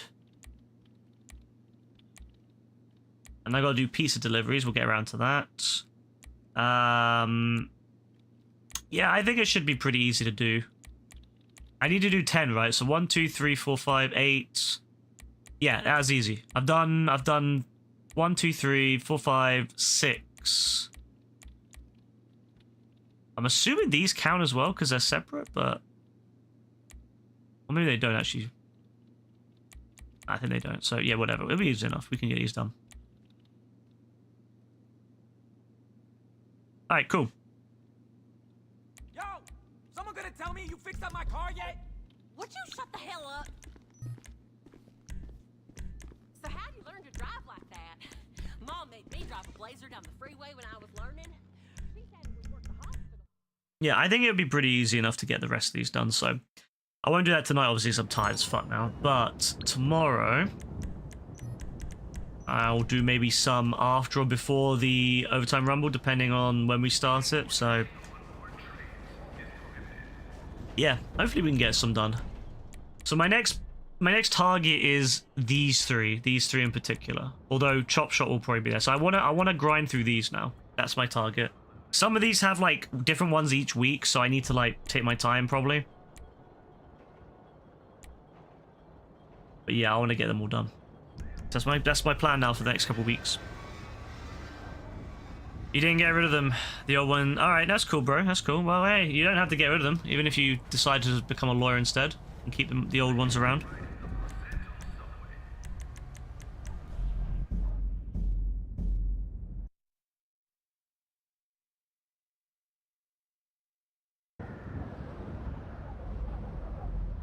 All right, so thanks again, everyone. Hope you all have a lovely night.